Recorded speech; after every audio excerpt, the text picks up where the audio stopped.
What would you do with $75 million? I would travel the world, I would invest, I know a bit of a boring answer, and I would help people when I can. I'll buy things for my family. A house for my mom. Yeah. Invest so I keep some money for the future. Everyone's just out here saying, oh, I'd spend it on my family, I would invest it smartly in smart enterprises. We need Americans, because Americans will come out here and be like, I'd buy 10 Ferraris, bruh.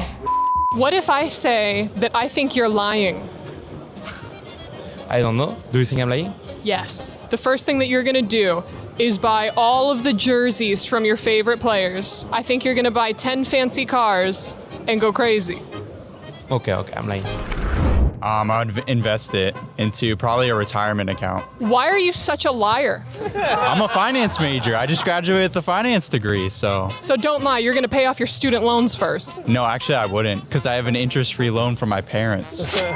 Oh, so he came from money. Let's go to someone who doesn't have a silver spoon in their mouth. That's right. What would you do with $75 million? I'd buy an esports team. Hell yeah, this is what we're talking about. Why are you wearing a Teemo hat watching Dota? Do you think that maybe this is, you're a traitor? Yeah, this is my trader, yeah. A big PC. Like a nerd, like a real nerd. Lakeside mansion, you know, a good little Lamborghini here and there. Ooh, what color? Ooh, has to be red. Super Asian looking Teemo, what would you do with $75 million? 1, 2, 3, 4. Sick. Buy my first PlayStation and Forza 6, that's it. Yeah, PlayStations are expensive right now, so a lot of that $75 million is going towards that. Okay, rejection. It's just like high school all over again. I'm all alone. I'd buy this arena, honestly. I would name it after myself, and everybody would have to play at my arena. This would just be mine now. You think that this is $75 million? A little delulu. Okay. You could buy the parking lot. Parking lot, I'll name it after myself. Perfect. Yes! Okay, now shoot. Ooh, maybe he can use the $75 million to buy some skills.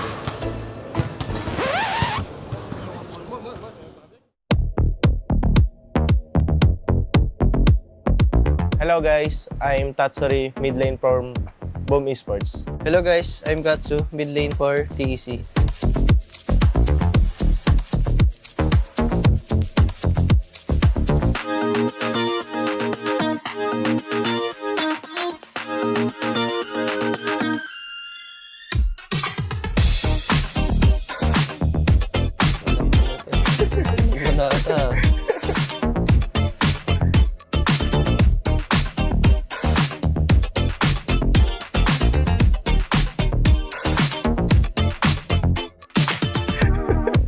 Sino yun, pre?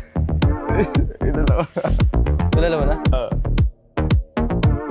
I think it's ganin mo. Yeah, ito gan mo. Welcome to Honor of Kings.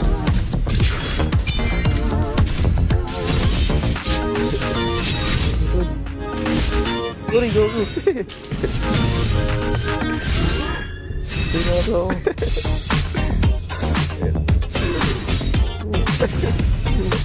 First blood lang pala to. Sana yan ba akin.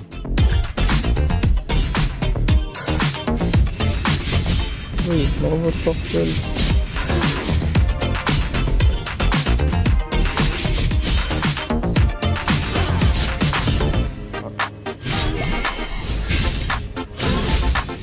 Tapos na. Gumagulo yung puro ka.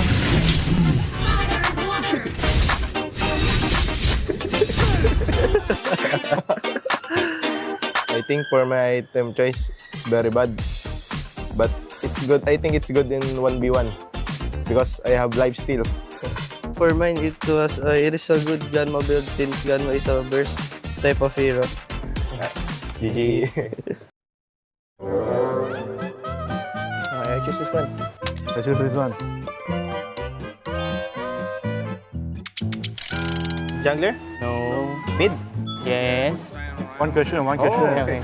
Mid? One. I mean- Is this support? No.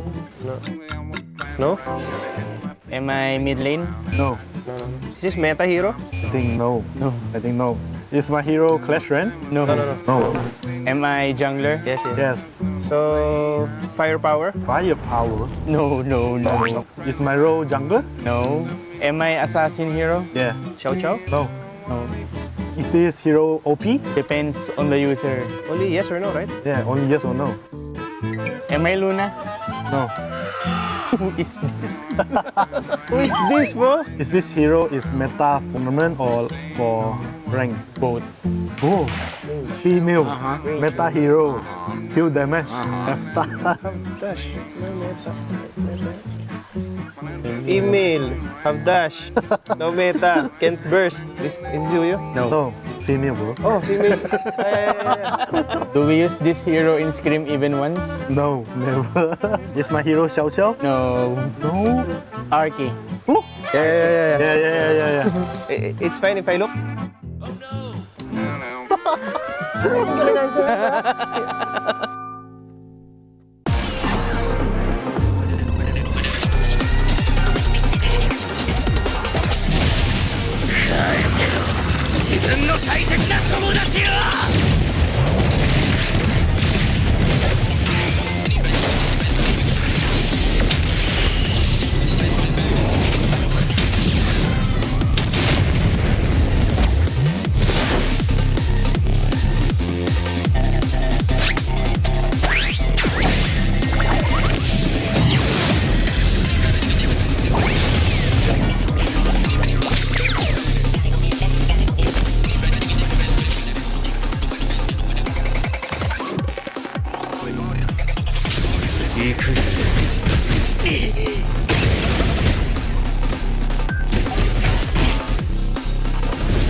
やだやだ。これがターボババアの力かよ。なえるぜ。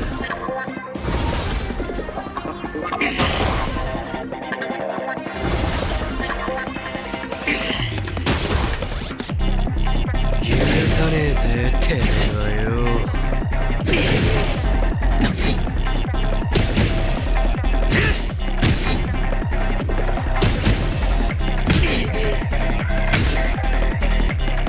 やれやれ本気出すぜ。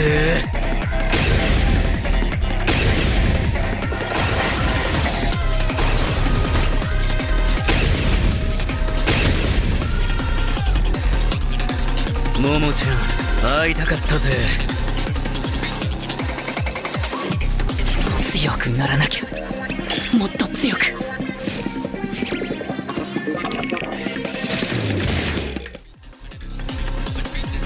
そういうことかよ。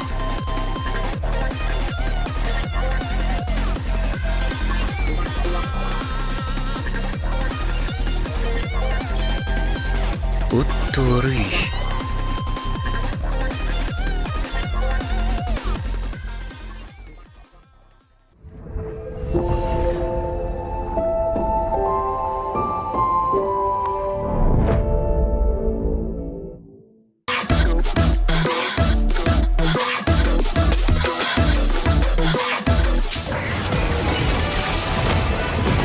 器は我のものじゃ。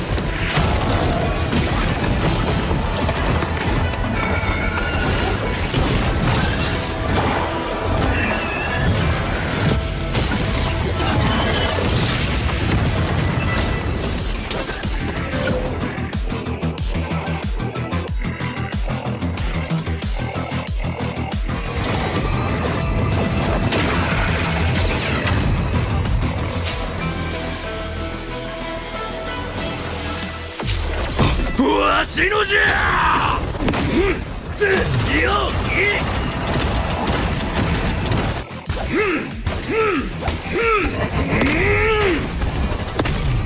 楽しいのも呪いの家。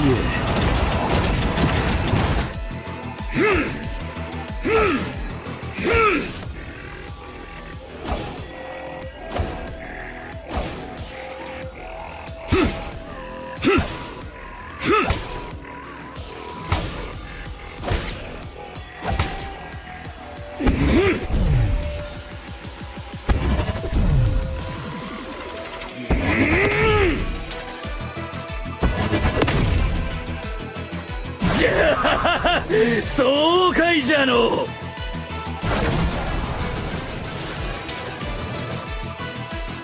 見つけた。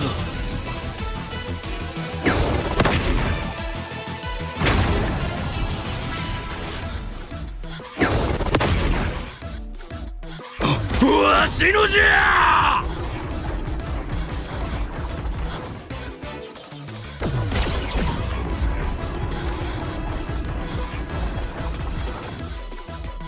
楽しいのも。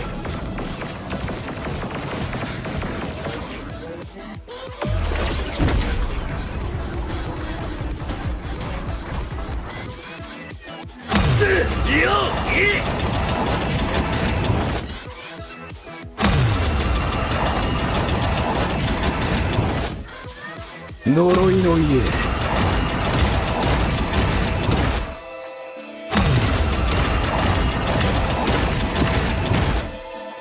早く戦うぞ。待ちくたびれたわ。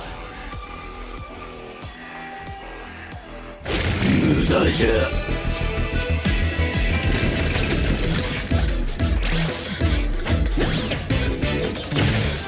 これから人間にとっての地獄を見せてやるからの。早くしろ。我は待たされるのが嫌いじゃ。なんじゃ貴様、ぶち殺されたいのか。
ドキしようよ準備快適早まだまだないこの世界を楽しんでみますんだ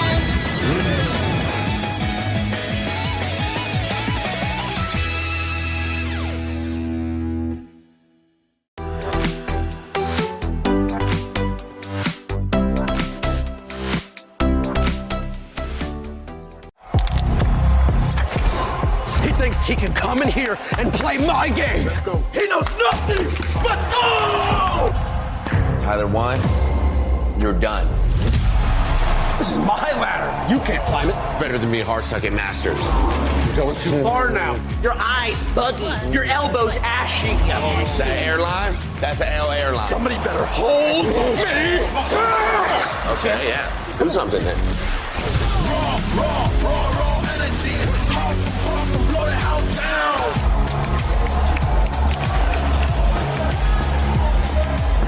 You look nervous.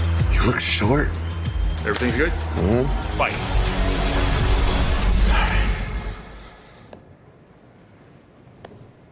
Okay.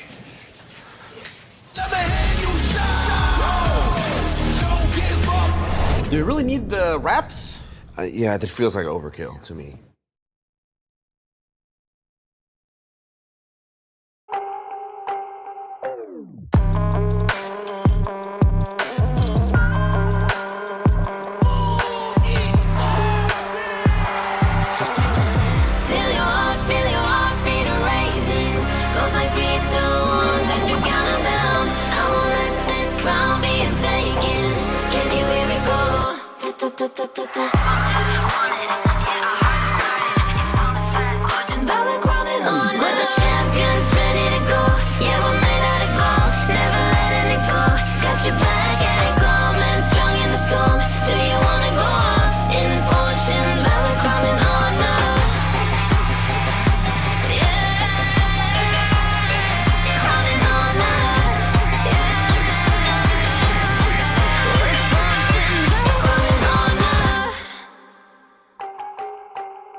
Ladies and gentlemen, welcome back. We're live from Paris, France. This is the Honor of Kings KWC 2026. Today's gonna be the day number 3 of our group stage. All of the groups have already sent one team into the top 8. And starting today, we're going to start seeing the lower brackets. It is do or die. If you win, you can keep your hopes in. And if you lose, you are going back home. I am Isaac Peña. I'm going to be your host for today. And for this first game, we're going to have Sagi and Holler right over here with me. Lads, this is a little bit of a chilly morning right over here in France. How are you guys feeling? We're feeling good, but also at the same time, we're kind of a little bit unwary. Like, we're not 100% comfortable, and the reason being is that some of these teams are going to be going home today. And we all love all of these teams, right? Like, at the end of the day, we don't want anyone going home, but it's all part of the tournament. It's part of esports, right? And in competitive sports like Honor of Kings, you have winners, and you have losers that we like to quote-unquote say they are learners that may win the next one. Well, as long as they are trying to learn, they will always win something. They might not be winning the trophy this time, but they will be gaining experience as they go back into their regions. And when we think about the regions, we're going to have the champions. Champions of MKL are going to be playing today in the lower bracket, man. We never expected that. I think it was more of an upset, right? Like, we talk about, like, yes, in terms of power ranking, Aurora is potentially one team that is right under the KPL teams. And then ROC, Rock Esports, they didn't have much of a good run back in MKL or in 2025. But coming in towards that specific VO3, they popped off. They definitely popped off. I mean, but also to Aurora's point, it seemed like that they were a little overconfident. I mean, if you saw Jihong in that interview, it seemed like he was kind of dismissive of all the others, and they were just going to run over everybody, and they had a bit of a wake-up call, as of course, they did not overcome Rock Esports here. In our match number 2 of the day, we're going to have the champions of PKL as well. Boom Esports in the lower bracket. Were we expecting that? I mean, for me, I sort of thought that it was going to be much more of a closer series against Nemesis. Yeah. There were signs of amazing moments from Boom Esports, but the inconsistency towards that late game was kind of worrying for PKL fans, especially this is your champion coming in for that specific group. Yeah, and actually for me, I mean, they still have 3 teams from PKL still in this one, right? I mean, yes, they're kind of on the bottom side right now, but I mean, still they still have a chance. But going up against Nemesis, I think it's more about that rivalry more than anything else. Let's wait and see what's going to happen. Today we're going to have our lower bracket finals, and that is going to give them tickets to try to go into the top 8. In order to know a little bit better how this KWC 2026 is going to work, we've got a video right over here explaining that. Welcome to the Honor of Kings World Cup, happening right here at the Esports World Cup 2026. Before we get into the action, here's how the tournament works. The global ban pick system will be implemented, and there will be 3 stages: the play-ins, the group stage, and the playoffs. The 8 qualified teams have been split into Group A and B and drawn their placements on the bracket. The play-ins will have best of 3 matches, where the top 2 of each group advance to the group stage. The 4 teams who advanced from play-ins will be joined by 12 teams that qualified from their respective leagues, forming a total of 16 teams for the group stage. The 16 teams are split into 4 pools based on their performance, with teams in Pool 1 being the top-seeded team in each group. The rest of the teams will be drawn into the groups, with each group having a team from each pool. The group stage will once again have best of 3 matches in a double elimination format, where the top 2 of each group advance to the playoffs. Teams that advance through the upper bracket will have an advantage, so placement matters. The playoffs is where things get interesting. The team who advanced through the upper bracket in the group stage will first draw their selection order. Then, they each get to pick one from the other 4 second-place teams to play against. When all teams are picked, the stage is set for the playoffs. The playoffs will have best of 7 matches, and where teams tie 3-3, the ultimate battle will be the deciding factor. No second chances, no room for mistakes, and only one team will be crowned the champion of KWC at EWC 2026.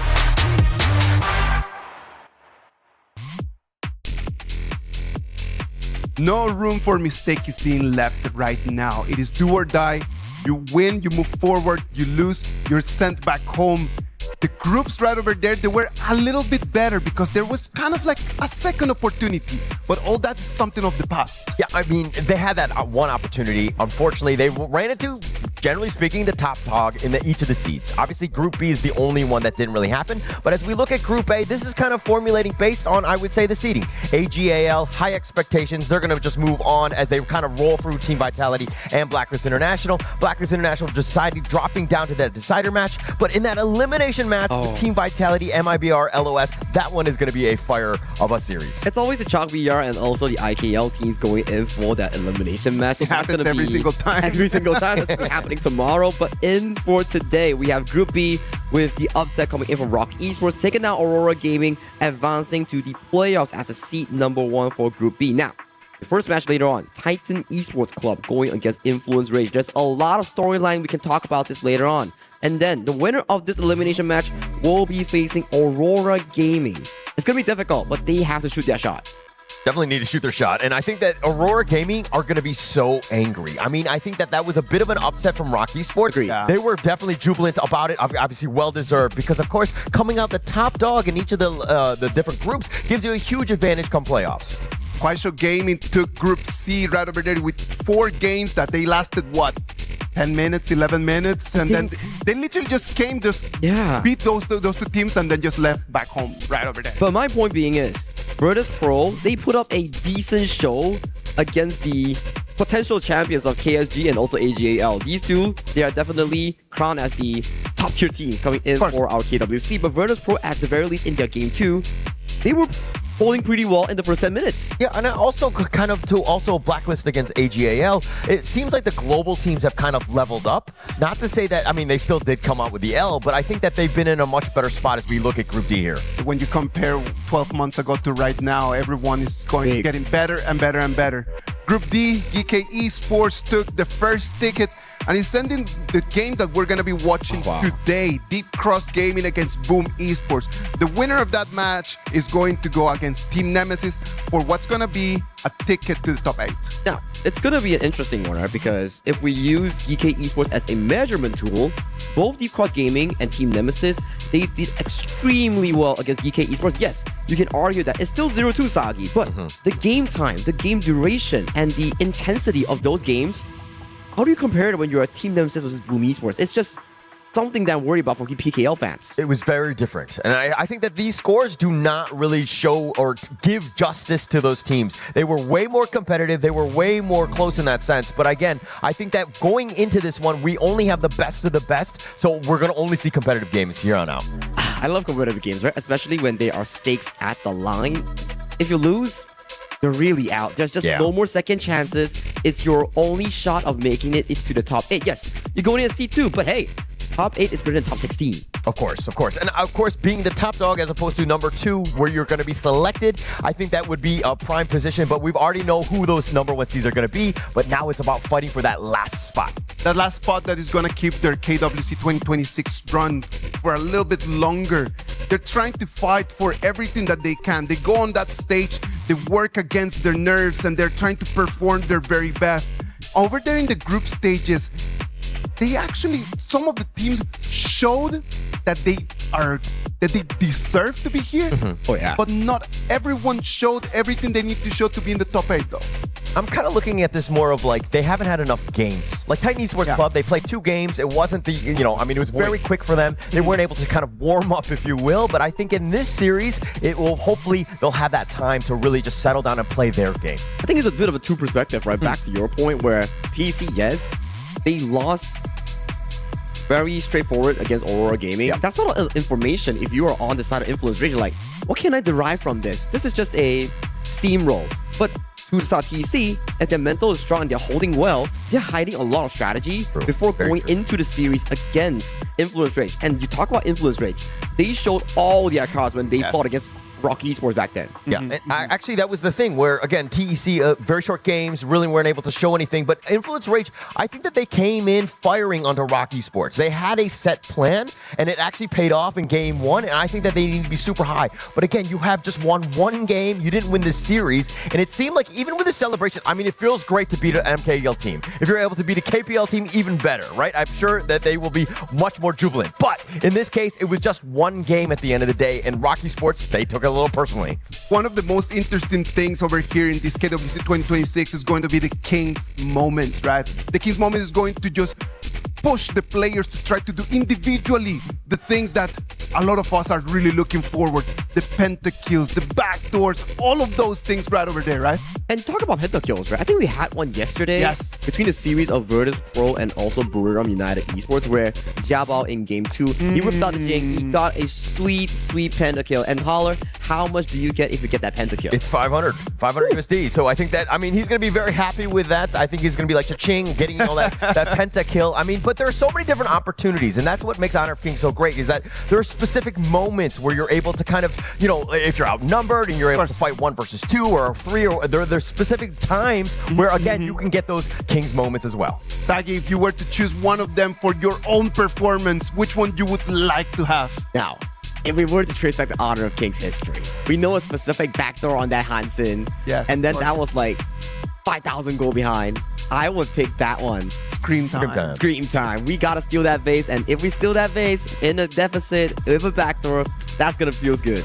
There is the Dragon Slayer as well, right? Which is when you come into a clutch moment and you steal the Tempest Dragon Fort to initiate the turn back and to come back for your team to win. Yeah, that was an amazing one. I mean, we've seen that. I think that and Pentakill are probably the top 2 in terms of like which ones we see the most often. I mean, not to say that they happen often, but it is a rare, special moment that, again, everybody, when they do get that 500 extra USD, it's going to be just like an amazing play for them. And I think it's not only just 500 USD, right? It's also like 100 USD each to your teammates' pockets. Like, hey, you got that play? Let me get some of that. Let me get some of that. Yeah. But they're sharing it, right? And I think it's a team game, and so everyone should be rewarded. And yeah, you might have gotten that steal, but again, it's all about sharing at this point. Yeah, you just make for that simple play. No, it's not simple. It's like you all work together for that one grand play, because any of these are very difficult. It's all steals, backdoors, pentakills, 1v1 outplays. These are hard. I'm telling you, everyone in here is working not only to get the KWC trophy, but to get the club championship in there, just to get more points, to get higher and higher over there in the rankings. Winners from yesterday: Overwatch, Zeta Division, Street Fighter Falcons, COD Warzone, G2 Esports. They gain more points, and that's why you can start to see their teams ranking up higher and higher. Yeah, we're not out of the woods yet, though. It hasn't been set completely for Team Falcons. We have many a game. We have to go through the entire month of August to find out who the true champion is. But Team Falcons right now, they're looking very good on that perch. I think they were the back-to-back champions as well, right? Coming in for 2024 and 2025. So that's going to be a feel-good moment for them if they can actually achieve that three-peat of all things, club championships. Oh, actually, that's the biggest honor here at the EWC, right? I mean, it's the greatest thing that kind of unifies all of the games together. That is a lovely story for us to observe right over here. If you have a chance, come right over here to Paris, France, and then just come and enjoy everything. From where we are, we get to see around us. All of the different games are already playing, and you can always come and join us over here into the KWC.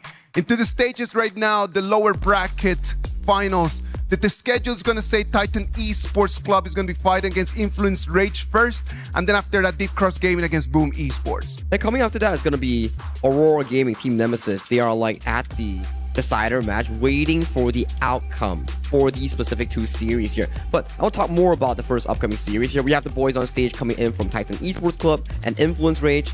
It's not only about elimination, it's a revenger coming in from Evilus from the side of TEC. Yeah, and he had some past history, right? Especially with going up against some of the members of Influence Rage here. But I do think that Evilus is the guy who's had the most competitive level. I mean, he's in terms of international experience, he's brought it back. He was previously on that Elevate squad where they did well. He was a mid laner. Now he shifted back to his previous with Roots, which is back into the Rome here. Yeah, and the storyline is like this. Back in KIC 2025, they were at Philippines. Yeah. Danny and also Fury. They were in Alpha 7. For the side of Evilus, he was in Elevate. They were feeling so good. 2-0 lead, almost making it to the next stage. Boom. Reverse sweep. Evilus.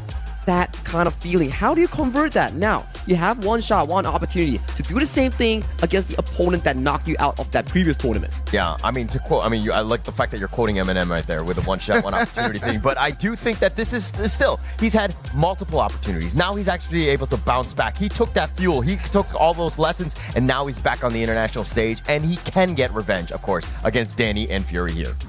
Well, and they want to do that with style, right? Like they want to do that with the best skins, with the best everything. So that's why we need to show you over there on stage, Forged in Valor, crowned by Honor Heaven Beacon, Princess Frost skin.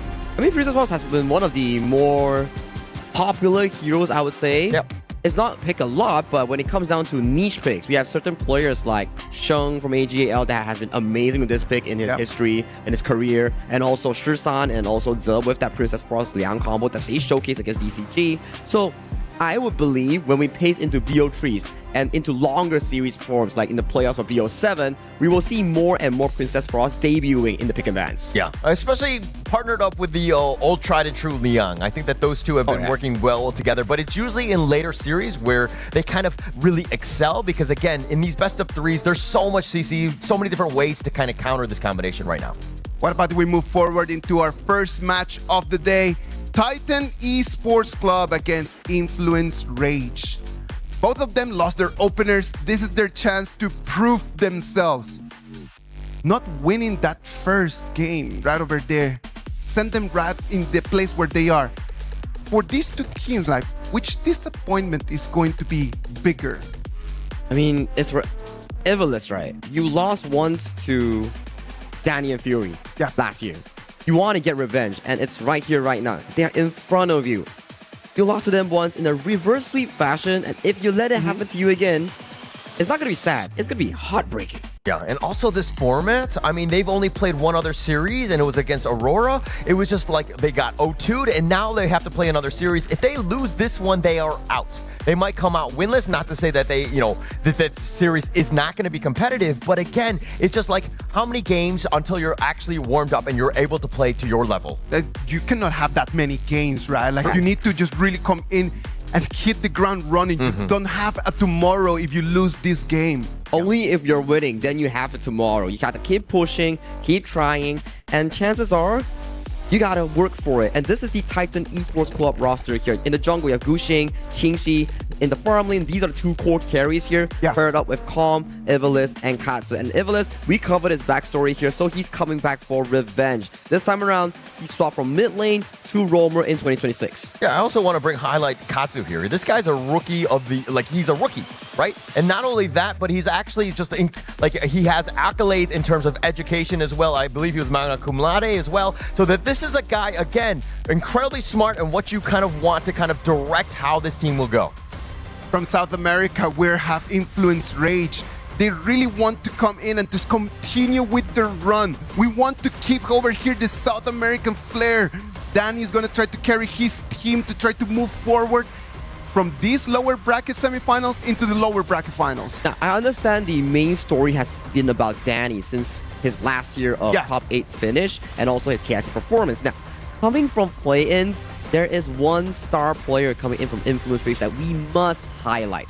Leffy, the boy wonder in that farm lane. He's been carrying Influence Rage on his shoulders and pushing him forward in every single game. Even against the game against ROC Esports, Rock Esports, he's been doing amazing in that farm lane role. The craziest part is that actually he was not the starter on this team when Influence Rage first was formed this year. I mean, it was Elwind, and then they had a little bit of a struggle, and they were always like, okay, we had Leffy as a sub, but he was never given that opportunity. But Leffy, he was not phased. He's been doing this entire life where he's just been grinding games. And actually, recently talking to Danny, Danny was just like, actually, Leffy is the hardest worker in the room.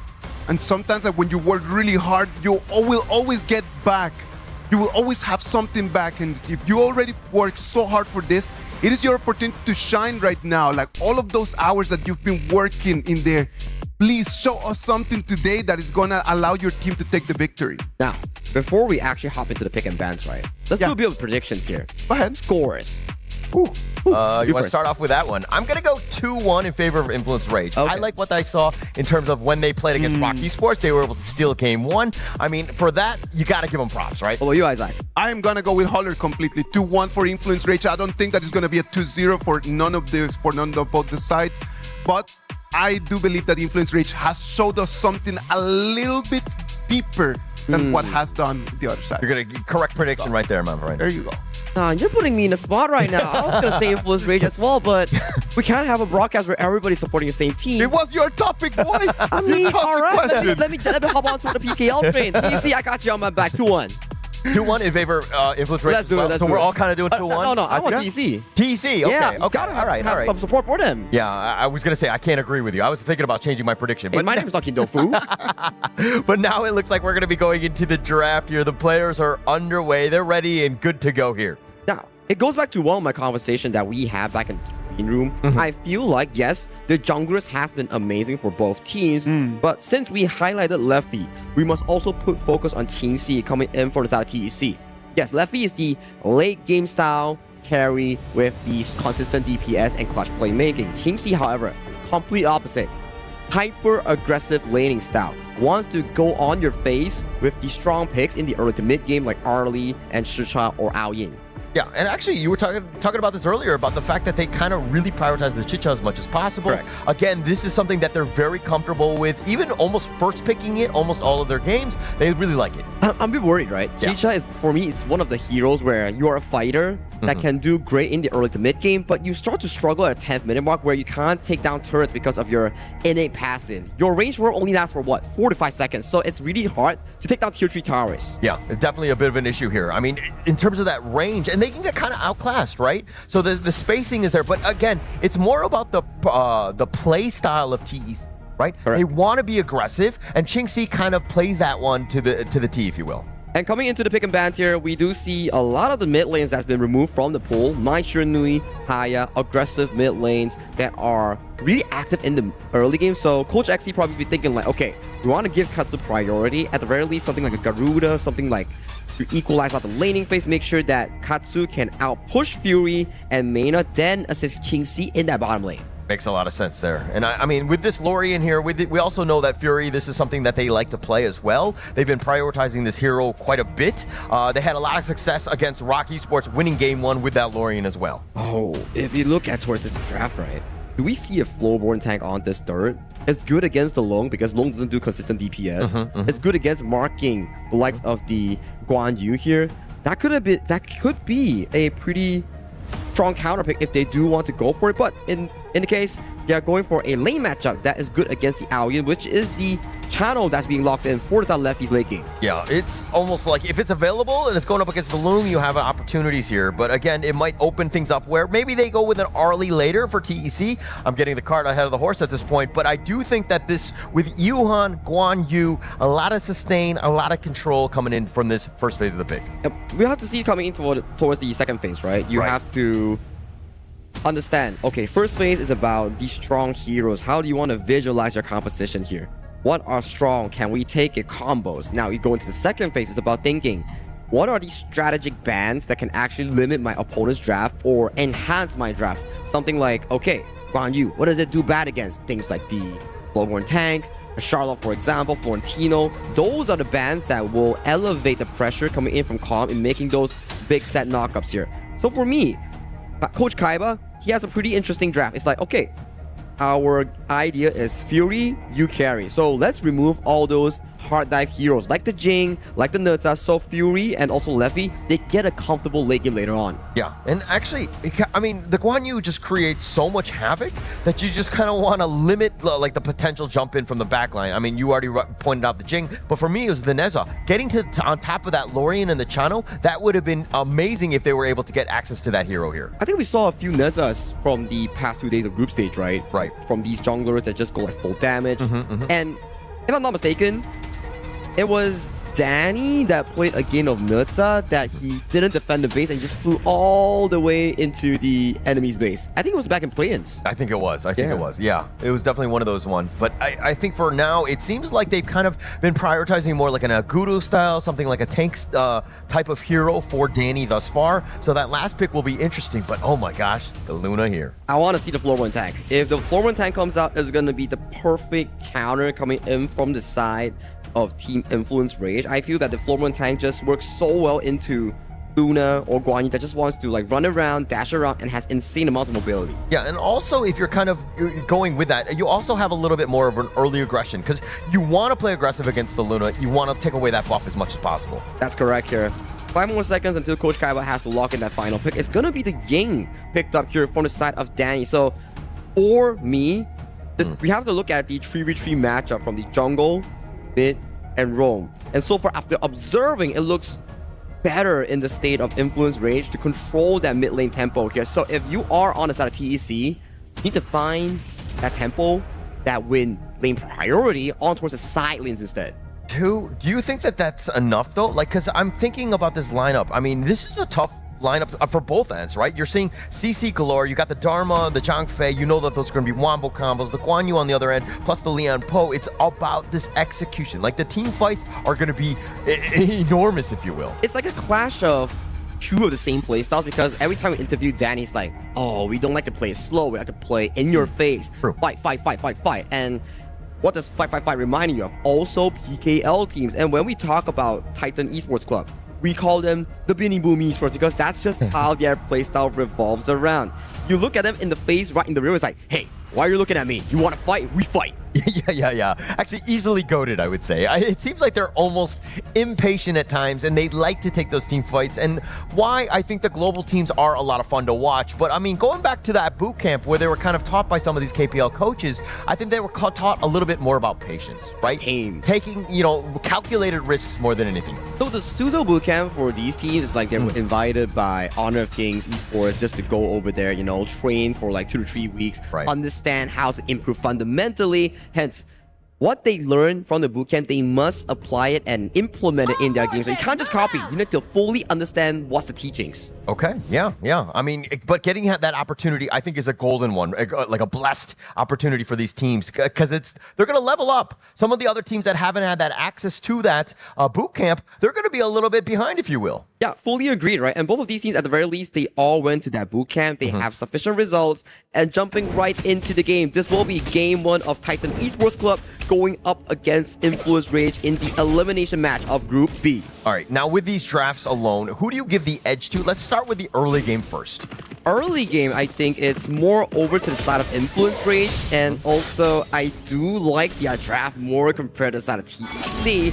Because Because, like you mentioned, CC galore, comfortable late game. If TEC isn't able to find any sort of mid-game pickoff, good 10-minute mark, that Luna could scale off in the late game. Yeah, definitely. And that's the scariest part from TEC right now, because once he gets going and you expect kind of Katsu to be, roaming around, affecting all of the different lanes, and then you're seeing Gushing with all of that space that's being provided, and once it hits that mark, that tipping point, I think that they're going to really be able to put the fight on the Fury and to dive on top of him. And early game, just a bit of a tussle over to the side of this Fire Beak here, but Katsu already teleporting down, might be finding Mena for a quick and easy kill. Mena has to pop the heal, but Leffy does secure the Fire Beak. Yeah, Mena a little bit low, and he's actually taking more damage, tries to go for the Leaping Savior, but here comes Danny, but Mena is going to be giving up first blood. Leffy trying to get the revenge onto Qingxi, and they do, but Danny's going to be killed in return. 2 for 1 in favor of TEC. It's only 2 minutes, and you already have like a total of 3 kills happening over a single objective in towards that bottom side, but it's a bit of a over-aggression coming in from Mena. He miscalculated how much damage he can actually tank, and he got silenced by Qingxi with that Flash 3-1 combo from the side of Ao In. Yeah, just a little too close to the sun, if you will. And I think that he was thinking that he was safe under the tower, but again, just too low, right? And they do have enough damage. TEC, this is a squad that, yeah, while they're definitely going to scale up and do a lot more, I think especially early, they're going to do a decent amount. I'm okay with sacrificing Qingxi for that play, but I'm not okay with Danny actually having to go down as a jungler. Yeah. But with junglers going down in the early game, you're essentially losing so much farm that you have potential in farming every single lane, because we see how the KPL teams, MKL teams play. It's about farming waves, stacking waves for your jungle, share with 3 or 4 members, bring them into the jungle, and then farm together for the efficient goal sharing. If I was in Danny's shoes, though, I don't know if I could have withheld myself from really just jumping in, because you know that Mena's getting gone on. Qingxi is very low. I mean, I think you're still looking to kind of be like, hey, if you're going to take one of our buddies out, I'm still going to just be in your face. I'm going to get revenge. Power of friendship, right? Yeah. Yeah, I mean, it's a pretty influence rate style here. It goes back to how they played back in day 1 in towards the play-ins here. Bit of a face check here coming from EWC just to spot out the buff taking, but nothing much will be happening thus far in this early game. We might see more aggression going into that first 4 minute in that Tyrant. Yeah, and actually, it's all about the setup. I mean, the 800 gold lead that you're seeing going the way of TEC is that rotation. Those extra kills have actually padded the stats, but now 30 seconds away from that first Tyrant. And we're just clearing up waves for one final wave coming in. Usually there's always 2 choices, right? Back then, in the early days of Honor of Kings, Esports is about, 4 minutes, we have to fight. But nowadays, it's more like, 4 minutes, can we fight? We can't, let's just back off, go farm the camps, and then wait for the other objective spawn. Then we decide whether we want a team fight. Okay. Yeah, but look at this top lane. I mean, a little bit of Danny with that rotation already. As that 4-minute Tyrant about to spawn here, the teleport is coming, and now the reinforcements. They're going to look to just take the Tyrant now. And Gushing got poked down insanely hard coming in for that specific play. Fury made his statement on that Lorien pick, and right now we do see this Tyrant being started by the side of Gushing. Yeah, it's going to be off to the side, if you will, and now the pullback. Leffy, no chance. Gushing taking him down, and all that control from EWC. They couldn't even get to his friends, and here comes Calm, trying to go for the flank, not able to get the pull away, and it looks like the rest of Influence Rage hiding under that mid T1. Oh, Gushing with the unlimited refresh, just catching Leffy towards the side, plus the Tyrant, not allowing PEC to actually have a fighting chance against the side of Influence, because once you remove the side of Leffy, there's no more 5v5. It's just going to be a instant 5v4 numbers advantage, and with that kill on towards the Chano, it puts them so behind, losing the tower, losing minions. This is a disastrous start for Influence Rage. Disastrous, but Leffy was all by himself, right? He was kind of thinking that he was going to be okay, but Gushing gets the catch out. Fury getting a little bit low, but now Danny, he's getting knocked around. It looks like Calm's going to get that kill, and TEC finding their groove here. They're just pushing their momentum ever since that Tyrant play. With Leffy showing on the top side,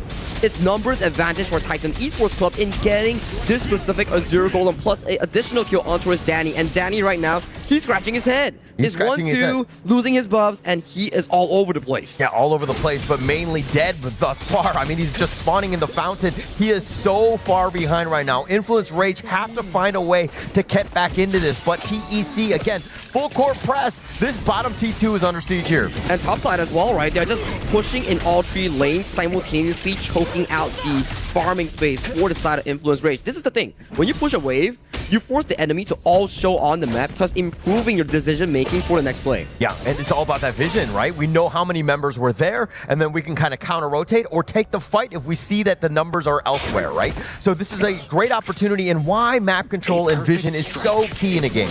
But it's still okay, right? For Influence Rage, yes, you're losing 3 kills, some towers, but it's still a acceptable 1,000 gold deficit Yeah, with top the lane top here. side. But Kushing here gets the low. Tempest actually flashing away. Calm is actually not going to snipe him out. It looks like they're going to let him walk away. Ivalice was thinking about jumping in, but Qingxi with a couple flaming palms, he came a little late to the party. I like the play coming from Influence Rage. If Gushing goes low, if Gushing breaks his ultimate chain, then it's okay. And Ivalice, he has to back up. So this upcoming Azure Golem in towards that bottom side, PEC, they don't have any resource to actually contest for it. Yeah, Ivalice, though, actually had to spend the Tremor Smash just to get to safety here. So Influence Rage with a small little win. Nice little burst ram onto 2. They have the knockback, but Ivalice just so tanky thus far. Danny trying to do some work. Not enough damage to kill Ivalice. Tempest, though, not as lucky. Qingxi gets that one. Oh, that's just the difficult part, right? When you're investing so much resource towards the mid side, you give Katsu and Qingxi just a free kill on towards the top side. Now, Qingxi, we talk about the specific matchup. He needs to match Levy, and he's doing it so well. Yes, goalie is even, but take a look at the other lanes. Jungle and mid especially, they are trailing ahead by Fury and Danny by not just a bit, it's a lot of gold, almost 1,000. Yeah, almost 1,000 on that one. But I mean, still Danny died twice already. That put him really far behind, definitely putting their team in a tough spot here. But Gushing, he's been left almost untouched. He's been able to kind of dictate the pace of this game with his rotations. Now, if you're on a Sun Influence Rage, what do you need to achieve in these team fights to realistically bring the game back to an equal footing? I think that you're looking to kind of group up a bit and kind of push. And I think this Overlord will definitely help them because, again, if they take some towers down, it'll really just like chip into the lead a bit. And plus, with the, again, we were talking about the pushing of the waves. Once you force a little bit of a rotation, again, everybody's going to be there for you. That could be the potential case, right? And towards the bottom side here, there's a lot of aggression coming in from the side of Titan Esports Club. Just picking up an easy tier 2, further pushing up their lead in this mid game. But I still think it's actually comfortable for Influence Rage. Yes, that early game was disastrous. Levy dying, Danny dying, but as long as they can reset themselves, bring the game back into a 10-minute equal footing, then they still have an equal fighting chance. Yeah, have a chance, but they're down about 2k. One thing to take note of, Qingxi actually expended the flash, tried to go on to Fury. The nice little control on with the Umbrella Outburst, and they have the control, but he gets on his dragon. Qingxi with the clutch save there. And now on the side, Gushing, though, he tried to go in. He's going to walk into 4, and Influence Ray says, thank you for that one. Huge mistakes coming in from the side of PEC's jungle and farm lane, being caught up by the CC galore. That's the strength of the Lorian Zhangfei. You initiate, you combo it, and you make them immovable for at the very least 4 to 5 seconds. And with that play, they get that tier 1 tower from a losing position. All right, so you're talking about how to come back into the game. Well, that's how you do it. I mean, you get the Overlord. The Vanguard was pushing, and now with this death ball, it's very difficult for TEC to defend. It looks like they've taken the mid T2 as well. Oh, they are looking so comfortable right now. And this is all before the 10th minute mark, bringing the goalie back into Lefty's pocket. And Fury Mena, so far in the last 2 minutes, they are showing very good performance on that mid-roam duo. Definitely, and definitely kind of a bounce back, right? I think that we're like, okay, they've taken over the net worth lead. Leffy is back in this game, and now TEC are like, okay, maybe we made too many mistakes. The top T1 goes down, but it looks like they get the snipe out. They find Gushing yet again, and just like that, the tables have turned. They are reading his mind so well, camping for the Azure Golem, and with that kill, it's not only about the Azure Golem, it's 10 minutes on the dot without Gushing for the next 15 seconds. TEC, if they go for a 4v5, it's going to be disastrous for them. Oh, control. Fury gets the knockup onto Qingxi. He doesn't expend his dragon or anything like that, but it looks like Influence Rage.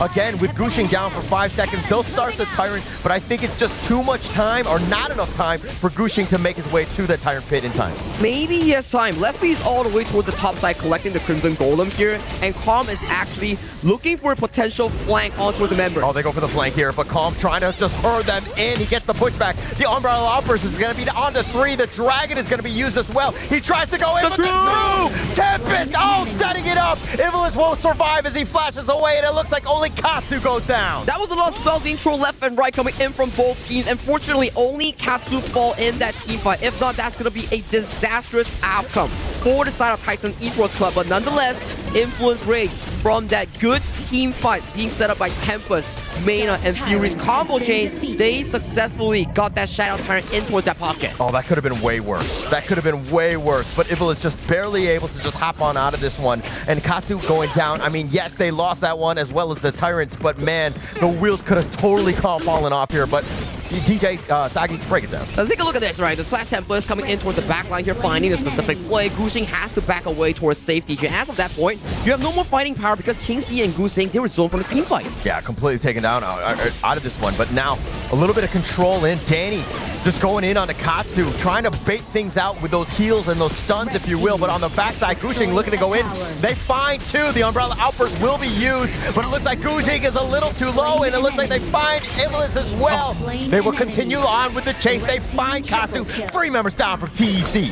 Influence Rage is on fire right now. Every single time TEC wants to go for that Azure Golem, they get punished heavily, and the cost is so deadly. It's gonna be game nice little one win. Guxing going in. It looks like they want to go with Calm, but they find Fury, but it looks like they throw everything at them. Influence Rage, hang on, only losing Fury, but they don't have the minion wave with this ace. Do they have enough time though? Minion waves are marching in. The upcoming respawn time is gonna be from Evelyn, Qingxi, and Katsu in the next 5 seconds. They need to pull off a miracle play right here, right now. I don't think that there's a chance on this one, but he's going to try to slow it down. The Trevor Smash on to 3, and he's trying to go for the minion wave, but he gets killed. The Infinite Fastness is going to be used. They still have backdoor protection, and it looks like Katsu is going to be killed as well. Qingxi's on the other side, but they go for the Crystal, and Influence Rage will take game number 1. Off of a horrible start, Influence Rage, they bounce back. They found back-to-back catches on towards the side of the Luna, and they bring the game back with a good finish.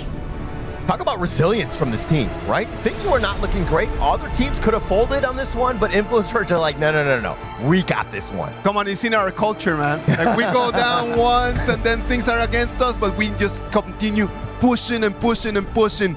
Influence Rage right now just showing that even though this beginning of the game might not be the best, they can always turn things around. And that is the power of friendship, man. Yeah. They were always together. I loved it, right? I mean, they were able to kind of play with one another. Again, the things were not looking great. And the way that Danny was able to bounce back is because he had some help from his friends. Like Tempest was always backing him up. Those two were really playing well together. But you see, I think that's the issue, right? Like, they got targeted at the farm lane very early. And then Danny jumps in to try to save his friend. Instead of just making a 1-0, they make it a 2-1 trade. Still for Titan Esports, and that, I believe, is one of those little details that he needs to understand. If he was going to be the captain and he is going to be the carry of the team, sometimes you just need to let your friends go. That's correct. Sometimes you just need to let them go. Now, I understand that we're looking at a very beautiful KDA coming in from the side of Lefty, 8-1 and 2, but I want to shine focus on towards Fury and Mena.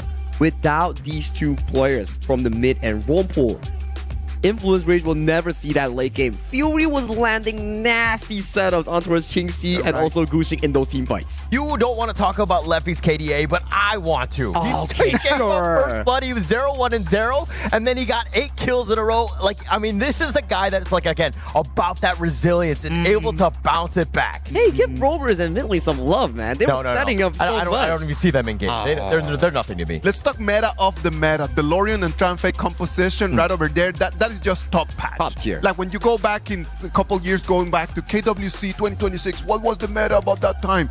Tramfake and Lorian. That was it. That is it. 100%. I mean, they just had a lot of control. They were able to just dictate the pace. I mean, okay, let's give a little bit of love. Again, the CC setup, all of those good things came out of those two. I know. Let's and later on in towards the replay, we will see very good combinations here, and let's check it out here. Early this game, one right over here, Sagi. Yeah, Mena just being taken down in towards the early game. Then it goes back to your question, Danny playing for friendship, going in for that specific play. This puts them so far behind, but this is the crucial one.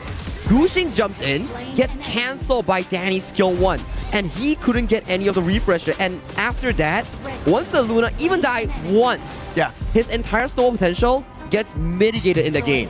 100%, and that actually was like the tipping point. And then you also see this mark where they're trying to fight for the buff because Influence Rage had an advantage, and all 5 members not enough. And again, the team fight from Influence Rage to be able to dissect them all on this one was great. just beautiful stuff coming in from side Influence Rage. They weren't in a hurry. They were playing for their iron power specs, and in the end, they set up Lefty and Danny for amazing moments here. It is a team contribution in allowing them to find these beautiful teamfight moments and resulting in this Game 1 comeback win. And look at the fire you see from the players of Influence Rage. Danny is, I mean, they're all just high-fiving one another. What a great win, a comeback win. That one feels good. That one feels good. Is the best way to start the day in one day where everything is gonna be on the table. Influence Rage right now, 1-0 advantage on top of Titan Esports. Let's go to a little break, and when we come back, it's gonna be our second game of the day.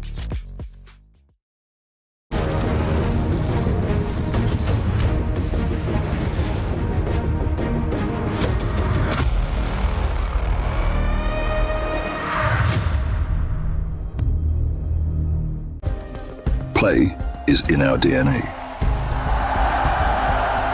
Whenever we let it out, it becomes our superpower.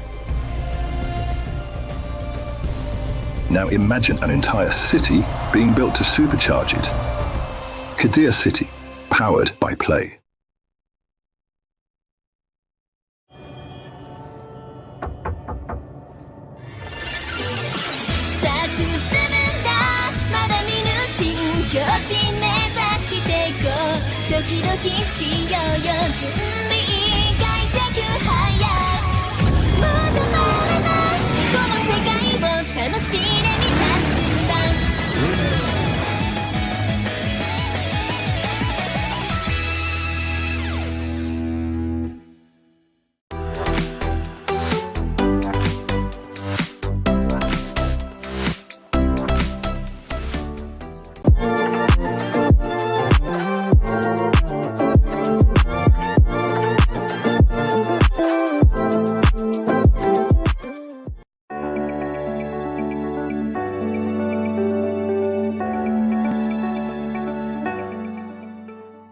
He can come in here and play my game. He knows nothing but go! Tyler won. You're done. Raw energy. Half a pump and blow the house down.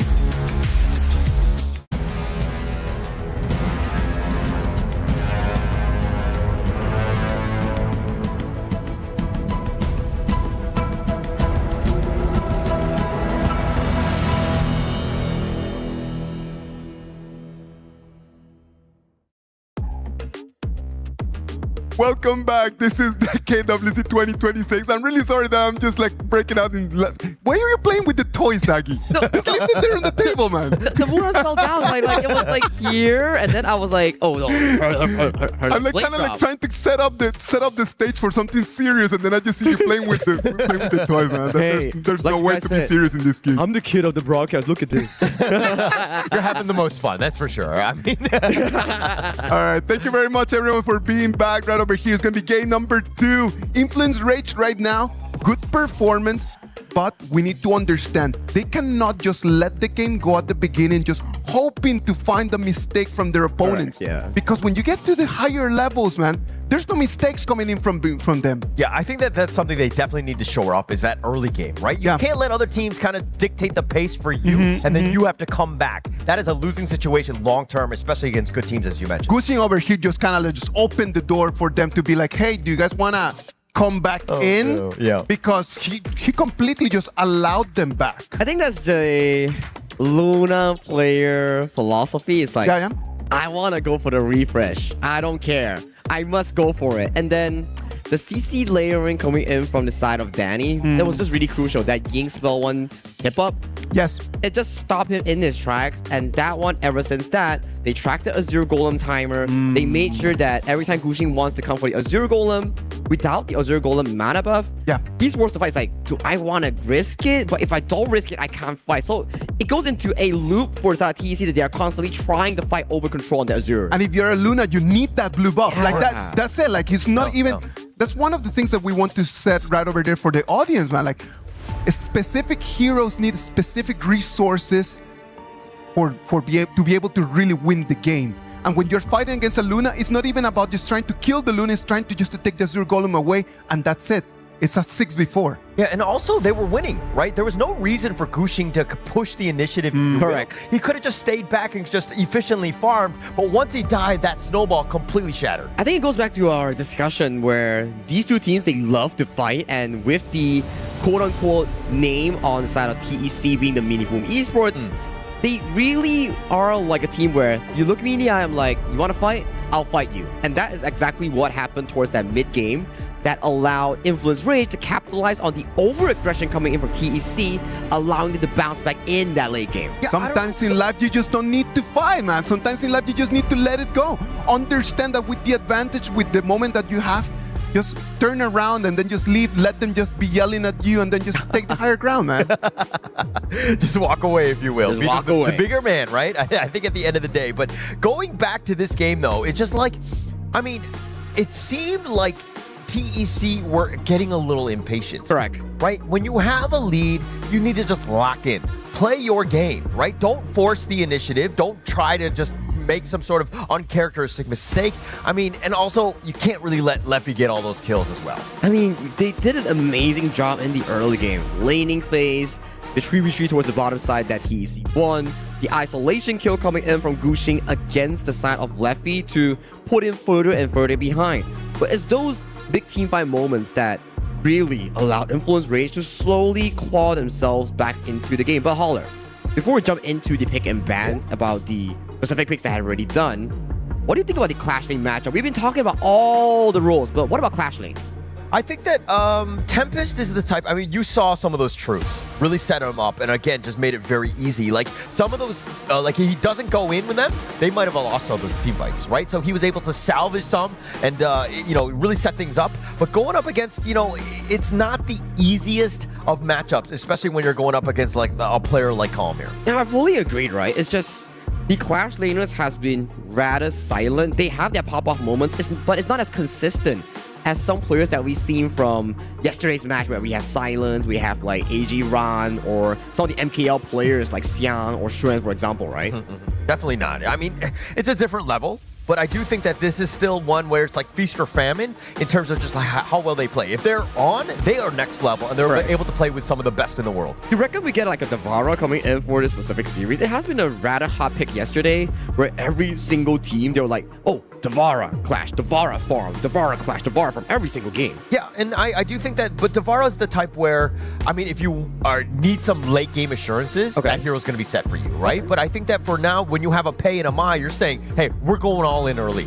Yeah, going all in early here. So the upcoming mid lane pick for the side of Titan Esports Club will be really, really important. They need something that can actually go neck and neck with the Mai Shirley on the hands of Fury. I think if we trace back slightly into some of the team history for Fury, his Mai Shirley has been pretty tops in some of the teams that he's been in. He's been very good on the Mai, right? I think that that's definitely one of his top 3 heroes, so he's going to be very comfortable on it. Plus to that, you have that Pei, you know Danny's going to find his own set of farm as well. But if we're looking at the other side, they've got the Yukio. This is the known counter in terms of the Pei, but is this enough, or like, what else do you think they need from the side of TEC here? A very good mid lane to combo with the Diadea. So far, if we were to analyze the mid 3v3, I would give it more over to the side of Influence Rage with the hard control, the setup. Even if, let's say, like, yeah, you get the Lorien, it's an amazing, fantastic pick. But Lorien's weakness is the strong crowd control, hard engage, which Influence Rage, they have it in their mid-lane role. Yeah, they have quite a bit, actually, if you think about it. Plus, they'll probably look to add something else. But this Lorien has overall just been a bit of a problem, right? Most teams have been not really been able to kind of deal with the amount of CC, that damage, that orb is just so annoying to deal with. I mean, Lorien is a tough out, if you will. I'm a bit worried right now for the side of Titan Esports Club. That is a beautiful team comp that has been drafted by Influence Rage. A plethora, a ton of crowd control coming in from every single role except for the Pei that can actually maul the entire team. Because if we look in towards the crowd control reliability, yes, you have the Arlie's ultimate, you have the Diadea skill too. But what comes next? You don't have a solid front line to actually stop this horse in its tracks. Yeah, not at all. I mean, well, this is a good attempt. That's nice. That's a pretty good counter, right? The ghost ship will lock that down, assuming that he's able to kind of get the right angle. But this is a good setup, right? TEC understanding that, hey, they're going to run at you. This ghost ship, if they're able to isolate, divide the enemy team, they might have a pretty good chance in those team fights. And Ata is one of the prime counters in towards the Guan Yu in the laning phase, in the team fight, because Ata, he's built with so much crowd control in the skill 1, skill 2. You can break the horse charge. You can also lock him in so that the horse cannot jump over the wall when his bar is not fully charged. So I like the last pick here coming in from the side of Titan Esports Club. They know what they're lacking, a tank. They know what they're lacking, a CC to actually stop the horse. So this is, I would say, a very good last pick coming in from the TEC coaching staff. Yeah, actually, it's gravy, right? I think that last pick really solidified them. They're right back into this. Going into this, I was like, oh my gosh, this is so aggressive. They're going to be in your face, blowing you up, but then this ghost ship is just like, nay. Nice. Nay. Now, I want to talk a bit more of the winning condition coming in from both of this team as we march into game number 2. Currently, we have Influence Rage leading the series 1-0 against Titan Esports Club. One more win coming in from Influence Rage, and they are set to go into the decider match for the matchup against Aurora Gaming. But TC doesn't want that. They want to bounce back, and this is where they come. Oh, I love the aggression. They find Danny. He's so low, and Calm, not enough damage. Gushing is getting a little low himself, but Influence Rage were able to weather that initial assault. Beautiful play coming in for the side of Titan Esports Club, knowing for the fact that they need to stop Danny in his tracks in towards the early game. They made it work, and Danny, he's already very slow on his jungle clear with a subpar health bar. Yeah, good attempt there. I mean, you know that Danny was thinking maybe he looks to invade, and so they grouped up TEC. We're like, okay, let's take the initiative to them. Maybe we get them a little bit low, and they were just like, hey, it's a little bit of a wake-up call and a curveball to start this one off. It's cause and effect also, right? Like, you win towards the mid lane, you allow Katsu and Evilist to move quickly towards that bottom side, but Calm gets caught a bit, but jumping in towards the point here, you get to move early, you allow Qingxi to pick up that fire beat without any contention. Yeah, actually space created, if you will. And let's talk a little bit about Leffy here on this Chicha. We were talking about how Qingxi really likes this hero here. Correct. But Leffy on this one, is this the perfect farm laner for this lineup for Influence Rage? It's good to see that they have the Chicha, but it's really dangerous because they don't have sufficient damage to actually take down the Bruiser, Gushing, Calm lineup in towards that late game. If we were to talk about late game potential, Titan Esports Club has it over the side of Influence Rage. But if this game is all gas pedal to the max, and Influence Rage keeps finding engages after engages, team fights after team fights, then it goes to them in the first 10-minute mark. Right. So basically you're saying Influence Rage have to be winning at like the 8-minute mark. Correct. Or whatever, right? So that they have a lead, they snowball and get out of control. TC, again, if they're just like, hey, they just kind of, solidify, and they go even, if you will, even in the mid-game, pretty much TEC will win, right? Perfectly said. And if Qingxi gets caught here, it's going to be over. It gets the pounce in, but Qingxi, oh my gosh, the light step all the way on the other side, and I don't think Evilist got the memo as he was left behind. 3 members from Influence Rage taking him down. Well, this is support life matters, right? It's like, Evilist is like, hey, well, Qingxi, I'm coming in for you. Let me drop some healing here. Wait, where did you go? Why did you leave me here? Yeah, this is one of those things. We're talking about the power of friendship from, Influence Rage in game 1. TEC were like, hey, we invited Evilist, but then everybody just left the house party. Nobody was there with him. You reckon I jinxed them just now? I was like, oh, Qingxi has to like play towards the mid game without actually suffering any casualties, and then immediately we see like Danny just pouncing on towards him. Yeah, but not bad. Yeah, that one's on Usagi more than anything else. But now these fours, I mean, it's just a roam. It's not the end of the world, but still giving any sort of initial influx of gold in favor of Influence Rage, not great. Raging Sea completely whiffing on this one. But they got the flash coming in from Katsu, right? That's going to be a spell unavailable going into the Tyrant fight, which will be coming up in the next upcoming minute here. But I want to pull us back a little and talk about Danny. Okay. He was known as a tank jungle merchant, unable to play assassins from last year, and this year coming in, he's been increasing his arsenal with more assassin picks like the Pei and the Bruiser Ying, for example. Yeah, and you kind of have to be, but now Danny on the prowl, if you will, not able to get the burst in. It looks like Mena, though, he's getting a little bit controlled here. Is he able to get away? No, Katsu gets it, but the Razor Cavalry is unreal. And now with that push away, the Soaring Greek Dragon on top, but they're not able to find anything. Calm is on the prowl. He might want to shut the door down. He's not going to find Tempest. TEC, they found a way to actually punish Mena. Mena wanted to find a skill 2 flash on towards Gushing, but he used all of his mobility spell, missed on Gushing, gets counter Punisher, and Tempest actually got a beautiful flank. But Katsu left a projectile towards the back and managed to use his skill 2 to dash towards safety. Yeah, just barely enough. This Lorien's kind of thrown everybody in a bit of a loop here. And now the teleport in Gushing, he came out there like Superman. Woo! That almost caught Danny off guard. If Danny got caught by that CC layering, he could have been instantly exploded in that combination. Yeah, he would have had a rough time. But now, this is a great start for TEC. You're talking about just being neck and neck. I mean, Pei is on the other side. They're going to go early. Nice little play with the Ru engine. Fury, is he going to be controlled? And Katsu gets the kill. The CC layering just wasn't on time coming in from Fury and also Mena here. A bit of a miscommunication on that combo. They get punished here because it's the same way that we saw what happened on Mena. He dashed in, gets locked in by Ivlis on that 2-2 Diadea, and then Gushing lands the full combo on towards them, and it's a rinse and repeat of what happened just now. Yeah, just being able to control. And the CC from TEC, if they're able to find you, especially Ivlis, you're going to be locked down. I mean, they're squishy from Influence Rage. And this early game lineup has just been completely thwarted. TEC in the driver's seat in this one. It was like game 1 where TEC had so much control. Oh, nice little play. Nice little control, but Mena, he's going to throw out the Raging Sea, but he will be killed. The Razor Cavalry's on the back, but what can they get? They find Ching Si. Danny running for the hills, if you will. One last shot, he's going to be saved. He's not going to be able to kill him. Oh, he does it. Disperse with that DOT there. 2 members down. And he didn't have enough energy to actually pop the shield coming in from the side of Danny's Pei. Very well played coming in from Ivlis, redeeming himself from that previous game. And you know it, he doesn't want to go out of this stage. He wants to bring it back. Still, we saw this exact same moment from last game. TEC having the control. Replay here. Nice, beautiful knockup coming in from Katsu on that Lorien here. Finding initial pickup here on towards Mena. Then the pushback coming in from Tempest toward the backline. Finding Ching Si. And then the DOT latching on towards Danny here. Sending him to the grave. Yeah, Danny's just like praying. Oh, if I just had a little bit more HP or be able to get my shield. Not able to do so. And now TEC, they actually find the play. They get the knockback. Gushing. Oh my god. This is exactly Deja Vu one, right? Where Gushing goes down again. We remember, like, okay, TEC in control, then all of a sudden, Gushing walks into a dark alley, he gets taken down, and in towards the mid lane, Calm. He's finding a bit of business here, but Gushing, you cannot afford these deaths for TEC. All right, just a pro-life tip. Don't walk into any dark alleys alone, right? I think that's something that we've learned walking in the mean streets of Paris, if you will.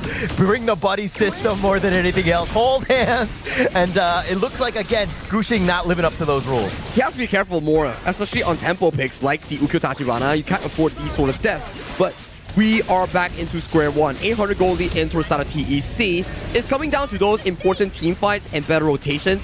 How you capitalize on these side lane turrets here. Vision line is going to be a bit of a trouble for side of TEC as they are marching towards this unknown territory that you speak of. Yeah, Calm here. He's going to be walking pretty much by himself. Katsu is following him on this one, but they've taken the top T1. With this Overlord, it looks like Influence Rage have found ways to come back into it. Slowly but surely, right? They are still on the defensive end, especially with their composition. Just doesn't work too well in towards the late game. You need a beautiful engage coming in from either Tempest, Fury, or Mena, especially on towards Ching Si. Ching Si is their only late game damage source. If Ching Si goes down, it will be good news for Influence Rage and horrible news for TEC. I mean, I still also give credit to Gushing. He's kind of that guy as well. The Raging Sea completely dodged away, but Gushing is the main target. They actually find him, and do they get any sort of revenge? It looks like Iblis, he too will fall. Danny pouncing forward, not letting anybody go. They find Katsu as well. 3 members down, trade away for Leffy, and they're going to go onto the back. Ching Si wants it, tries to dive the tower, wants to go for it. One more shot, not able to do it. And now with the Kachusin, he's in no man's land. Danny on the prowl, says, how dare you try to go for my team? The light step on away, but Fury finds him and takes him down. Disaster all around for Titan Esports Club. Every single member overextending for that play. Gushing, Ivlis, first to fall just now, and Ching Si. He went over aggressive for a rover and he got punished for it. He just thought he could just get that one kill. Just pat the KDA, just move on. But Ching Si, I mean, he had a really nice light step to kind of set things up, but he should have just ran for the hills to stay alive, but of course, break it down. Like Mena missing the Raging Sea, but as of this point, Fury found a beautiful engage on towards the side of Gushing to take him down. And as of this point, backline shattered because The Ata was nowhere to be seen. Calm was late to the party, and Qingxi, because he overextended for Mena and still didn't get him, he got punished and towards line. Fury got caught. Yeah, Fury gets caught on this one. So Gushing gets the revenge, but it looks like Qingxi, though, will also hide under this tower. And now Influence Rage will use that space. Danny is starting to hit like a truck, takes the top T2. 3-1 and 4 on that pay with 100% kill participation. Here, Tempest marches through. Walks into the 2 on this one. He's trying to get the pullback. The Raging Sea is going to whiff on this one, and the Heart Link will get him back to safety. And now he's trying to leap away. Danny's going to be killed. The Ghost Ship locking him down. Mena is hiding, but he's not going to be able to get away. What were they thinking there? They have a numbers advantage coming in for the side of TEC, and they capitalize it on Influence Rage over aggression here. I gotta say, both teams are fighting neck and neck. They are finding every single moment to bring the game back into an equal footing. And right now, with that play, TEC, they are back in control. Yeah, finding little play after little play. They're like, you know, trading jabs, if you will. It's a heavyweight fight between these two. Of course, loser of this series is gonna go home, so everything on the line here. Slowly pacing, right? You gotta be sure that you don't want to go home. Okay, he didn't want to expend the smite there, because if you expend the smite, you probably cannot actually contest for this specific bump. 1.8k goalie for TEC, not the greatest one, and not the big one. Calm, actually locking down the Ghost Ship. Danny, though, he's going to be controlled. He gets focus fired. He's going to be killed, and who takes that? Tyrant Gushing is there. And with that smite, now Influence Rage, they have to run for the hills, and it looks like TEC coming out on top with that trade with a 2-for-1. Back-to-back initiations on towards Danny. Danny is their only consistent source of DPS in that composition here. He gets taken down, and the entirety of the composition that has been built around this double fighter has been diminished from the side of TEC. Securing the Shadow Tyrant, getting 2 kills, and everything on the map is going in the favor of PKL second seed. Yeah, TEC were like, okay, we just got to find Danny. Everything. Throw everything at him. Kill him. Take him off so that we can take the rest of them down. I mean, if you're looking at Fury and Leffy, yes, they have damage, but man, it really is compounded by Danny's excellence. And Calm, as of this point, no one can take him down. You'll be thinking like, okay, Leffy, maybe he can take him down, but this is why sustained style tank and fighters does extremely well against Chicha. If they can absorb all the damage coming in from Chicha's initial ultimate, then Chicha, her entire damage output just reduces. Oh, they find him yet again. Danny's getting control, and yet again, he's been taken down.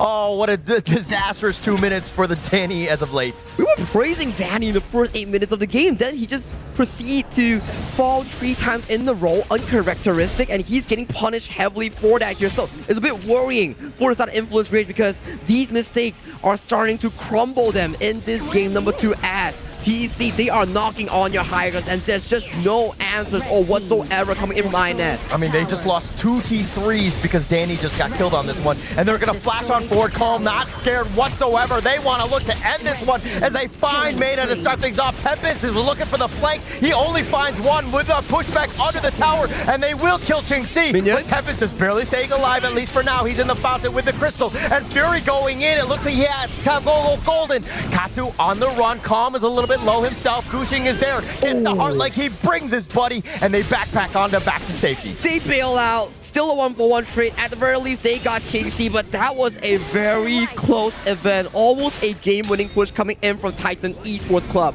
But now, with the Hellfire advantage, maybe Influence Rage, they can knock on this Shadow Overlord with, what, a numbers advantage potentially for the next 5 seconds before Qingxi comes up. Yeah, but it's not really enough to take any sort of major objective. Maybe this Overlord, if they go in, Gushing finding him in the lair, if you will. And now with that Razor Cavalry, Tempest was trying to make a bit of a play on that side. Leffy's there as well, trying to deal with Calm. The Overlord getting a little bit low. Who's going to take it in? Gushing gets the Overlord, and now Calm is controlling him on the back, but he will fall. They have the control on, but Tempest is going to be traded away as well. And now Evelyn trying to just go with that CC. They find Fury. Mena is going to be picked off as well. Danny and Leffy running for the hills. They need to hold here.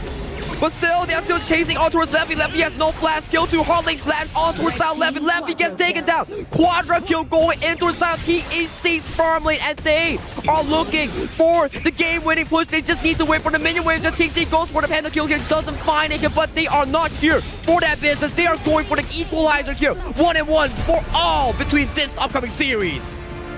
What a great game. I mean, this is one where it was a little bit back and forth. Influence Rage are like, hey, we know the MO of how to get back into this game. They were trying to do it, but TEC shut the door on that one. They were like, we're not letting it happen yet again. The composition just makes sense coming in from the side of Titan Esports Club.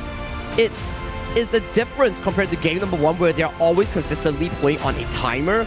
This game itself is like, okay, we can afford mistakes in the mid game where Gushing fell back to back, and Arlie on the side of Qingxi still managed to pop off in towards the late game with that quadra kill to end that final fight. I think that's the second quadra kill of the EWC. We're going to have to check the stats on that to make sure. I don't remember exactly, but it wasn't the penta, so he's not getting the King's moment, but still a quadra kill.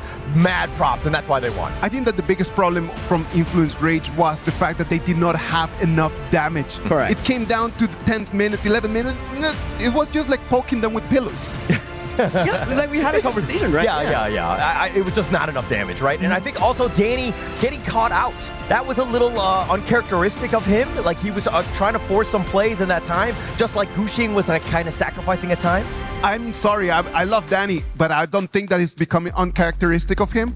I do believe that recently, I'm sorry, we gotta call the things the way they are, and recently in these last days, it has just been a pattern. I have a theory on this because we play a lot of games, and especially in the high competitive level, if you are shot calling as a carry player, you will lose sight of your positioning while you're talking a lot. This has happened to a lot of the amazing players throughout the history of competitive esports and also Honor of Kings. Way too many things to be thinking about. You need to be communicating, you need to be looking at your minimap, you need to look at your items, and you still need to be talking to people. I'm really sorry, I don't see it.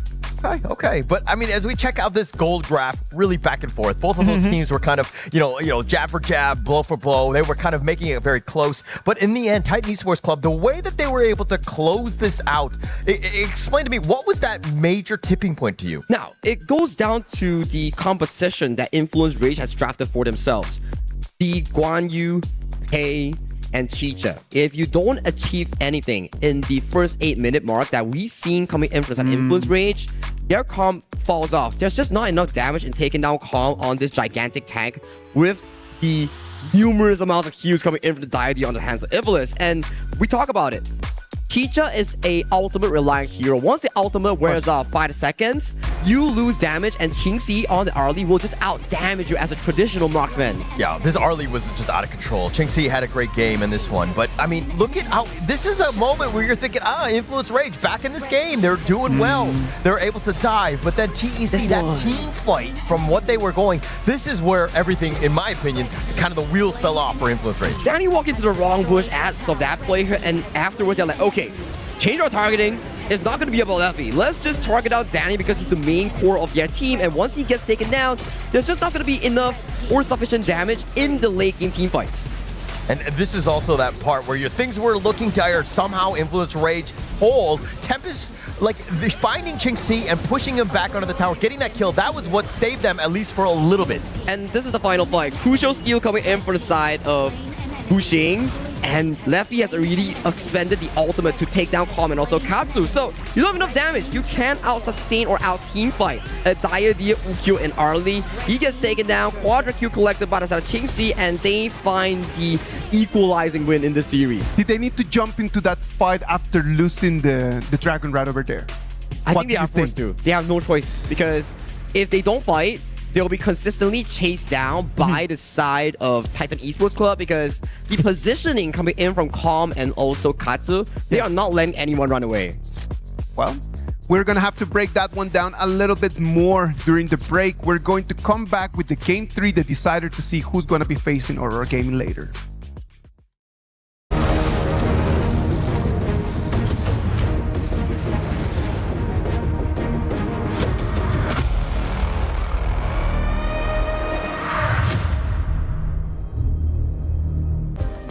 Play is in our DNA. Whenever we let it out, it becomes our superpower. Now imagine an entire city being built to supercharge it. Kadir City, powered by Play.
Welcome back. This is the KWC 2026. We're live from Paris, France.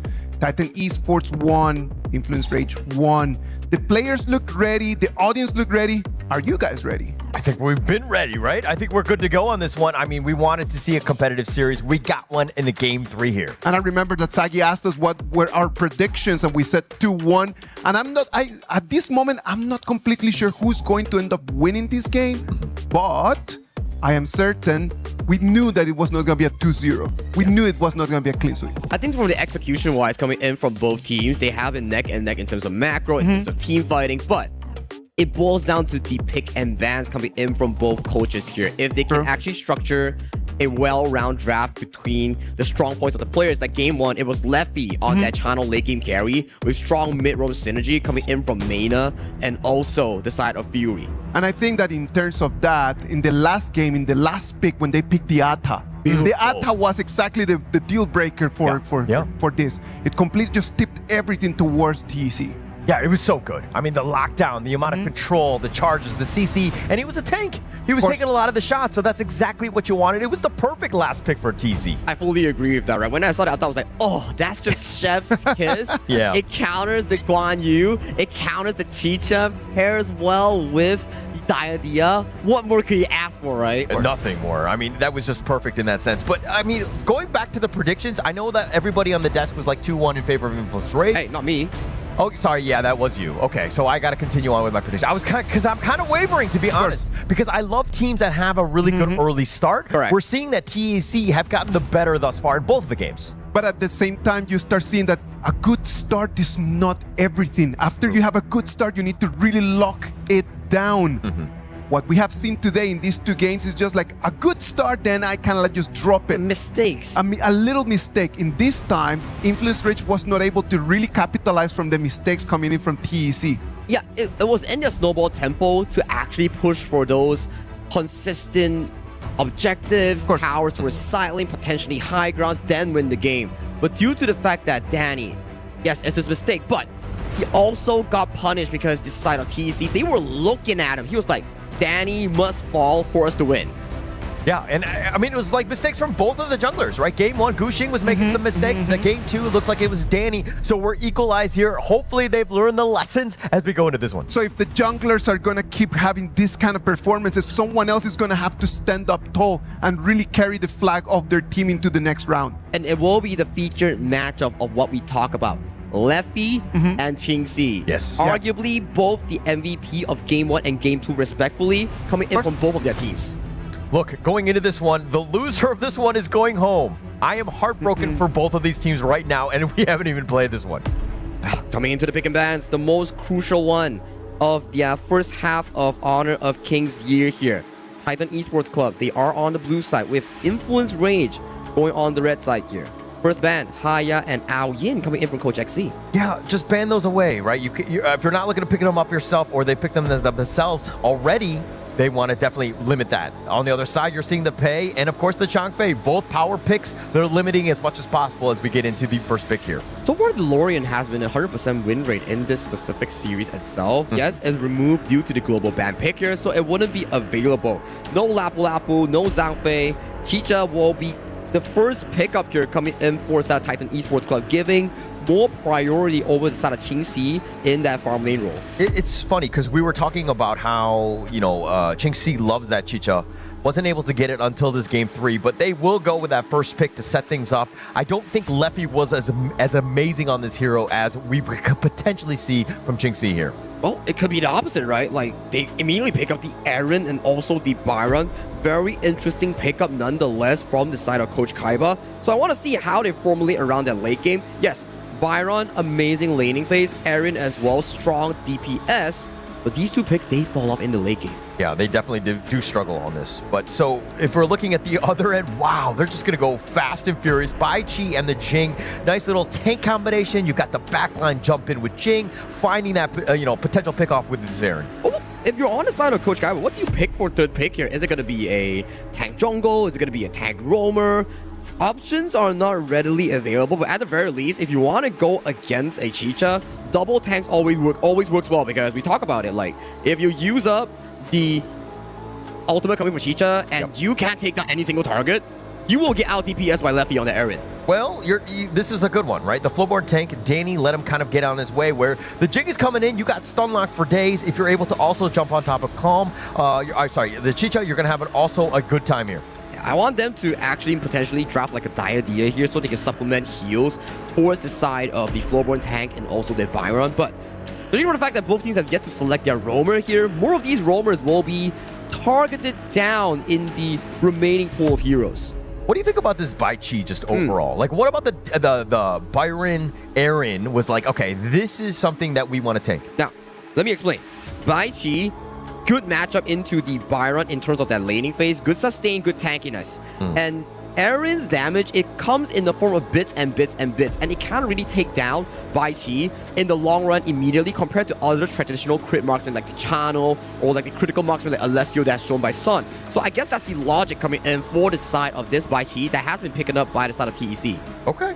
As we go into the second phase here, you were talking about how, what is the roam pick from the side of Influence Rage? They've kind of taken away the Liang as well as the Diadea, just more lockdown, right? But it's been roams on both sides, right? Like Moats and the Lapu Lapu as well. I think they need to pick up the Anet here. Anet has been one of the amazing picks showcased by some of the other teams, especially notably GKZ. He plays it defensively, he plays it aggressively with those ultimate flash engages here. Ladies, we picked up here in case if you want to draft another tank roam in towards a specific roamer pool. So it's going to be interesting to see what both teams have in mind for their final pick in towards the roamer. Yeah, when in doubt, just go with more CC, right? Correct. But I think in terms of the damage department, kind of scary. I mean, Aaron is definitely the one, but is the rest of them enough to take down like a Bai Chi that's running at you? He's like, yeah, you can stun lock him for days, but if you don't have the damage to burn through that armor, what are you going to do? I think this goes into the logic why the Ladyzen is selected here.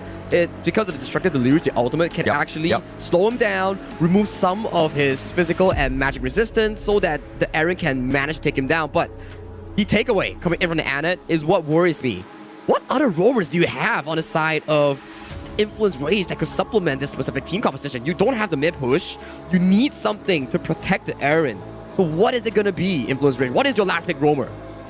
Going to be a very good question. I think that because the Byron of the Flowborn tank, you've already got kind of like that meat shield, if you will. You need something that's a little bit more with that. Okay. Sunbin speed, the heals.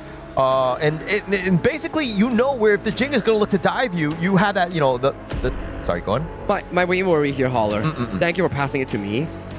I'm super worried. Okay, Sunbin is good when you have double tanks, but your mid is a Lady Zen. Yeah. And we've seen clips on social media on how Lady Zen suffers in clearing wave. And if you suffer that mid lane clear, your jungle will be invaded by the double smite Jing coming in from the side of Guxing. Yes, definitely going to have a problem here. But this is one that they were looking to do. I mean, in the sense that this is the last pick. Yep. Right? They were expecting this and they were like, haha, this is our trump card. But do you think that that trump card is actually truly valuable as the last pick? If they can survive the first 4 minutes of the game without the jungle just losing control over to the side of at the Esports Club, right?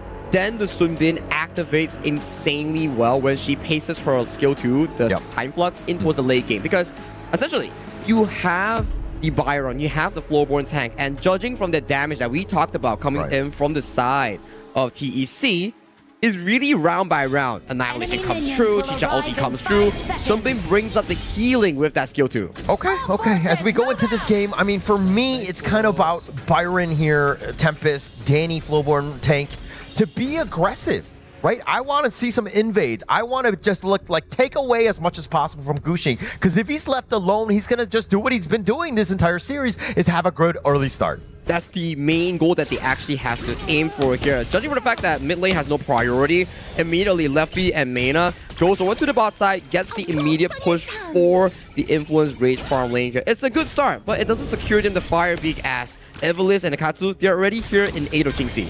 Sorry, which of these two squads has the better late game?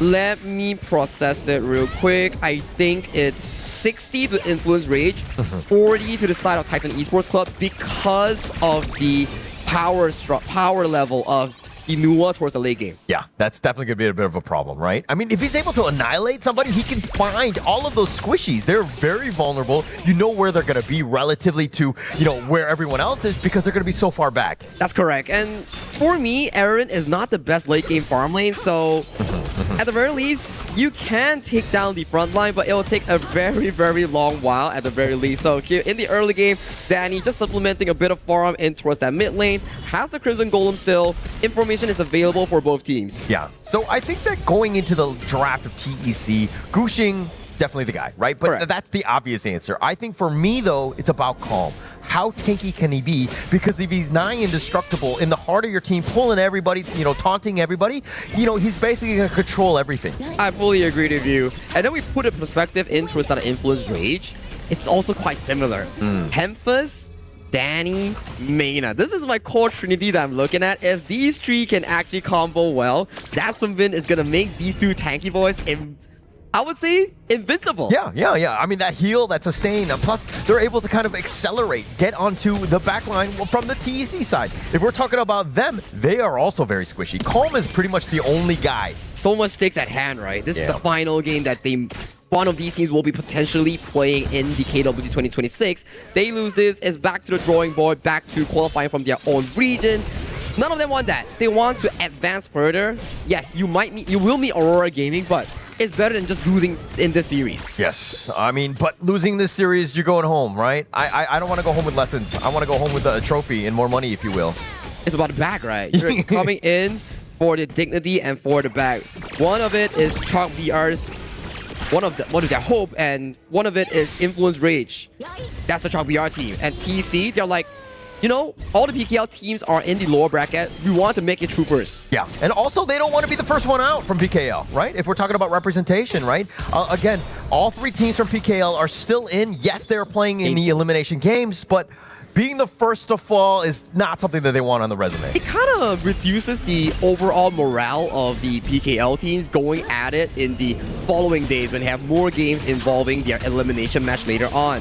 As we go back into the game, we're nearing the 4th minute mark, 30 seconds on the dot with the final wave. Lefty is being targeted really heavily coming in by Gushing and also Qingxi. And also the dynamic of the game has changed a bit. Gushing going in, finding two. He's going to use the mirror domain, dashing around with that annihilation, but not enough first. It looks like the emergence. He wants to be popped on this one. Ivlis, though, getting a little bit controlled. He's going to just use his untargetable to get on back. But he gets chased. Danny chasing him down, getting that first blood, and they will push them all away, opening things up for this 4-minute tyrant here.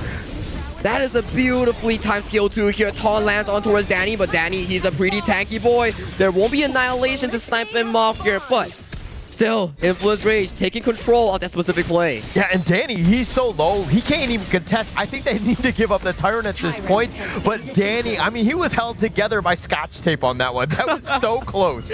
And I like the timing coming in from Danny, right?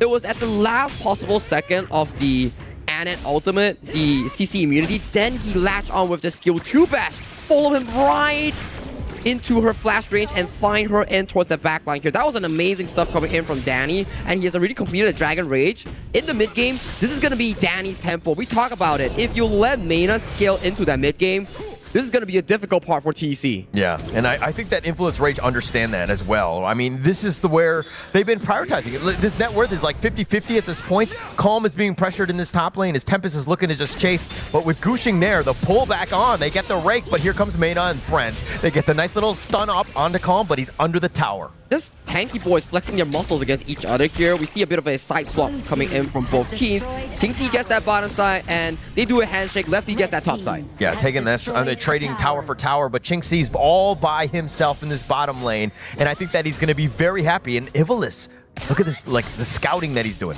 Yeah, Ivlis is like one of the roamers, the Anat pick that actually engage when your team is available. We saw that from Zer, right? The ultimate flash coming in from the Anet is like a good pre-setup tool that allows Calm to come in later on.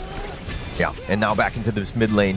They're looking to Danny hunting, finding at least Calm for this one. He goes on 1 versus 2. He knows that reinforcements are underway. The creation blocks, and they have Katsu with a decent amount, but Danny now getting a little bit controlled. They have a little bit of the silence. Qingxi's on the side. It looks like it's a skirmish, but no kills. He's so tanky here. In the bush though, Gushing May find a target here. Danny in the midst of multiple targets here. Gushing gets taken down really low. This could be a potential buff take coming in for the side of Influence Rage if they do want to. Yeah, they're going to go with that Annihilation. Danny, though, on taking out most of that damage. And now they're looking to turn this. He goes right back in. He tries to go for Jinxie with that rake back. And it looks like Danny's been controlled and he will fall. Over aggression coming in from Danny here. They saw Gushing place towards the top side.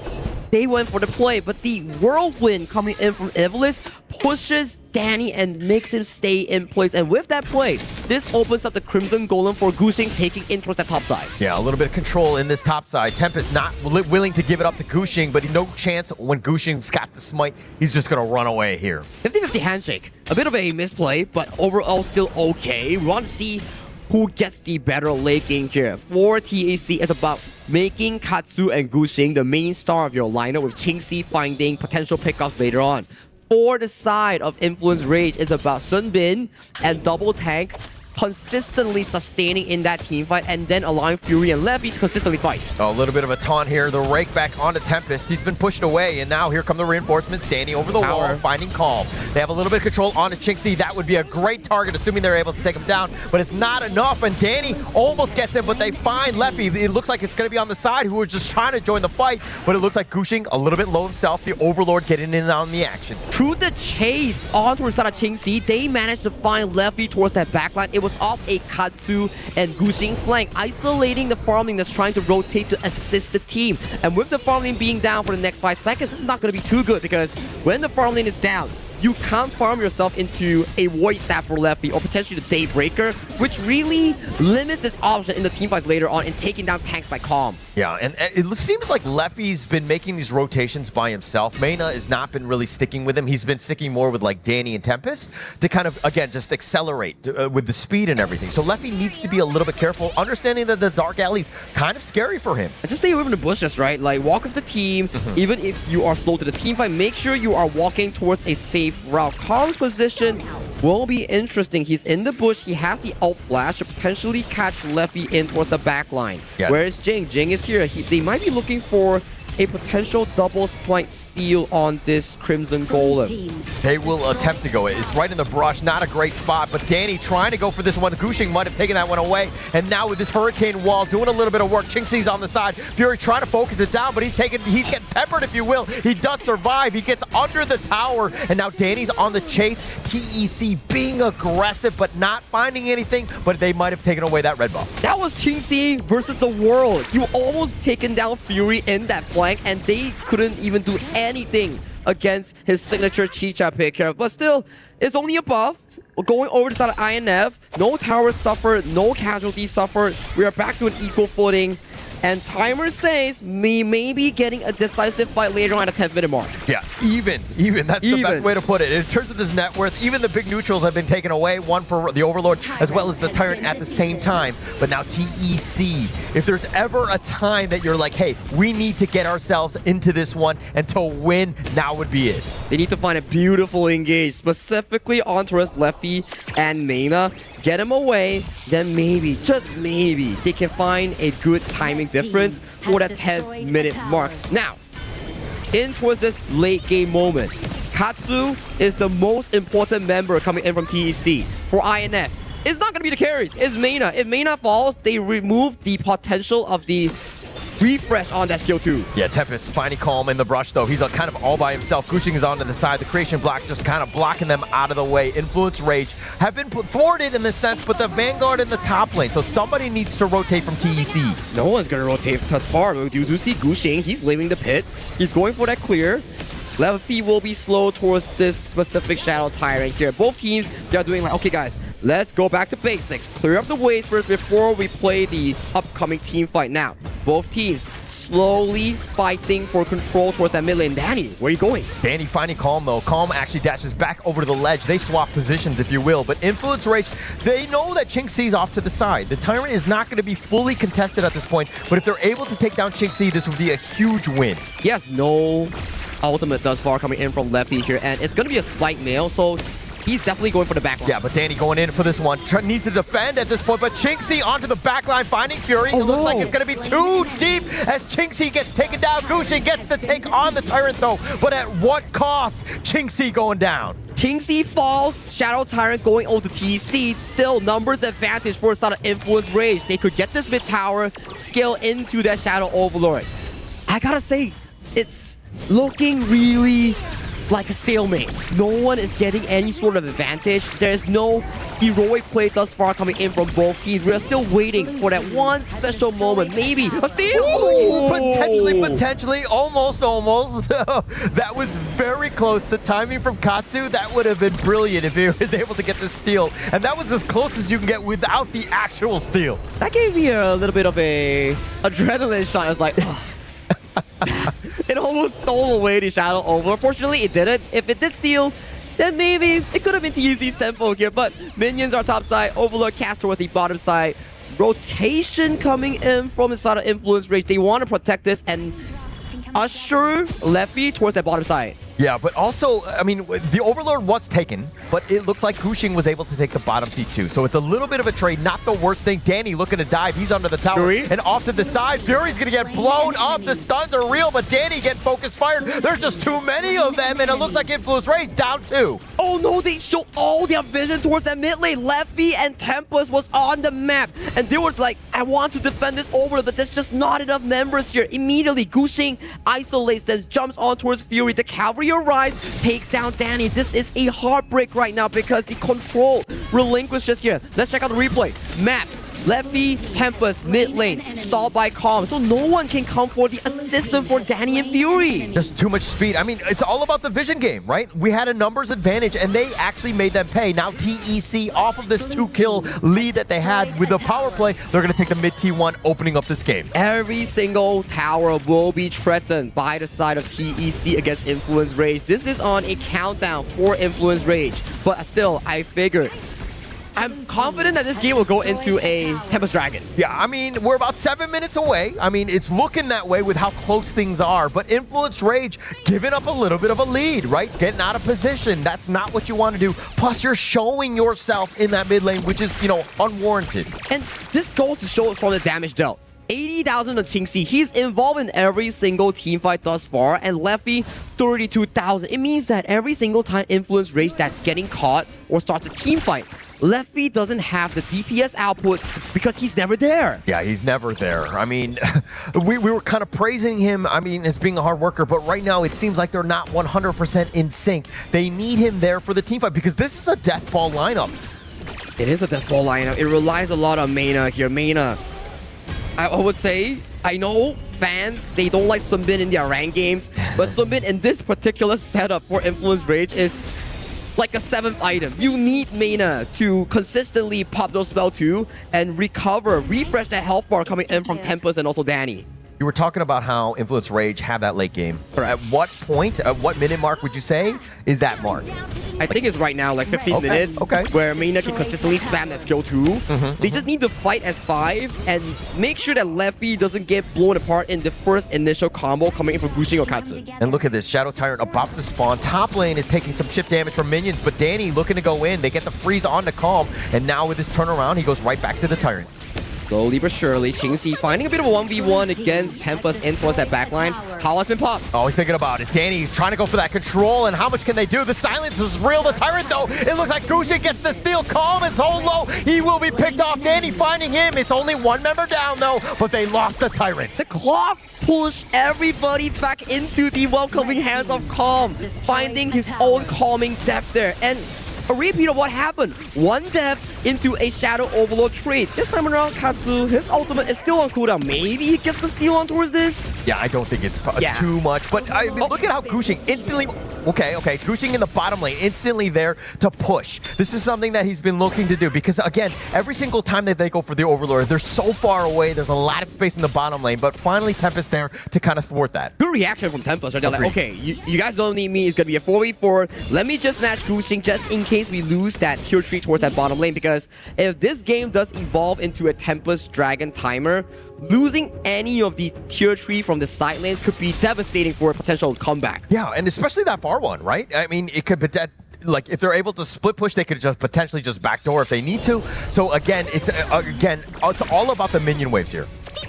We do see Overlord coming in from all 3 lanes. It's not going to be a repeat of what exactly happened with Gushing. Where are you? Gushing looking to dive in. He instantly just gets on out of that. There were just too many members of Influence Rage. They've been using the buddy system. All of them are holding hands as they move around in this jungle. And Leffy is stacked with those defensive items here. 1 Blood Rage, 1 Sage Sanctuary. Probably has the money as well for the Destiny. Yeah, it looks like Calm just too tanky. They don't want to risk this one. But with these Vanguards, look at where Qingxi is. In the top lane, he's going to deal with the Shadow Vanguard all by himself. Very smart, right? There's just not enough tower pushing capability from the side of Leffy. If he walks to front forward, Katsu with those creation blocks will catch him off guard. Qingxi might be in a bit of a danger here. Oh, he just barely canceled it. Qingxi is on the run. The prowl is on. They've called the police, if you will, said, hey, we have an invader in our jungle. They have a little bit of the silence, but the Smite Veil is going to just keep him on back. The rest of TC are joining up. It should be the end of this, but Danny not able to find the catch on Evilus. Very good haul coming in from Evilus to disengage Qingxi towards safety here.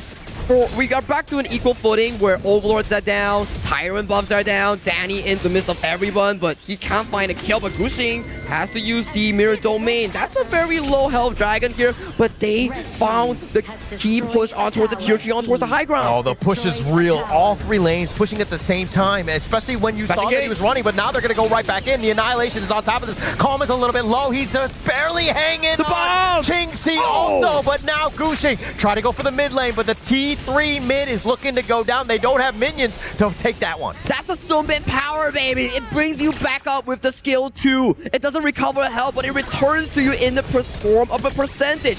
And with the tier 3s coming down, that mid lane turret is long gone. The next upcoming Tyrant, if any of these teams take it, especially Influence Rage, they can remove all tier 3 towers from the side of TEC. Influence Rage right now, they are so close. I mean, both of these teams right now, it could go either way, but I think there's a slight edge for Influence Rage as they're putting on this full court press. That composition just makes so much sense going in towards that late game here. If Mayna survives, Danny and Tempest will be raid bosses going in towards that team fight. And Qingxi, his damage will be suffering right now, but that's a very peculiar flank position on towards that backline. This could be a game-changing moment for the side of Qingxi here. If he can find a backline, oh my God, he's going to go in for this. He tries to go right on top of Fury with that Annihilation with Calm's damage. That is going to be enough. Mayna now running for the hills. He's not able to find it, and they get the pick off as well. And now Evilus, he's going to be taken down, and now with this Sage's Sanctuary, is he able to stay alive? Qingxi fighting 1 versus 2. It doesn't look like that's enough. Leffy is doing too much work. Off to the side, Katsu. He's trying to stay alive with Gushing, but it looks like they find Tempest, who out heals him. And now Gushing, he's all by himself here as Calm is going to recall on back. Can they potentially end the game though? There is a 30-second death timer. 1 wave towards that bottom lane. Gushing just freshly uses ultimate. Potentially INF. The safe route is to just remove all the outer turrets. Wait for your teammates. Then go for the Tempest here. But they are potentially looking for that game-winning push. It may be a potential endgame moment. Yeah, the bottom T3, but they're going to make their way to the mid lane. They're going to take them all down. I think that they're going to disengage. Qingxi was up in about 5. I don't think they had enough time. This is the smart call by Influence Rage here. It's a very comfortable situation right now. They got the Tyrant, they collect the buffs, wait for the Primal Born to expire, then threaten the Tempest Dragon with the 3 pushing waves. For TEC, they need a miracle, some steal, some King's moment from Katsu on that Nua. I mean, it's not just about the Tempest Dragon steal, but if you're able to get some sort of pickoff. But TEC looking to waiting on the prowl, if you will, but it looks like Calm is getting control, just way too much CC. Yes, he's tanky, but at what cost? He will be backing off. Influence Rage, not able to find the true pick. Slowly. It's going to be a reset moment coming in for both of these teams. For TEC, they only have 1 shot if they want to contest this Tempest Dragon. They need to clear out the side lane first. Oh, Calm is being controlled a little bit on the side as well. Qingxi actually flashing back to safety, if you will. He needs to group up with his teammates. Danny, he's so tanky as well. He's just taking most of the punches, but now the Tempest Dragon is up. How do they proceed? There's a lot of minion waves crashing on towards the cross map here. Katsu has already showed himself on towards the top side for INF. It's their call. Do they want to start this? Leffy, hands on towards the Tempest Dragon for the initial play. Yeah, this is that moment. The Tempest Dragon is going to be started. Qingxi is within the wings as well. This is a golden opportunity if they want to go for this one, but they're backing off at this point. Calm, looking for Danny, understanding that they might have a bigger target. Jingxi is definitely the target if they're able to go, and now Danny continuing to duel with Calm, the pushback if you will. He's going to be sent with some damage. He's at half-life. It's a setup phase. You need the minion waves to start marching in first. Tempest is at the side lane setting up the play. Yeah, now they're going in for this one, and there's Jingxi. Oh, he's been stunned. Calm is as well. And Tempest is just on the run. He's absolutely a demon, if you will. They find Ivalice. They've got 2 members. What do they want to do? They want to end the game. They want to advance to that lower bracket finals, but Jingxi's coming from the backside. On the backside, it looks like Gushing just trying to deal with the minions. That's good. They do have backdoor, but Gushing is a little bit low. Sage's Sanctuary is going to be popped for him. They're trying to take him down, and they have him. And now with this minion wave, it looks like Influence Rage are going to move on. Vamos! Influence Rage! They advance to the lower bracket decider match against Aurora Gaming. They find a sign of hope, and goodbye, Titan Esports Club. Sad day whenever you have to say goodbye to a team, but my gosh, Influence Rage in this one, this nail biter of a game 3, finding ways, the opportunity to get themselves in. And I mean, it is a sad day for TEC fans, but man, that team played with their hearts on their sleeves. They delivered a splendid performance coming in for both teams, but it's the draft of all things, that Sunbin final pick. This is towards the viewers here. This is how you draft Sunbin. You need double tanks, and this is a perfect showcase coming in from Influence Rage on that Sunbin. Influence Rage is gonna move forward to our today afternoon's match against Aurora Gaming. Congratulations to Influence Rage. The Choke BR second place are still alive in our KWC 2026. On the other side, thank you very much Titan Esports for coming in. But right now, their dream of the KWC 2026 championship comes to an end. A lifeline, if you will, for Influence Rage. Really well played. You know, I mean, they dug deep for this one. They knew things were going to be on the line. Everything was going to be competitive. But being able to just overcome, and I think that this comes with the experience of this team. They've gone through a lot of heartbreak. But to get themselves here and to win that pivotal game 3, again, just shining when you need to. Heartbreak. Yes. Yeah. Shattering moment, not only for the heart, but their keys later on. It's going to get crushed by the machine later. Yeah. I mean, that's the whole point of EWC, right? Having that moment. The key is definitely something that is, again, part of all of this. Lads, let's look at the hero picks right over there. We can all agree that it came down to the Sunbin pick. Agreed. Let's break that down because we don't get to see a lot of Sunbin picks through the KWC 2026. In these patches has not been a very popular hero. So I really want people at home to understand a little bit about the mechanics of that specific. Now, Sunbin skill 2 is a movement speed buff. And it's not a heal, it's a rewind of a percentage of your health loss after the movement speed ends. So what happens?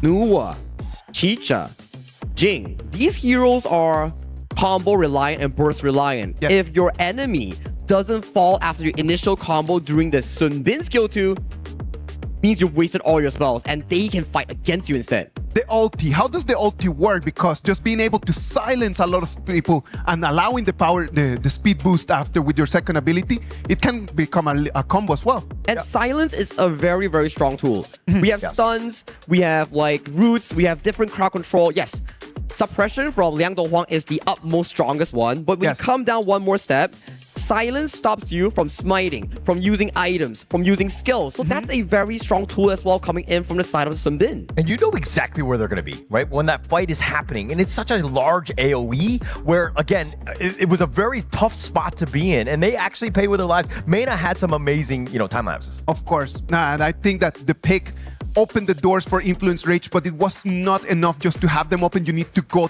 through them. And the way that they played in here, sometimes I just felt like they jumped in a little bit too quickly. I felt like they were tossing too many abilities onto the Paitsi because Paitsi is just extremely tanky as well. I think they are on a knife's edge, right? They are forced to make plays that just counters out the timer where we talk about it. The better late game goes in favor for the side of Influence Rage. So if you're on the side of Titan Esports Club, you are forcing yourself to find moments. That's why we see in multiple occasions, it's 3v5 on the front side with Jingxi and Gushing finding the flank angles here, which to their attempts, it worked out most of the time. But it's just that the scaling coming in from the Sunbin is just too darn strong. Yeah, and again, you were talking about the fact that this lineup was all late game. Correct. Right? Once they hit the late game, it was way more difficult. It looked like TEC were doing things that were a little uncharacteristic, especially with aggression by Qingxi. We gotta just talk about that. About just like the times of the game. As time passes, that Sunbin strat was gonna become stronger and stronger and stronger. What about if we go to Mara? Mara got Danny right over there on stage. Let's hear from them one more time. Danny is here with me, smiling as usual. Congratulations. You get to move on to the next round, which is gonna be happening later today. But we want to know your thoughts because in game 2, your opponent was really targeting you. They were making it very difficult. In moments like that, how do you adjust to that pressure to make sure that you could still make an impact and have it not ruin the entire match? So yeah, about the game 2 was not very easy for me to play. I mean, our champion is really OP, but was kind of hard to play against their composition, and they are playing like really good. But I feel we were doing great in the game. We were with some advantage. We are doing good the rotations, but after we lost, I think our mood was kind of bad after we lost, and then I just said to them, guys, don't keep pressure. That's fine. We just need to see our mistakes. We know what is our mistakes about half map, about some pickoffs. So we just need to pay more attention in the next time, and we're gonna win for sure. And that was a really great pep talk because we saw in game 3, you got it all under control. Now, your next matchup, because you've won, you're gonna be fighting once again in match 3 today against the MKL Spring Champions Aurora. You took off one game from Rock Esports, right? They defeated Aurora. Now you face them. You said that your play style, your identity is very aggressive, but now you're going to be going up against Aurora that's very methodical. How are you going to approach that one, and what would you like to say to them? Yeah, about it, I mean, Aurora is really great team, one of the best of the competitions for sure, but I feel actually if we beat Rock one game, for sure we also can beat Aurora one game. We can beat the series. I think everything depends about our mindset, about our mentality, about preparation. So yeah, I am excited to do it. I'm not afraid about them, to be honest. I know they are good, but I know we also can do it. For me, our games is not important if we are playing against MKL, if we are playing against PKL, AKL. Always is hard game for us, I feel. So yeah, I think we can do it. We are ready to do it, and yeah, we're gonna try. And that is a spirit, to not fear your opponent, to be able to look them in the eye. Now look at the camera and invite them to support you for the third match of the day. Guys, keep supporting us, please. Now we need you guys support a lot because we're gonna play against a really strong team, but it's just one series to go to playoffs. So yeah, guys, please keep your support, and thank you for the message, for the support. You guys are incredible. Thank you. Congratulations, Danny. One more. And now we'll talk about that with our casters. Lead the Gorge. Thank you very much, Danny. Being strong is not only about the muscle, but about the mentality. When you have setbacks, how do you jump back right over there? He mentioned to us that after their game 2, they were actually feeling pretty sad and pretty mad about it. But it was just about just coming back immediately. You get 3 minutes in between just to get back into it. Influence Rage, if they play the way that they played right now, do you think that they have a chance against Aurora Gaming? I think so. I mean, the only thing that they need to shore up is that weakness in the early game. They can't let Aurora get going, especially early.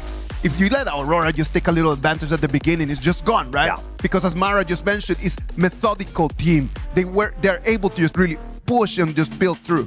I think that's the specialty coming in from some of these MKL teams. They are much more aimed and also calculated in some sort of their plays, but nothing is zero. You'll always have a shot if you're competing in a tournament.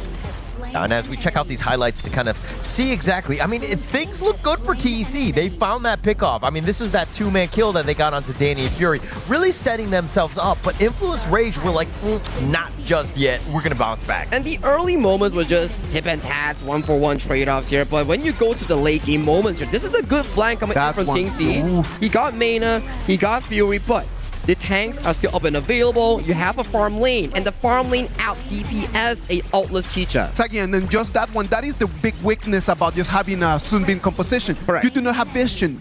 You cannot just be jumping inside of the brushes in a different way that you could have with something tankier on that choice. Which is true, where in these moments, your double tanks are up front, and then you can't peel for your team.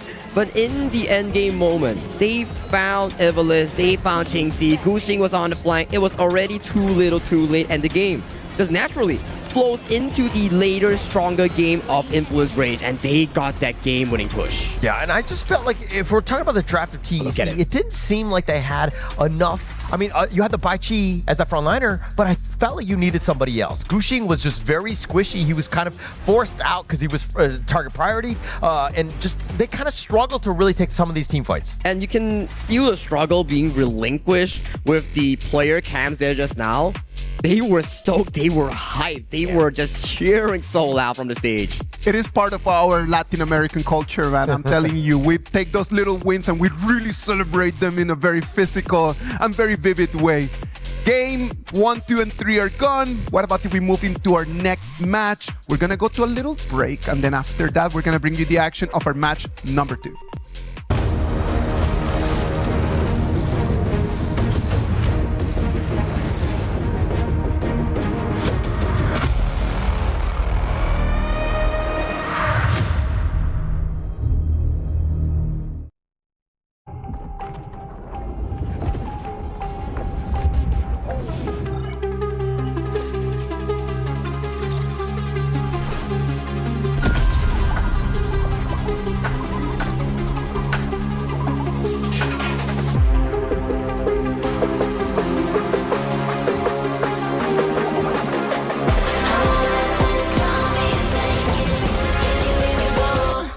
We're the champions, ready to go.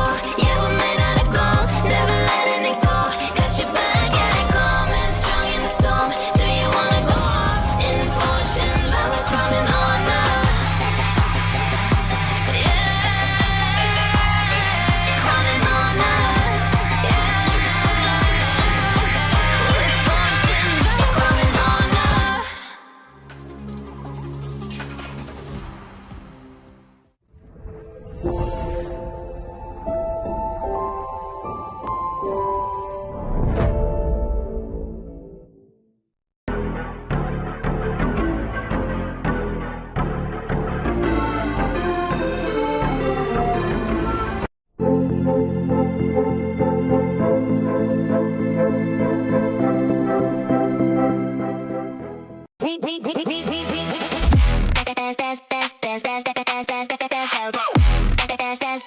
We book Esports World Cup up.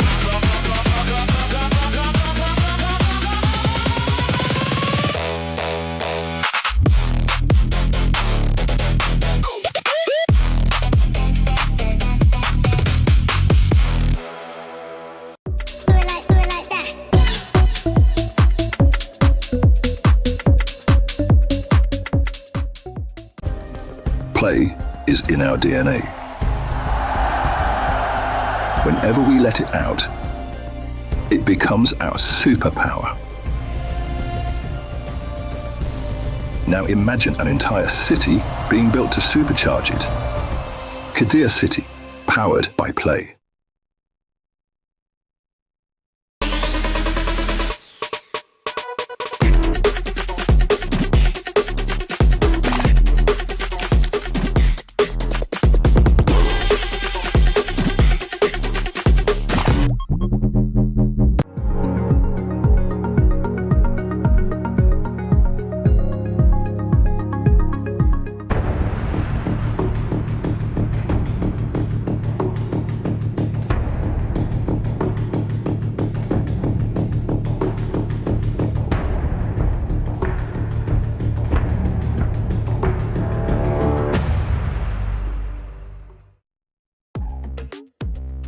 Welcome back. This is the KWC 2026. Our match number 1 sent Influence Rage straight into the lower bracket finals. They're going to be playing against Aurora Gaming.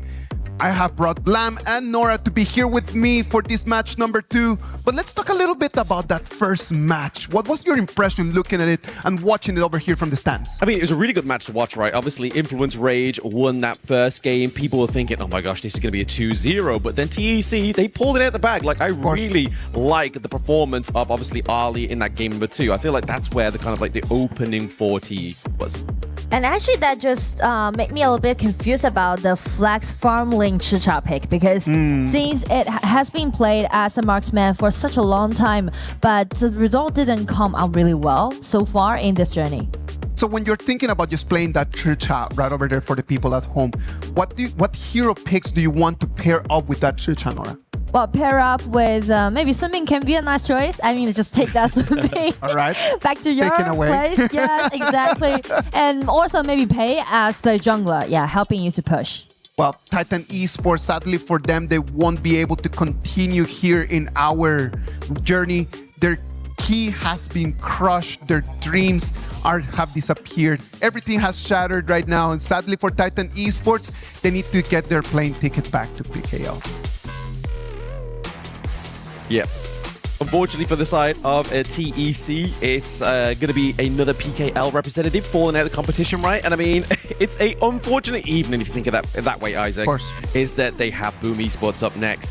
That could be a potential another PKL representative leaving the competition. So this is a grand warning for the PKL region. I hope that all the people, all the fans from the Philippines are right now just pushing for all of their Filipino teams, right? Like, I really hope that the fans from the PKL can just really like cheering for all of them. The more PKL teams that we have left in here, the bigger the chance it is that one of them is going to make it to the top 8.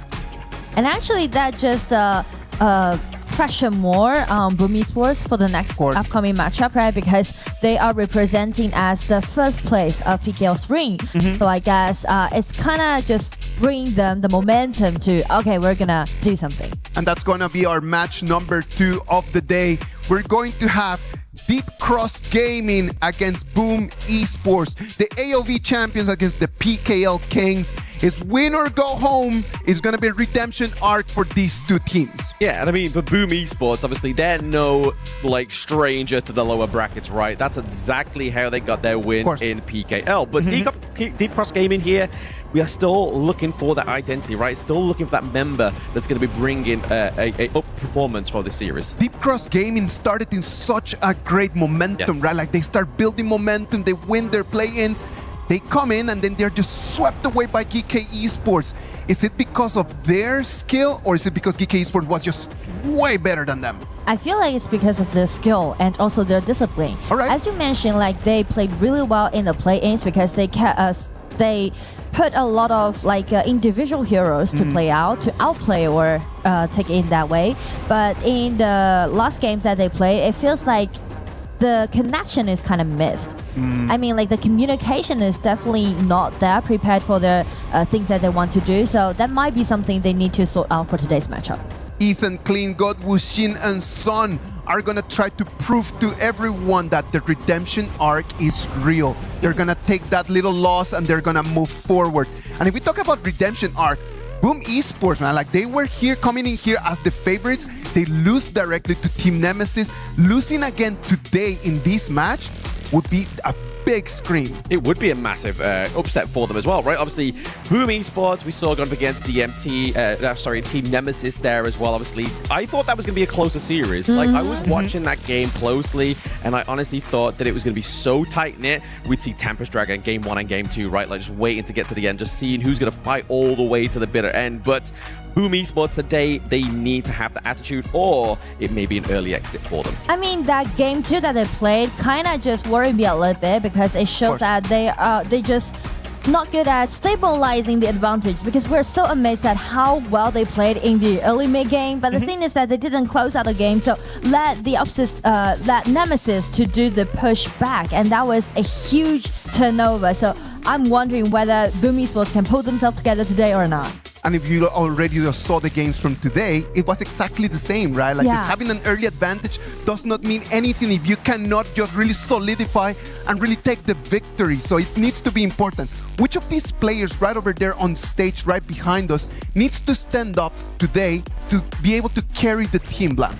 I feel like we're looking towards the jungles, right? Yeah. But historically, within KWC so far, those jungle matchups, they need to be the leaders of their team, right? They either need to be going for, obviously, jungler heroes that can obviously dictate the pace in the early game, but also be enough of an influence into the late game that there is just a clear direction for these teams. And speak of those players, actually, one more thing that I want to add to it is their playstyle. It's not only about their aggression or passive or something like that. No, nothing like that. Actually, it's all about discipline, play against teamwork. Because actually, Boom Esports, they played together for such a long time. They got the PKL Spring title, right, as the championship. So the composition is definitely sufficient for them. And also, they are really good at macroing in the early game. But the thing is that if they do a lot of ganks at the side lane, that might cause problem to DCG today. Let's underline that, Blam. Discipline. How does discipline looks like in the Gorge? Like, what are the decisions for everyone at home? Just when we talk about big concept, like you gotta be disciplined. How does that look like? Discipline can be in many forms, right? Obviously, it can mean that you can either go for, obviously, those risky plays, but you got to be disciplined enough to know when the retreat needs to happen, right? Okay. And a lot of those teams is kind of get that scramble because the adrenaline gets going, you know? Blam, and that's one of the things that I really hope that everyone at home can really pay attention. When to jump in and when just to call it. There's got to be a moment where you just need to call retreat and just go back home and understand that that is enough. So actually the shot caller matters a lot in game. Yes. Especially for DCG, because I mentioned like those heroes that they like to pick, they are a big fan, like huge fan of Jhin. They played Jhin several times and also Mai combined with Mai. So initiation definitely going to be sufficient, but who's going to be the shot caller? Jhin or Mai? Right? You need to let one person to be the shot caller and say, all right, it's going to be the thing that we need to do. Yeah, and I definitely feel that that's a good cause as well. Like conversation, really, because these team fights within HOK are so quick-paced. It's not like you can be like, what shall we do? Let's have like a little bit of a debate, right? It has to be the shot caller making the calls, right? Like there is no room to have like, okay, back, we need to go. Nanoseconds they need in order to make those decisions. Blam, Nora, it is going to be DCG on the blue side. It's going to be Boom on the red side. The BP has started. Break it down for us, please. And I mean, speak of the draft, one thing already appeared is that Boom banned this Yango away. That's exactly what I want to brought up. Because actually when DCG played against Nongxin in the play-ins, Nongxin banned this Yango twice for the draft. We didn't see any Yango being played yet, especially for this claim. I mean, you do make a good point there, obviously, Nora. We was talking about this in the green room, obviously the point out of the Yango only being banned out in the series against Deep Cross Gaming. So I feel like it's a scrim detail, right? Clean here is obviously a player from obviously HOK, so Yango would be a possibility, and it clearly is some kind of pocket pick for him because no other team have gone for that desire yet because it's only a best of 3. We're looking for comfort picks, we're looking for those big carry picks, and if you look to the side of Deep Cross Gaming, they go for the pay. They go for the Xiao Xiao. So early game, we got late game, and obviously then complemented with that front line of the Lapu Lapu. And also mention about those comfort picks. Yukio is definitely going to be the comfort pick for Carl because Carl is the core player on the side of Boom Esports. Not even mentioned to he got a Yukio Penta back into PKL Spring. Yeah, it's a very impressive stat to have, right? And then it's going to be lined up with obviously Tatsuri on the Lorien here as well. We're playing a AOV hero up against AOV champions of their own regions, right? Obviously a GCS. The Zhongfei Lapu matchup we've been seeing quite frequently as well. Just Titan go up against Titan front line. Needs to be the anchor for both of these two teams, but latter part of the ban phase here, Clash Lane is the heavy focus. Guan Yu doesn't really want to be given over to the side of Deep Cross Gaming. We know Clean has a good performance on that hero. I mean, yeah, definitely Clash Lane matters a lot, and since Dharma and also Charlotte has been banned away, including this Florentino, little choice left for Miggy. But the way that how Boom Esports do the draft just give me the feeling that they won't go for some marksman that is immobile. For example, like Irene or like channel these kind of hero. Yeah, I mean, like you said, running down the clash lane here, heroes terms-wise, obviously we do generally see the Devourer come through when we have the pay as well, right? Have that double marksman comp, but then your front line really suffers. It then becomes a big heavy weight for Shin to just carry that weight, right? Like, that's a very difficult situation to be in. Boom Esports, they go for the Aaron. We've been seeing a lot of Aaron Cheech matchups as well. That could be a potential here for Deep Cross Gaming. Yeah, from the bans that they did away this Byron, also Guan Yu already created a really comfortable setting for this Aaron pick, and also allowing them to build up a winning lane at the bottom, because paired up with the Zhang Fei, they're going to be very stable at the laning. But as for DCG, they really need some assassins on the top. I mean, some warriors who can jump into the backliners. So I'm looking for some hero like Fatigue. True. Yeah, I mean, he has not been banned out here as well. He was obviously one of the stellar picks of yesterday for Chammy 1, but it looks like it's going to be the Nurtza into the clash lane here for the side of Deep Cross Gaming. We saw a phenomenal performance here from Virtus Pro yesterday. Obviously, it was in the jungle, but it's still the same hero. It's still the same situations that could come across here. And Sun likes the performance here on the Flowborn Marksman. We have long range to kind of outpoke the Aaron and keep safe away from that ultimate. Yeah, I mean, like Lapu with this Nerja is kind of just give a huge threatening felt towards this Irene, but it's really rare to see Nerja played as a top laner actually, because usually, as you said, it will be played as a jungler. So as a top laner, Nerja need more time to farm up, maybe about like 8 to 10 minutes. Yeah, interesting. We have Global Ult going against Global Ult here. The Lu Bang, just more magic damage going over to the side of Boom Esports. So you know for a fact that the tanks onto the side of Deep Cross Gaming, they need a lot of magic resistance, right? Like, physical may not be the problem. Depends on how the automation for Aaron can go, because it can go 2 of 1 paths, right? You can either go magic damage Aaron, or you can go for the like attack damage, crit damage. I feel like Lu Bang is kind of like a counter pick towards this Nerja, but not for the laning, but only for the protection that he can provide during the team fight. So it's gonna be a very clear thing for this game 1, is that whether Irene is gonna be alive or not. Yeah, that's gonna be the big depender, right? That's a lot of burst damage to lose, isn't it?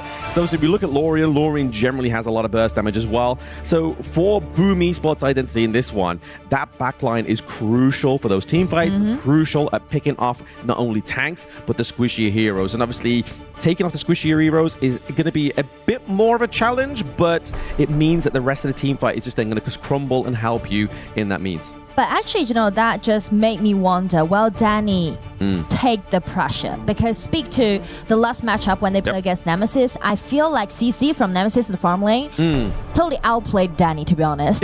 Because like from the laning to the team fight, actually Danny didn't really stay in a stable way. But this time they are giving the ball to Danny in game 1 in the lower bracket. Yes, but I mean, it's the same kind of display of what we saw yesterday, right? If you're going to give over like a big pick or something that's going to be comfortable for your enemy team, you want to be able to try and survive it in game number 1 rather than getting halfway through the series and be like, okay, they've got their best picks now. This could be a problem because we could be leaving the competition. But if you can survive it in game number 1, it means game number 2 is going to be a little bit more of a sigh of relief, you know? Yeah, best of 3 is such like high tempo format.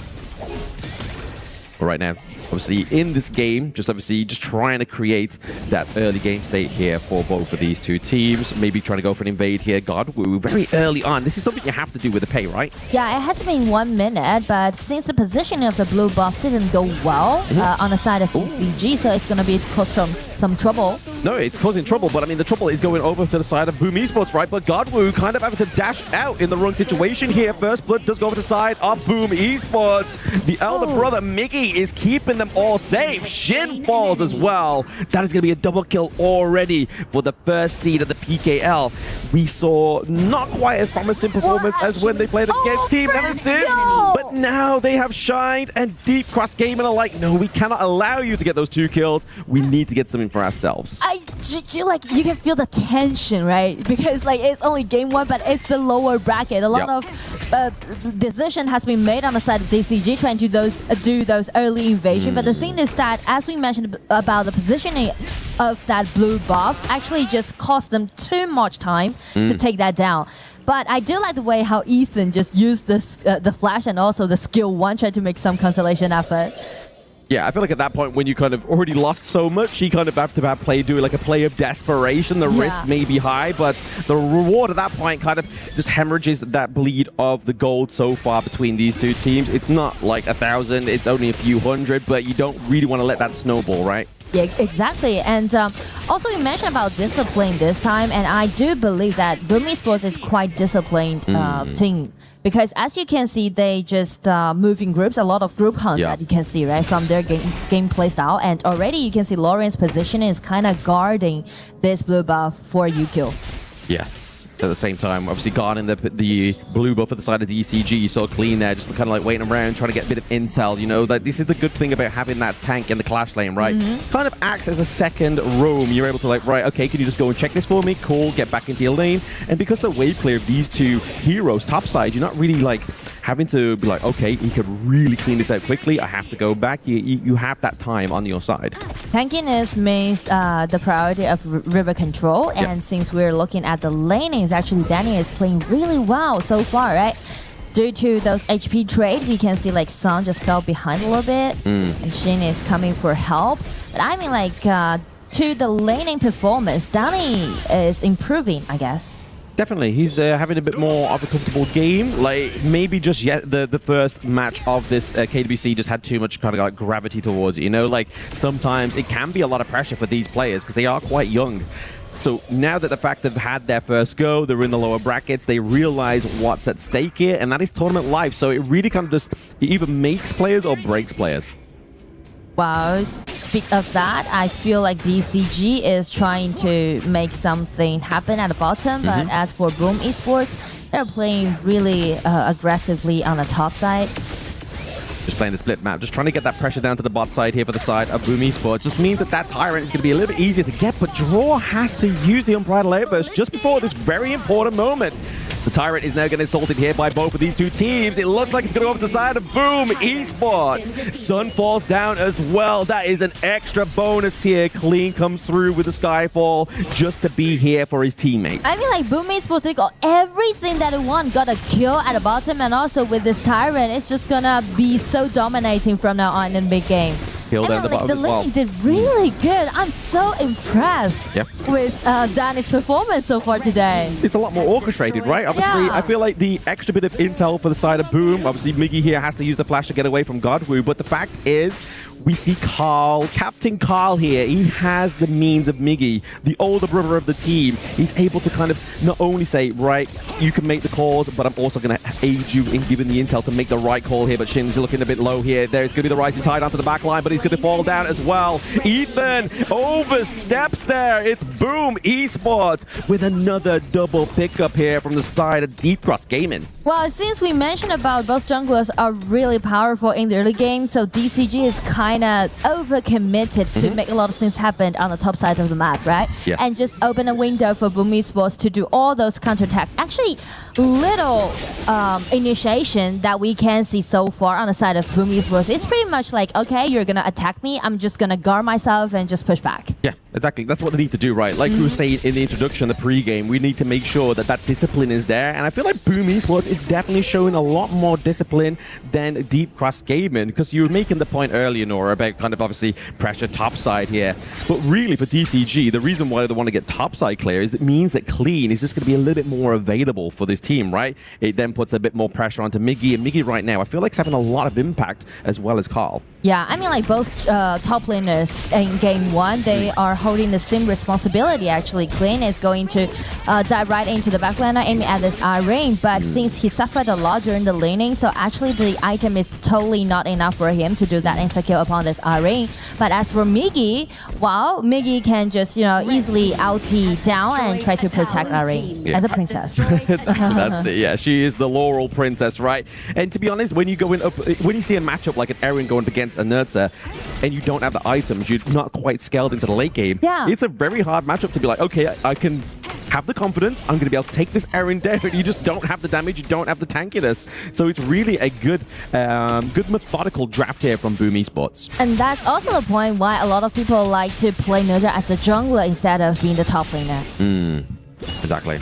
Top laner there. It's looking like they have to just clear that up for the side of Boom Esports now. Gold lead is definitely going over to their favor by about like 1.2k, so definitely starting to see a bit of a lead start to summarize here for the red team. It's not something that DCG cannot come back from.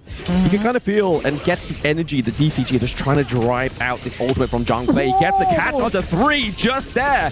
Did they ask for it? He supplies the demand. But really what we need to do here is try and keep this minion wave alive. But the long range poke here from Ethan I think is just going to be too much, but it's going to be the stampede onto the back line there. Ethan falls down to Tatsuri. The Leorian here for Boom Esports is popping off. I mean, like, Tatsuri's damage data is just insane. I mean, the preset, just like the 1-3 skill in, just open the door for Draw to do that. Draw definitely had the means to make as much action there as possible for his team. And now, obviously, the potential takedown of the T1 here into the mid lane really opens up this early game game state here in priority for Boom Esports. And like you mentioned about the early stage again on the side of Boom Esports, everything just went so optimistic, so well. But the thing is that from now on, I guess it's going to be the true test to Boom Esports, because we've seen them play like this, right, before 10 minutes mark. So the question is how they're going to secure the advantage, because they lost in that point against Nemesis last matchup. Yeah, you make a really good point there. Like, having the advantage is great, but maintaining it, that's a much harder task, especially if you kind of feel like once you've gotten the advantage, it's some teams are kind of like, okay, well, what do we do with it? But the real thing is you just keep having to take and take and take from your enemy team. You can't give them space to make that comeback, because you could lose game 1, and that's kind of a really bad place to be within this match. And I mean, the way how they're trying to stabilize the advantage is pretty much like give Danny all the resources that he needs and trying to, play around this arena. But again, don't forget Clean this Neja with execution. That might be something that we might even if Clean is defending this minion wave, he has 3 more members on the side of Boom Esports in there. That poke onto him from Danny is going to be enough. Great zone in there from Draw. Didn't quite hit the mark, but it's going to be enough to keep these 2 parts of the team of DCG right now in the favor of Boom Esports. T2 is able to keep alive there. They're stemming the bleeding of the base, but they do lose that Crimson Golem. And I do like the way how Boom is reading DCG's composition. We just mentioned about the importance about Clean's Neja, right? So Boom Esports just went for the group hunt again at the bottom and just instantly take that Neja down. So the only threat that can be done to this Danny to Rain is vanished. Yes, absolutely. Like, he's playing this Zhangfei really well. I mean, you can see it in this replay as well, right? If you just break that through for us. I mean, like, Neja is trying to do some sort of push because he needs more item to deal enough damage. So that just gave the cue for Boom Esports for that gank at the bottom. So it's going to be an easy kill, but you can see from that kind of easy kill that Boom is really, really composed for today's matchup. Yeah, I mean, sometimes the Zhangfei ultimate doesn't need to land necessarily, right? Like, it can be used as a zoning potential. It is an expensive zoning potential. Yeah. I mean, absolutely. Like, just save it for this 10 minutes mark. Yes, exactly. I mean, it's going to be harder trying to contest this one, but the fact is that Boom Esports are ahead makes it a little bit easier for them here as well. 4k gold lead just about in the favor of Boom. You just see here, Draw. This is why Zhangfei is such a prio pick. He's able to just soak so much damage and stay alive when really burst damage is not going to be the means of a takedown here for Draw. You need to be able to kind of like keep him in place and then just keep doing that over time. And I mean, like, due to the overall stats so far in KWC, actually Zhangfei has been the first picked hero with a 61% of winning rate. And for Lapu Lapu as the second picked hero, only should with a 40% winning rate. Yeah. That's the difference. And I mean, yesterday, I don't know if you were watching, but the Lapu Lapu's Rising Tide ultimates were definitely just like magnetized. Like, they're completely in the wrong direction. And speaking of which, in the right direction is going to be Clean into the back line, just cleaning up the side of Boom Esports. That is going to be a 2 to 3 takedown here as well. Boom may have overstepped into the jungle of DCG, but your teammates are going to come back, but those turrets are not. So sometimes you have to sacrifice yourself for the greater good. I mean, like, 3-3 trade. It's going to be quite even as for DCG, but also for Boom, the Danny is still alive.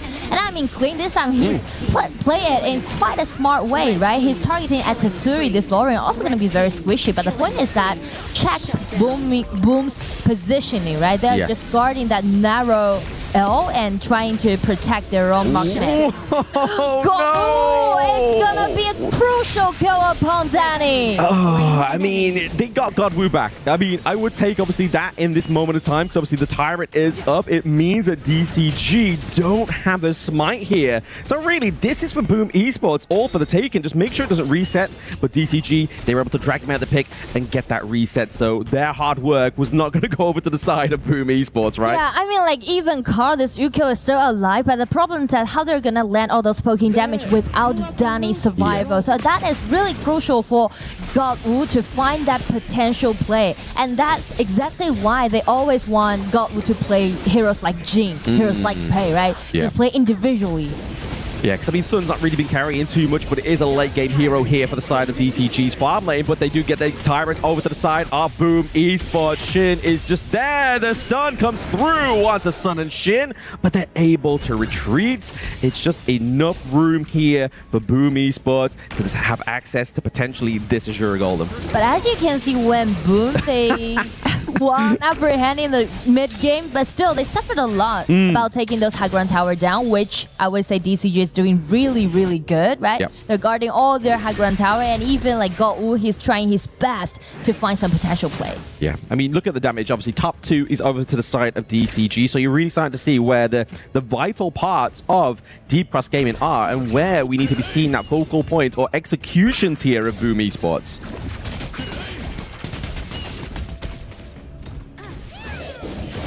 Getting in. Lonely minion wave there just gets taken out by the side of DCG. There's going to be no assault here because obviously back to the point you were saying literally moments ago, Nora, just to bring the tension back onto the gorge here, is that higher ground turrets. The effort of Deep Cross Gaming here is definitely been a commendable one, right? Exactly, and because of the items, because they're scaling up, so actually they can try to push back around their high ground tower. He already break out his ulti, but still high ground tower. Oh my god, the damage! Iris outing with Lorian. Shuttle just vanished on the battlefield, and it's gonna be clean getting in, but it's gonna be a 1 versus 4 Splendid. Splendid just get away from that execution and survived on the side of Boom Esports. Yeah, I was about to give them a bit of a jab, you know, like Draw, he used that Unbridled Outburst a little bit too early. Like, there could have been a bit of a better setup, but the fact is, they got what they were looking for, right? They got the T3 top side of the map here as well. Miggy's taking too much damage from this crystal, uses the Splendor to keep himself alive, gives time for the minion wave into the top side of the map to actually make it through to the crystal, and boom! Esports take their first game victory in KWC 2026. I feel like coordination is what we can see from game 1 on the side of Esports. We know that actually they struggled a lot in the previous matchup with a 0-2 loss against Nemesis, but this time, as we are seeing them play today, I feel like they're ready to make comebacks. No, they're ready to make comebacks. The way that Danny was playing in there, it's the real key of why Boom Esports is able to take that victory. A 1-0 lead right now that could mean that the PKL champions can still be alive in this tournament and play for their ticket into the top 8 to the afternoon blank. Yeah, absolutely. Definitely I wouldn't say dominant. It was definitely a clearer kind of means of a direction for that victory in game number 1. It wasn't like completely one-sided, right? Course. Like there were sides where Deep Cross Gaming could have made a comeback.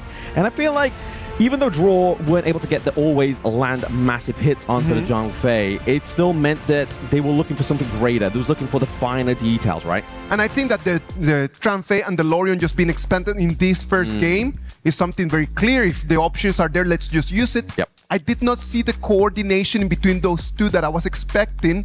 A win is a win. But if we want to just look back and just refine the little details, that's one of the things that I'm really looking forward for later.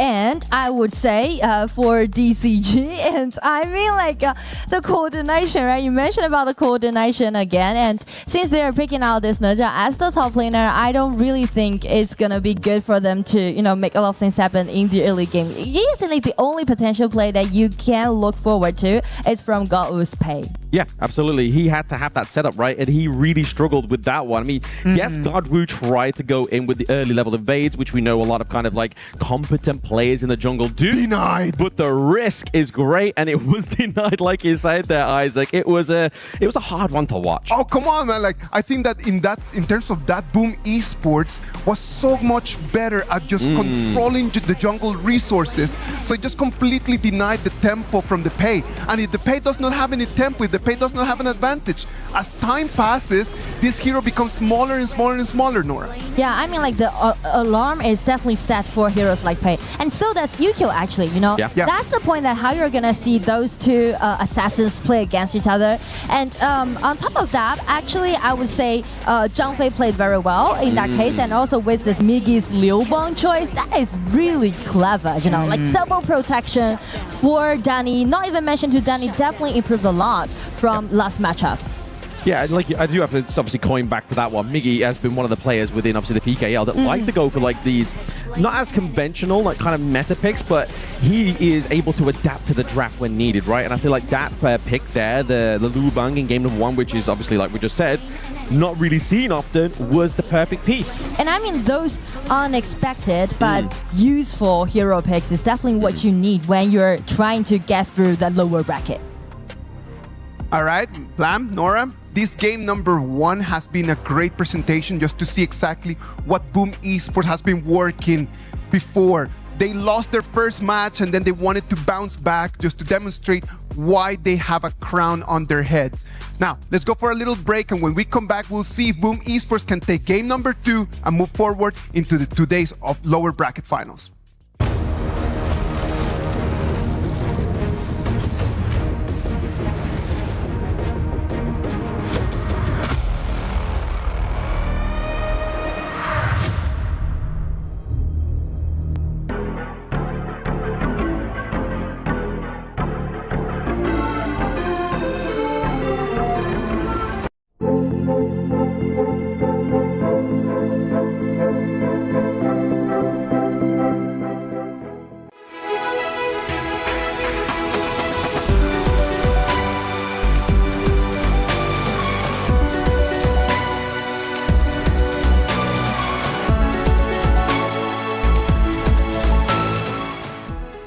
The human body was built to move, not trapped at a desk in one singular posture for 12 hours a day. It's time your chair evolved. This is Secret Lab Titan Evo. Ergonomically engineered for you, gamers, hybrid workers, artists, backing your every move. Play is in our DNA. Whenever we let it out, it becomes our superpower.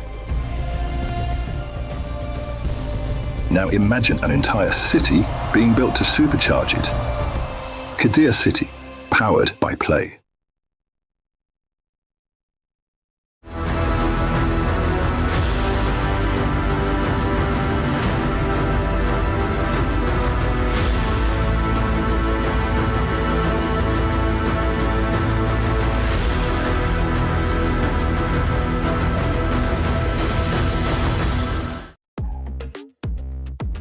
Welcome back. This is the KWC 2026 live from Paris, France.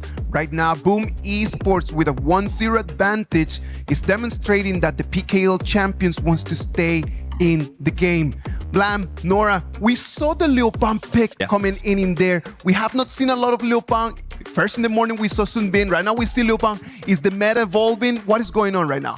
I would say it's either a stance of the metas evolving or are the teams finally just bringing their identity to KWC 2026, right? Because obviously the first few days play-ins is a very small but short burst of actually qualifying. So you just want to go for pocket picks, meta picks. But now it's kind of like, that's not always necessarily going to work. Whereas an identity from your own region is definitely going to be your strength. Now, in terms of that, for the people at home that would like to know, okay, this Liu Bang pick, that looks really nice. What is the strat with the Liu Bang and how to play it, Nora? I mean, actually, people usually play Liu Bang with Jin as the top role, but this time they are just trying to protect their marksman using Liu Bang's ulti, protect the extra shield to the marksman, and also he can easily TP down. You know, TP matters a lot in this patch, in this game actually, because the map's rotation. If you got some skills with TP, for example, Da Qiao, right? We've seen that before, and also Liu Bang, and also Ne Zha, which might be more prevalent from now on. Okay, so the TP is very important. We already saw it with the Ne Zha. We're gonna see it with the Liu Bang.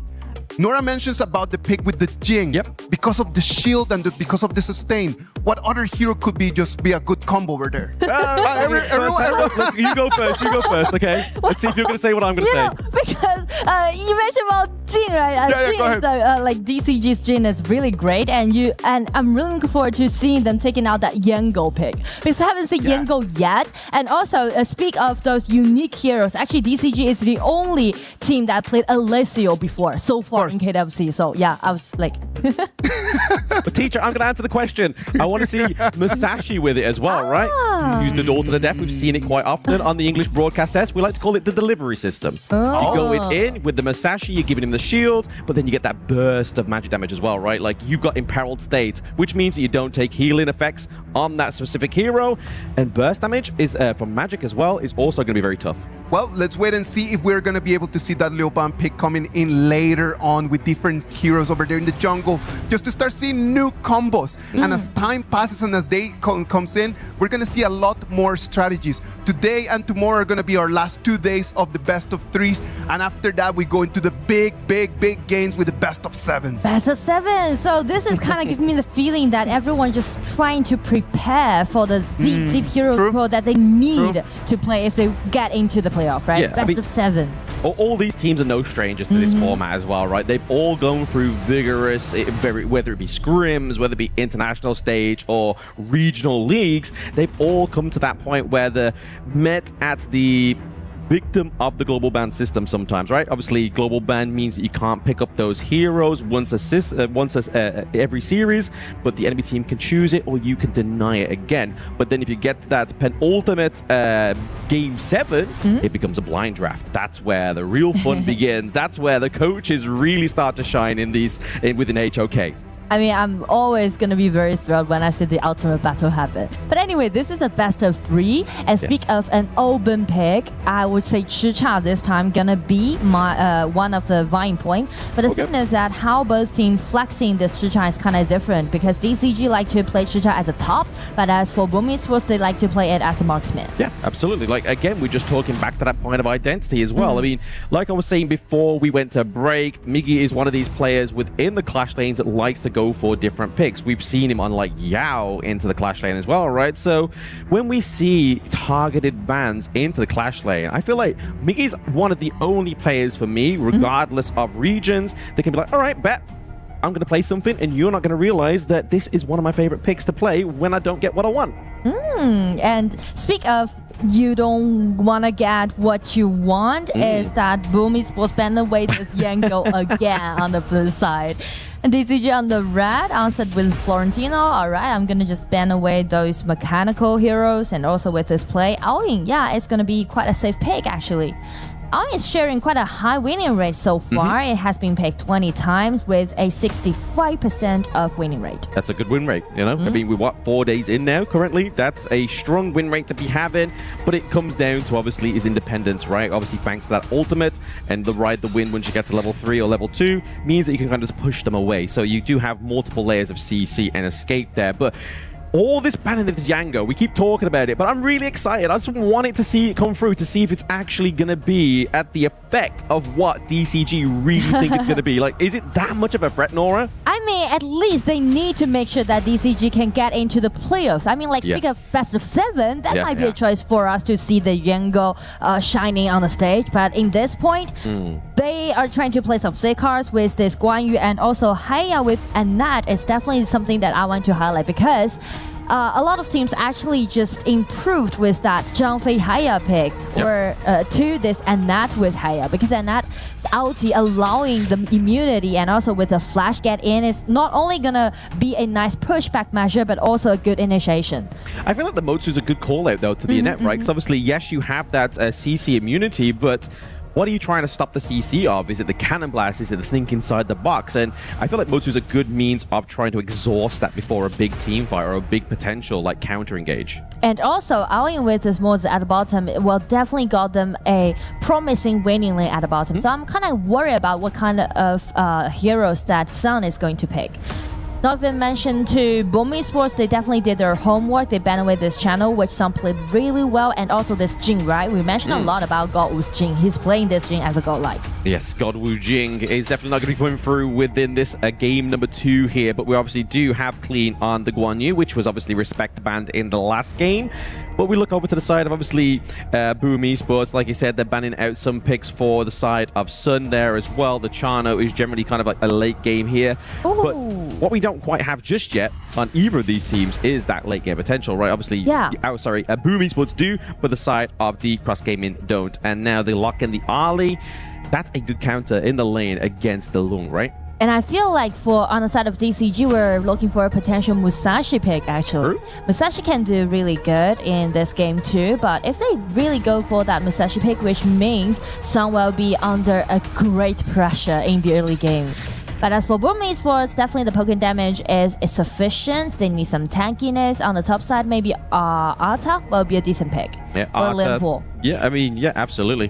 We obviously have the Guan Yu for the side of Deep Cross Gaming, but they need a bit of frontline. But no, they're going to go, you know what? Let's go for a little bit more CC, right? Like, if they really think this net's going to have that much of an impact, we're going to give you even more chances to flush that ultimate out. You have the truth mantra here now on Miggy. Miggy has a fantastic performance in history onto the Dharma. And we're actually seeing this along again. I think it's like the second time we've seen it so far within this competition. Obviously, the more damage he takes, the more damage he deals out. Yeah, I mean, like, they actually played this duel for Boom Esports. Dharma with Zhao Yun. That was the first game that they played against Nemesis, but they didn't win against in that game. So this time, let's just see if they can make something different or not.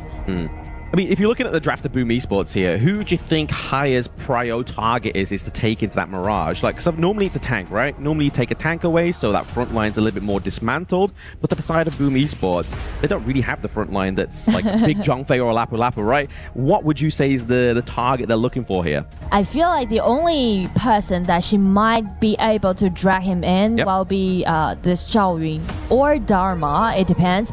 Because the thing is, it's nothing to do with what kind of target that Haya wants to pick. It's more about how his enemy is going to counterattack him. Because Alien with the ulti available and like mods, the Garuda is quite like long poking damage hero, so it's going to be a little bit hard for Haya to get attached to them. Yeah, absolutely. We'll have to see how Ethan does in this one. He had a bit of a 50-50 kind of performance in that last game, right? Obviously, Xiao Xiao was able to kind of like stem the bleed in the early game double kill pickoff, but can he do it this time? Obviously, he does have the great wave clear with the Haya, but I feel like also Tatsuri does as well. And I do like the draft actually DCG did for Game 2. I'm really looking forward to seeing Clean's Guan Yu's performance this time, because I think if Clean can really find a clean spot getting in, then it's going to be a disaster to Boom Esports during the team fight. Yep, DCG is able to actually procure their Azure Golem this time around. Ethan's down to the bot side. He does get hit by the Cannon Blast, but there's not going to be a real follow-up here because they could be very aggressive, right? They could have used the flash to actually get that kill, but it looks like they've denied Boom Esports this blue buff. That's a bit of a problem for us along. Yeah, we mentioned about Boom Esports is definitely going to have a promising winning at the bottom. So actually DCG is trying to make some trades happen. They just let Ethan to do the swap and just let him to clean up the waves, and that's enough for them. Instead, they're trying to make this invasion happen, and they succeeded. I mean, the clear identity here is that you can see how aggressive Sun's rotation is, right? They're just pooling all those early game resources over the Sun to enable the Sparkforge Dagger, the Doomsday, that early power spike you see from Ali, or at least the power spike you want to retain as quick as possible. And the reason why they are swapping the lane is basically because they already read Boom Esports composition. They know that they should give up the bottom lane and just, you know, play defensively at the bottom. Yeah, I mean, it's a good play, right? Obviously, if you're able to kind of like keep or make sure that Miggy's attention is kind of put somewhere else, he's not going to have as great as impact as what we saw in game number 1, right? Like, as soon as he had that lead in topside, he was just like, all right, bet. It's like kind of like green light, go for me. This means that Gorge is mine, but the Invincible Warrior is being cursed here onto the side of Tatsuri. But there it is, the Wings of Judgment as well. Both ultimates used, but nothing to gain. I mean, like, Kaiser might be the most powerful hero so far, from 2 minutes to 6 minutes with his ulti available. Because Boom Esports, the damage dealt is kind of slow. You know, a lot of poking damage can be seen from Boom Esports comp. So that's not going to be a big deal to this Kaiser. Oh, forcing out that flash. I mean, you had to, right? There's just too much CC for you to be like, no, I'm not going to do it. I'm just going to sacrifice First Blood. But when you sacrifice First Blood, you're sacrificing an extra little bit of like a neutral objective point in a way, right? You get that bonus gold. And right now, the gold is very much, pretty much at a kind of like knife's edge between these two teams. It's quite even so far. Yeah. Well, as for DCG, they're definitely well prepared for that 4 minutes mark. But for Boom Esports, I'm looking for some dragon trades actually. Because even though they got a winning lead at the bottom, still, speaking of the Tyrant, it's going to be a little terrifying to contest Guan Yu with Kaiser in such an early stage, to be honest. You see those two Titans run towards you like, do I want to contest this? Do I want to lose my team member's life here? But I feel like Carl here, you can kind of like get in and get out of the Tyrant pit. Yeah, give it a little bit try, right? Exactly, but it's going to have to be pixel perfect. So like, I feel like a lot could go wrong for Boom with those kind of exchanges, but for the side of DCG, it's a little bit more easier to maneuver, right? Yeah, exactly. So I would say DCG with this Kaiser and also Guan Yu, they definitely need to secure the Tyrant at the bottom. And after that, they will swap the lane back again and just play around Ali at the bottom and try to take tier 1 tower down at the bottom. Yeah, do you think Ethan just holding onto his ultimate just as that attempt to go for one of these neutral objectives just to take Danny off of the Gorge here, or just to force out that infinite vastness? Well, I feel like it depends on Ethan's decision. Yeah. He can initiate or just trying to play it in a protective way. Right. 4 minutes is on the Gorge here. We do obviously have the two teams going around the Tyrant. They've already started on the side of Boom Esports. They may have just gave up a 3-1 here for a while, but it is going to be the takedown. Actually, for Sun, they use the smite, but it's going to be the last hit that goes over the side of DCG. This is going to be another hairy 80 seconds here for the side of Boom Esports. I mean, like Boom Esports, because of the damage we mentioned about, it's not that sufficient in the early stage, so it's kind of be a little bit troublesome for them to contest DCG in this turn. You kind of see an attempt there to try and go for the T1, right? Like, you had the minion wave, but I think it's thanks to the wave clear potential here of Boom Esports. They weren't actually able to get that, achieve the objective they were going for after that Tyrant. But some potential play that I can see from the positioning that Boom Esports just has, that was Miggy, right? He was hiding in that bushes. Actually, he know that his job might be getting his eyes upon clean. He need to make sure that Guan Yu won't play so comfortable during the team fight. I think this is a good call for Boom Esports as well, right? They give the Crimson Golem over to Danny because they know that obviously Sun has the Tyrant. So you really want to try and kind of mitigate that power level difference between these two farm lanes. We do see obviously minion wave into the mid lane. It's not going to be much of a problem here for DCG. The wave clear potential is crazy. The Annette ultimate comes through, but the CC, oh, and the flash as well. That's an expensive kind of 2-for-1 there for the side of DCG, right? And that's only for the river control actually, because Annette, even though she has such a great immunity or being untouchable, but the thing is that she's kind of squishy with his HP bar. Oh, they gotta be careful here. That T1 takedown. I feel like this should have been what DCG did literally like 30 seconds ago, right? Yeah. It was all set up for that means, but now you can kind of see the shifts happening top side of the map here. We're putting a lot of pressure on to the clash lane, so clean is freed up a little bit more easier for them. Is Boom Esports going to try and make a play for the Overlord if they're able to get kind of priority here? But no, we see the DCG are like, you know what? We know what's going to be coming next. It's a take of the Overlord. Draw gets taken down here as well. That's going to stop a lot of engages or potential disengages here for the side of Boom. You know, whenever we see DCG is playing, God is definitely going to be on the spotlight. Especially like play heroes like Kaiser is not that kind of mobile, right? No. So if you want to make those ganks happen, you need to make sure that you pre-ambushing in those bushes, then allowing to do so. Yeah, I mean, he's a lot more mobile than his previous self, right? Obviously, he's able to use that enhanced basic attack to kind of fly over the walls. Yeah. He never had that, and that kind of like dwindled his pick rate, but now he's actually to the point where it's actually really good. It enhances the speed of his jungle clear, and we're really starting to see this here between these two teams. And with that, first blood goes over to God. Oh, it's gonna be Miggy flash and ulti down and just trying to chase on Sun. Sun just been taking extremely low and draw maybe with the second skill just successfully killed that Sun down. And from the other side, it's gonna be Ethan doing a 1-1 trade against Miggy. That was a beautiful cannon blast, right? That really stopped DCG in their tracks. And then to come out of the Mirage, to fall into a think inside the box. Yeah. And then he has to force the flash. He goes into the wall. There's no means of escape. That was really good handling there by Boom Esports. I mean, that's the potential play that we're looking for, right? From Miggy, and he really did that. Yeah. And just totally turned over the pace because they are really good at pushing with this Garuda and also out-in with this Mozi. So definitely it's gonna be the turning point of this game. Yeah, turning point is definitely gone. Obviously, the gold was kind of shifting towards DCG before that whole interaction topside. But the fact is, we now have the side lanes opened up for the side of DCG. Boom has a little bit more of a means of access to their jungle, but also potential setups here as well. Because like you've been pointing out throughout the entire game so far, Miggy likes to hide in these brushes. He's waiting for that lonely little chicken to step out of place so he can slam them into a wall. Here comes Kaiser, God stepping into people confronting him, not worry about that.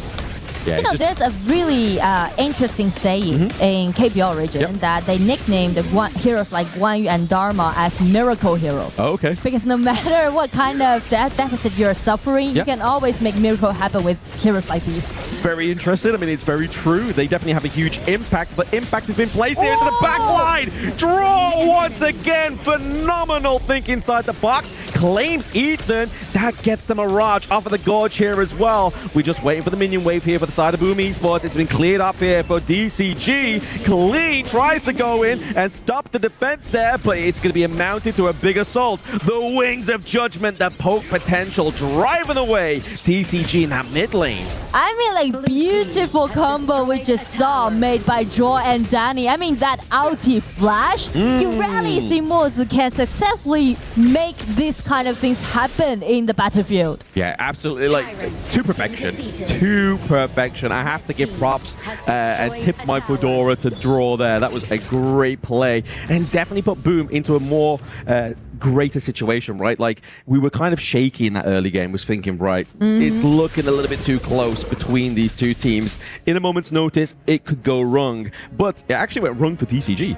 Yeah, I mean, like, DCG, you can see, actually, we called about the miracle hero, right? Just check Clean, but Clean is always coming in front of Boom Esports formation, so that's going to be the problem. He needs to make sure that he's at the back. Yeah, at the back and then ready and waiting, right? Just going for that prime moment. All aided and abetted by that flash. But right now, we're getting into that game state, the mid-game here. Neutral objectives are going to get a little bit more beefier. We have more potential of pushing these waves with the Overlord. We haven't seen a single Overlord takedown just yet within this game too. But we're seeing Godwoo looking to try and change that narrative right now. And it's going to be Miggy trying to contest with this Kaiser first, and Clean is trying to find a nice spot, but he was spotted by Miggy again. It's going to be a contest. It's going to be Mozi breaking out his ulti, and so does Jing. This and that, and the dragon goes over to Gau. But while Boom Esports let them go easily, it's going to be Miggy chasing this Gau, and Gau with this tankiness can just escape away. Yeah, very good objective handling there from the side of DCG, but I have to give over. We talk about the point of discipline, and I feel like the theme of this whole game has Boom within 24 hours understood the whole means of discipline, and that right there, that play, they didn't chase. They said, right guys, unfortunately we didn't get it, we need to go for something else, and that is going to be the Tyrant here for them as well. Really enhance their damage into this next team fight, forcing out Carl there. He doesn't have the flash, but he's able to skip over the wall thanks to this Long's kit. I mean, like, I do like the way how Boom is trying to, you know, handle the situation. Actually, they're not that committed into one team fight. They're just testing, and just trying to securing their advantage in the mid lane, in the mid game. And that's something to do with Boom's playstyle and also their journey back in PKO. We mentioned that actually they were beaten into the low bracket and make their comebacks with like 3 consecutive wins right into the final, and find the one who beat them into the low bracket and made that revenge happen. And right now, it just made me feel like they're trying to create the same story as they did in the spring PKL. Yeah, it's very rare to find a team that's able to kind of like, with the backs against the walls, they bounce back off the tight ropes, they come in with a good 1-2. And speaking of which, it's going to be a 1-2 into that T2 into top side of the map there as well. Once again, Boom are restraining and denying a team fight here. They want to play the macro. They want to go for the objectives, but DCG Clean is looking to open up that bot side of the map here as well. Just contest the jungle there, but it's going to go over to the side of Sun on DCG. Here comes Boom. It's going to be Mickey again. Flash with the ulti. It's going to be Guan Yu trying to save his precious marksman next to be Haya. Getting one against solo at the bottom. Danny down the kill. They're waiting for that Mirage to come back. Tatsuri goes down, but there's a lot waiting at the door for Ethan. The takedown as well. Boom Esports currently trading 1 kill for 2. They're looking for their blue. They're like, hey, you take our red, we take your blue, and we're looking for so much more here. Boom Esports, they've got prime opportunity here in that mid lane. Clear the minion wave, take the T2, and they're once again back at that game state that there was dominant in game number 1. I mean, 1-2 trade just happened. DCG trying to make some trades. As you can see, they're trying to steal away the red buff. But the thing is that it's how decisive that Miggy was, right? Ulti, flash in, and just give Danny the opportunity to take that Sun down. And on the other side of the battlefield, without the Arlie, how are you going to deal enough damage out on the side of DCG? Exactly. Dodgeball has the 5Ds. I feel like HOK has the 2Ds here. Decisive and disciplined in this series, right? So they are true. so playing to that mythology onto the side of Boom Esports here. Forcenet, the ultimate of Godwoo, is going to be that invincible warrior, but waiting in the wings is going to be Miggy here. Can they actually get the follow-up here onto the side of DCG? It's going to be this long freeze him into place. The Frigid charge being used here as well. They claim the life of Godwoo. Can they get a little bit more here? I feel like as Boom already knowing that they've got capable enough killing that Kaiser instantly, Draw actually gave the item to this hole. You know, it's really rare to see Mozi just use this kind of item to speed up, because Mozi is kind of like a poking hero. Yeah, it's almost like a rage bait kind of itemization, right? It's like, I've already got 2 CCs. Why do you need a third? It's like, I just want to really annoy you, you know? I want to get into your skin. And that's exactly what Draw's done there. Topside T3's been taken down. DCG have got to do some real thinking here to try and come back in this game number 2. Well, I mean, you can see like Clean is trying so hard, trying to, you know, get at the back. But the problem is that check Miggy's positioning, right? Miggy is doing all his best to make sure that the vision is totally clean for Danny and also for Tatsuri. So that's a problem for DCG. They relied a lot on this Guan Yu's coming, but we haven't seen even once that they made the combo being realistic so far in game. Yeah, I feel like the Guan Yu's impact's yet to be felt here onto the Gorge, but there could be still time there. We do see the Moonsky Mirage into the brush there. The L brush is where the Shindig is going down, but there is going to be a split on 2 fronts here. Godwoo is paused for a moment. Danny comes into the backline here just to try and save, but he may be in a precarious situation. He is. That's not where you want to be. Sandwiched between everybody on the side of DCG. It's gonna be a 0-3 trade. I mean, like DCG, they just put the battlefield into totally chaotic way. But check Ethan's ulti, right? We talk about Miggy all the time. And as for Ethan, all right, you're gonna guarantee your vision control. I'm just gonna take you away. Yeah, I mean, to be honest though, I mean, it looked horrible for Boom Esports there. 3-0 trade, but they got the Vanguards into the base. They've able to chip away the T3's territory there. The health in the mid lane, the health of the base is not looking too great. I mean, like, it's quite comfort to see Boom already stabilize their advantage, but still we are amazed by this kind of team fight, right? It's really chaotic. And after Heya did that solo to this Dharma, Shin, the Annette flash in with the ulti, guarantee that rest of the teammates is available to take control outside Haya's ulti. Yeah, it was very, I think that's probably one of the best ultis we've seen so far for Ethan in this game number 2. But is that going to be enough? Is one good ultimate going to be enough here to keep DCG in this series? I feel like time will only tell here. Godwoo is just making sure he's keeping those Azure Golems to himself here. We are seeing a bit of contest into top side of the map for Boom Esports Azure Golem. But I feel like we need to make sure we're tending these side lanes, because that's where it could potentially go wrong here for the side of Boom Esports. But they're looking for that mid lane, right? We've had that play happen before. We see the Clean is looking for a prowl. And also Kaiser breaking out his ulti, soak in as much damage as possible. All of Garuda's poking damage are actually all being absorbed by Godwoo's Kaiser.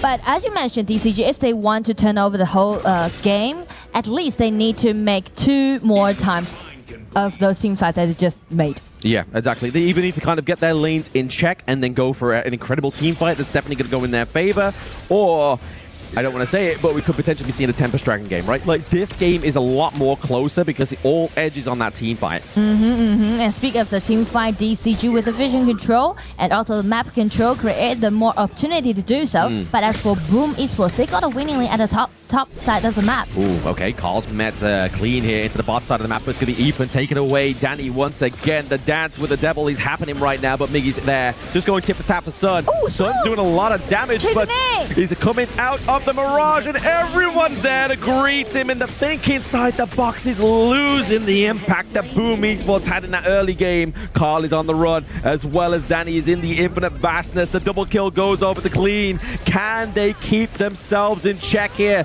just to make sure that the base doesn't get attacked? Another beautiful team fight just being played by DCG. Only one more to go, allowing them to push all the things back. And just check how deft that Sun was playing around with this Arlie. She's just like dancing. Yeah, absolutely dancing, putting the maple dance to a correct label here for Arlie, the hero. But you saw the hesitation from Carl there, right? Like, he was going towards a Shadow Overlord. His blue was up. He's like, right, okay, I'll go for my blue, and then I'll come back here to defend the base. I'm not going to go for that undisciplined play, because discipline is what's kept them in this game number 2 so far. But speak of the discipline, as you can see, they are everywhere in the team fight, trying to targeting at this Haya, but just kind of like scatter their own composition, right? So you can see like Danny is trying to find his own spot, but no one's actually guarding him. Yeah, exactly. That's the problem. If you're not guarding Danny, the damage then becomes mitigated, right? Because then you're really hoping that Tetsuru is going to do enough damage pre-fights, so he kind of whittles them down in terms of like lower health bars. But then, like you were saying, if the focus is onto Danny, there's nobody then to follow up the takedowns there. So DCG have definitely reacted within the series, and you have to give them props to that.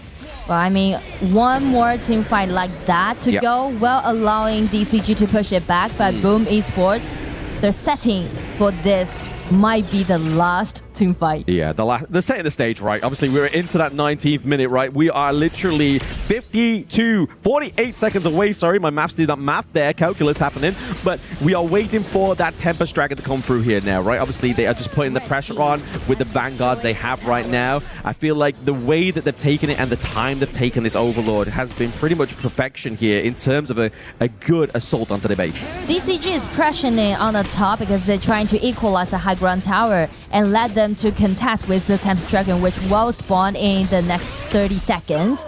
But well, Boom Esports allowed that to happen. Kaiser into the front line there as well, using the Invincible Warrior, but they're able to keep alive that T3 into top side of the map because, yeah, make a good point there, Nora, right? Obviously, the Tempest is spawning on the red side of blue, right? And where they have that advantage is where that T3's gone. So really, if they're able to play for this Tempest, Boom Esports are naturally at an advantage here. So that's what Boom Esports might do in the future play, is that they're just gonna kite, right? They're just gonna kite in DCG and wait for their super minions on the top side to pressure more on DCG.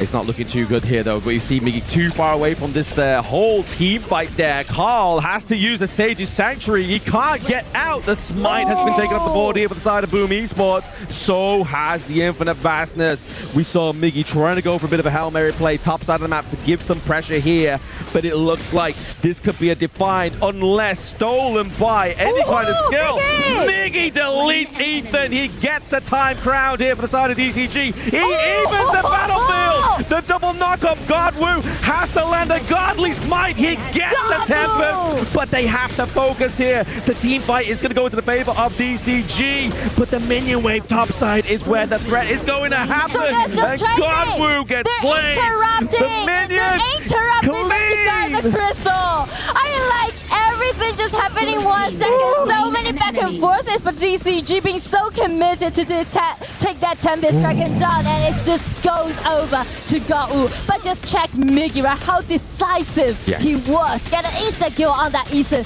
and also just still chasing in. And that knockup with the Tempest Dragon really do a favor to Boom Esports. Shin, Godwoo, pretty much 15 seconds until they come back here. It's still low elf bars onto the side of Boom. Mirage is being taken here as well. The wave clear is essential. Haya is in her own mind here, but DCG DCG clean onto the back line, cleaning up. But double kill now going over to the side of them. It's a whole ace here for the side of Deep Cross Gaming. They held up to the last point. Boom. The glory was in sight, but they didn't get it. It's gonna be the turnover of the whole game. They just turn it upside down with the Guan Yu getting in, with the Sun getting in, with the triple goes over to Sun. It's gonna be the end of game 2. DCG holding the power, making the pushback. Game 2 goes over to DCG. The lower bracket is heating up, Nora. That was a beautiful game number 2. What looked like a decisive win there for Boom really fell apart where discipline started to show. The cracks, the urgency to run and finish that game really made sure that discipline was running thin, and that's where the tables turned there. And DCG knew what they were working with. Wow, I mean, I'm still in that game, you know. I'm still in that last team fight because we mentioned about DCG. There's only one more team fight to go, and they do it around the Tempest Dragon side. Well, let's just push back over there into that last fight. Like, Boom Esports, they go and fight and contest the Tempest Dragon. Okay, good decision. You come in, you cannot win it. All right, you decide to fight. Good decision. We push forward. We get the high ground turret. Good decision. Get out. You do not have the ability to take a fight right over there. Everyone is just going to be all together, and they do have the Tempest Dragon buff. So you're going to be receiving the lightning damage as well. Exactly. You already came in. You already took a bad situation. You turned it on your favor by just being able to take that turret, go back, protect your buff, take some resources, and then just wait and try to shield this.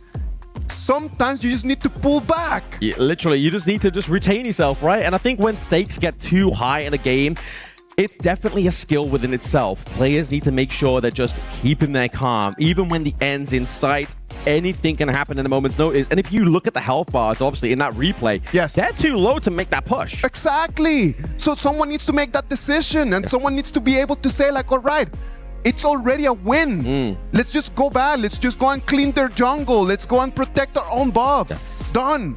I feel like for the last team fight, it's basically because the Tempest Dragon goes over to DCG. Yeah. So Boom feel like even though they retreat, it's going to be something they need to deal with because the Tempest Dragon and also the Super Minions are very strong in that case, right? It's upon like 21 minutes. So that's the reason why when they got numbers advantage, they're trying to close out. So what about if we do this? We go high ground turrets, we go in the middle. There was still one more over there at the bottom. Let's just go and shield it and let's get that done so we get super minions and then we can actually level the game. Yeah. I mean, like just like what you said, right? Actually, there's several ways to go for them, but they didn't make it. So, well, it got an impact on Boom Esports, right? Because they definitely, after the game down, after they talked to each other, they said, oh, we should do this, we should do that. But actually, what done is done. So, when it goes to like the third game, well, they do any impact on their mindset. This one right over here, Blam. This was the moment, man. It was the defining moment. It could have been the make or break for them. But the fact that they lost Carl so early made actually the contention for that Tempest 10 times harder. What are you going to do? Land a solid Cannon Blast, land the Flaming Palms or the Wings Judgment? It's a lot harder than just literally getting like, what, 2,000 damage onto a neutral objective there. It was all on the cards for DCG. All they needed to do is just admit their fate, admit that the Tempest was going to go over to DCG. They just had to pull back like you were saying. I mean, that was like 5 versus 3. But as you can see, just a DCG made it as a triple to the early and also cleans Guan Yu. That's what we call miracle, right? Stepping in straight down the HP bar for Sun to claim all those kills as a triple. All right. Boom Esports right now 1-1 with DCG. Deep Cross Gaming with that win are going to send us in our second match, game number 3. Let's go for a break, and when we come back, we're going to talk a little bit more about Honor of Kings.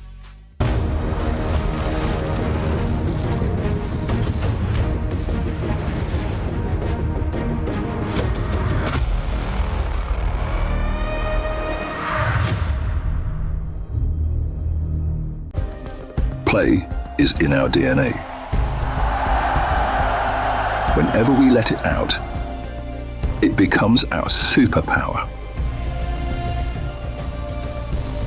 Now imagine an entire city being built to supercharge it. Kadir City, powered by play. We were there. For every click, every clutch, every respawn. We were there for the years of grind. And we're here. Now. The proud founding partner of EWC. Powering the biggest event in gaming. Shoulder to shoulder with the world's best. Making history. Greatness deserves a stage. Lenovo Legion. Reach your impossible.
Welcome back. Is it going to be the GCS champions or the PKL champions that are going to be eliminated? We're going to have the result of that after the next game. The next game is going to decide everything. Who's going to move forward? Is it going to be Deep Cross Gaming pushing forward? Is it going to be Boom Esports? It is going to come down to what Blam was talking about. The 2 Ds. Yes. Disciplined and decisive. Explain decisiveness, please. Decisive is obviously, it's linked into discipline, right? Of course. Like you have to make a decisive decision to be like, right, okay, what's going to be the best for our team? What's the outcome that we're going to make here? And obviously the decision that obviously Boom was making that entire game was to basically be like, okay, we got something, let's pull back. Again, that's a disciplined decision. So I feel like the two have to be intertwined. You can't just be a disciplined or a decisive team. You have to kind of like find that balance, right? So it comes to a moment in the 18th minute when they lose a fight, Boom Esports lose a fight, and then Carl decides to go towards the Overlord. Then he kind of just goes and he's like, no, maybe I'm just going to go for blue buff. They lose priority right over there. DCG takes the Overlord, and then after that, they take priority over the Tempest Dragon. That is decisiveness, Nora. And I mean, decisiveness, I would put into another way for like explanation. I would say like to individual plays, actually, you can be more decisive than you're playing as a team. I mean, like, yeah, this is a teamwork, but as you can see, when DCG in the late game, everybody just trying to find every opportunity that they can, right? But at the side of Boom Esports, just like you said, right, they trying to make sure that Carl get his job done. They're trying to make sure that Miggy get his job done. And everybody's waiting for some kind of discipline. So that's kind of just limit the potential play due to their own decisiveness, using their own mechanics. It's the coin flip of decisiveness, right? It's indecisiveness. And that is where a lot of these teams generally, you can't fault them. That's a high stakes situation. Any decision you make could have a bad consequence. And that's what we saw there, is that the bad consequence was obviously losing that game number 2. But that is all said and done here now, Nora. We are into game number 3. Yango is still sitting on the bench, but the Jing pickup here for Carl. I mean, you've been a lover of Jing, I think, in this entire composition, no matter who pilots it. Well, I mean, like, God-Wu is great as Jing player, so that's the reason why Boom Esports on the blue side just take this Jing away from God-Wu. That's something that I want to mention. It's quite a smart draft so far in game 3. But do you mean, like, you either give the Jing over to God-Wu or you're giving over the Aoyin to Sun, right? Like, that is like an equal trade, and they both come up with some great plays with these 2 picks, but it's going to be that crowd control pairing, right? We have the Princess Frost and the Liang. Now that Guan Yu's been completely taken off, that counter to these 2 duos, they've got to try and find something that's going to work against that. Well, I mean, if Guan Yu has already been used, then maybe it's going to be a Xiang Yu or Sun Ce pick on the side of DCG. They're not in a hurry because those are not prior picks, right? So they just give the ball to Ethan play this Lorien.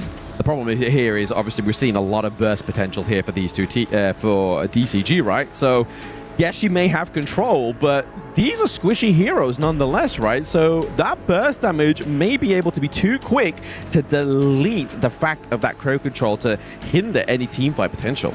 So they're looking for some tankiness on the top side of the map, and also like Flowborn tank is still available for GOT, right?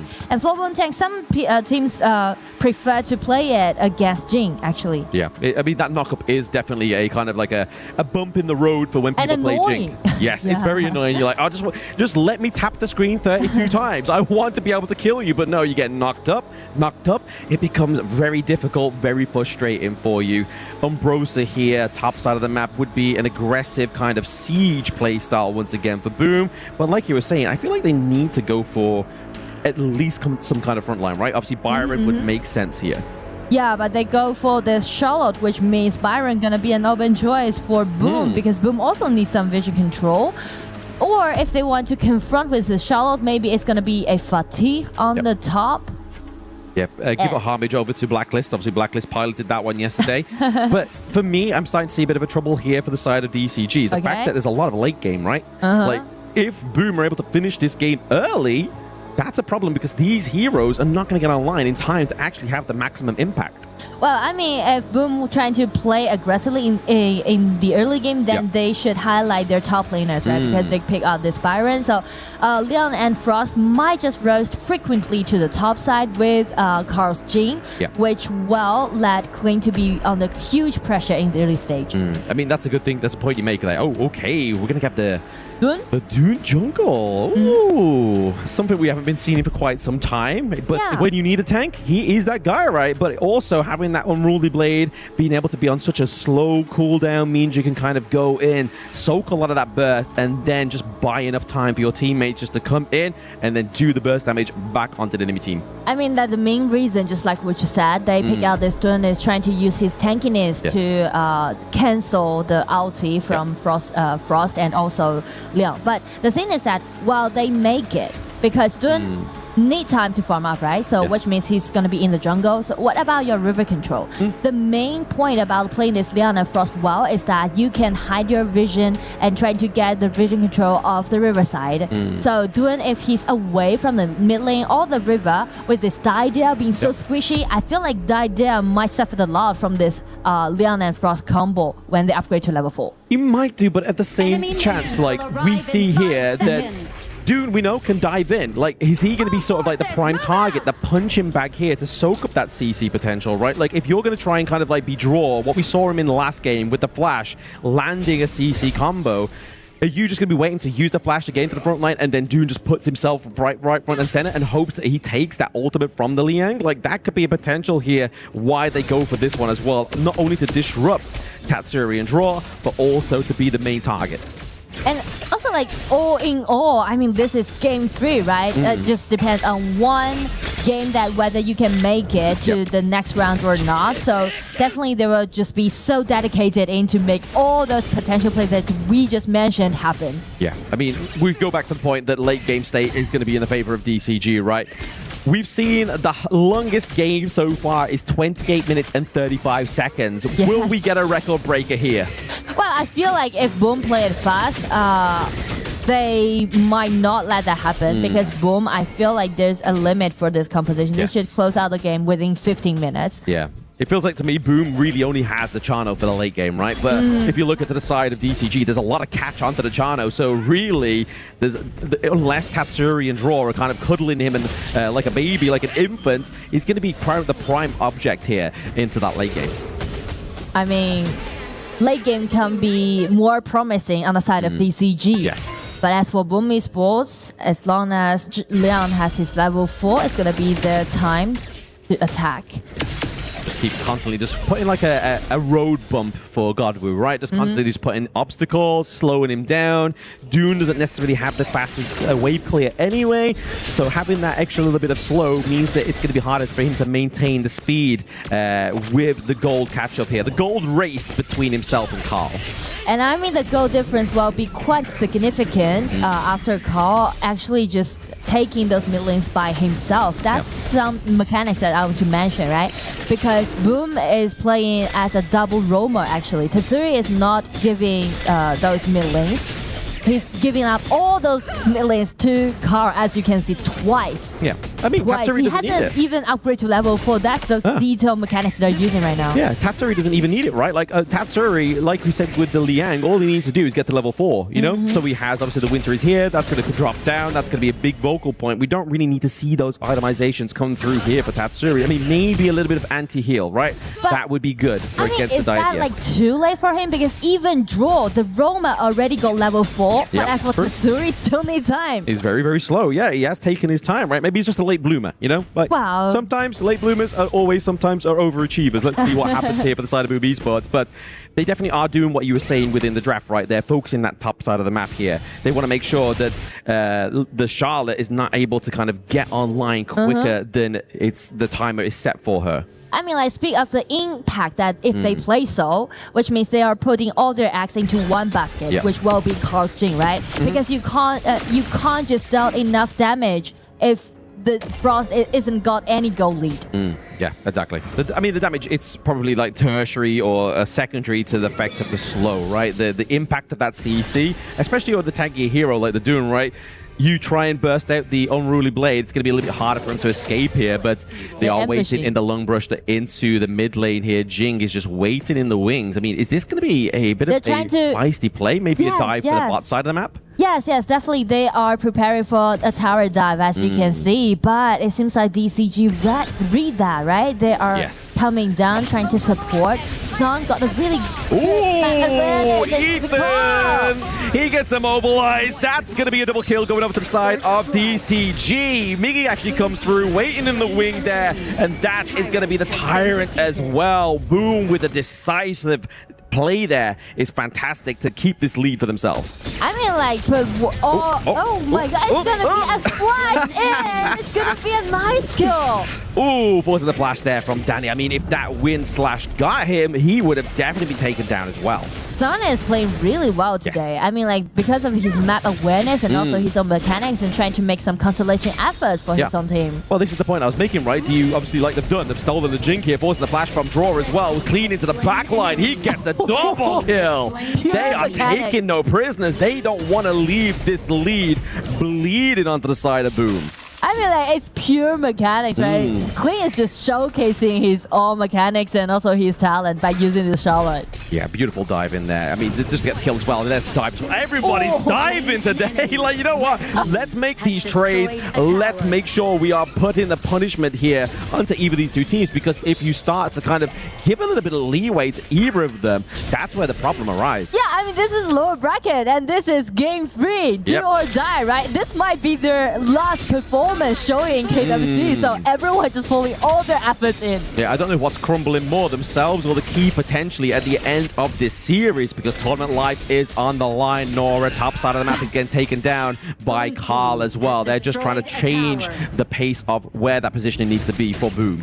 I feel like they are letting Carl to give all those gold lead to this player is mainly because he's very trustworthy, because they've been through occasions like this before, and once they just give Carl the priority, he's gonna give the victory back to his team. Yeah. I mean, it's one thing to be a shot caller or a captain, but you need to also have the means of being able to kind of make these plays as well, right? Like, if you're gonna be decisive, you're gonna be the one to go in, you're gonna need to be the one who's actually gonna get that result as well, right? But the thing is that DCG, if they play as a group, as a 5 versus 5, it's kind of just gonna be a limit to this Leon and Frost pick. Yeah. I mean, nice saving of the Crimson Golem, right? Definitely what they don't want to be losing here onto the side of Boom Esports. The gold lead is pretty much knife edge once again between these two teams. One team fight completely upsets that.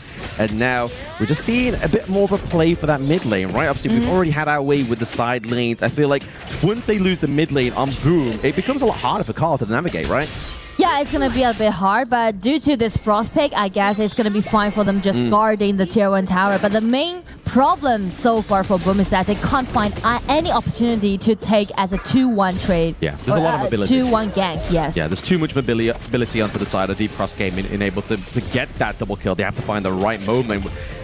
Miggy here in the lung brush, just using that ultimate to make sure he stays alive within that one. Because he almost got caught out, right? After 3 men into mid lane, that could have been horrendous for him. And I do like the way how DCG has handled situations. Situations are arising here. The suppression does come through onto the Dune. Godwoo has met his maker. Shin is pretty low as well, forcing out the Infinite Bastards here to the side of DCG, trying to catch the frigid prison there to land perfectly onto some, but didn't quite hit the mark. I mean, what Godwoo is trying to play is that use his tankiness to observe, to trade for the Frost and Liang's duel, right? But the thing is that Boom, they are playing it really decisively. You can see like they just got control on this Dune and got insecure and checked Miggy's positioning. With the flash, with the Pierce guy, he actually did that as a 1 versus 4 on the other hand. Yeah, I mean, Miggy's the guy to do that, right? Obviously, the Byron pick, you're able to kind of 1v4. You have so much sustainability.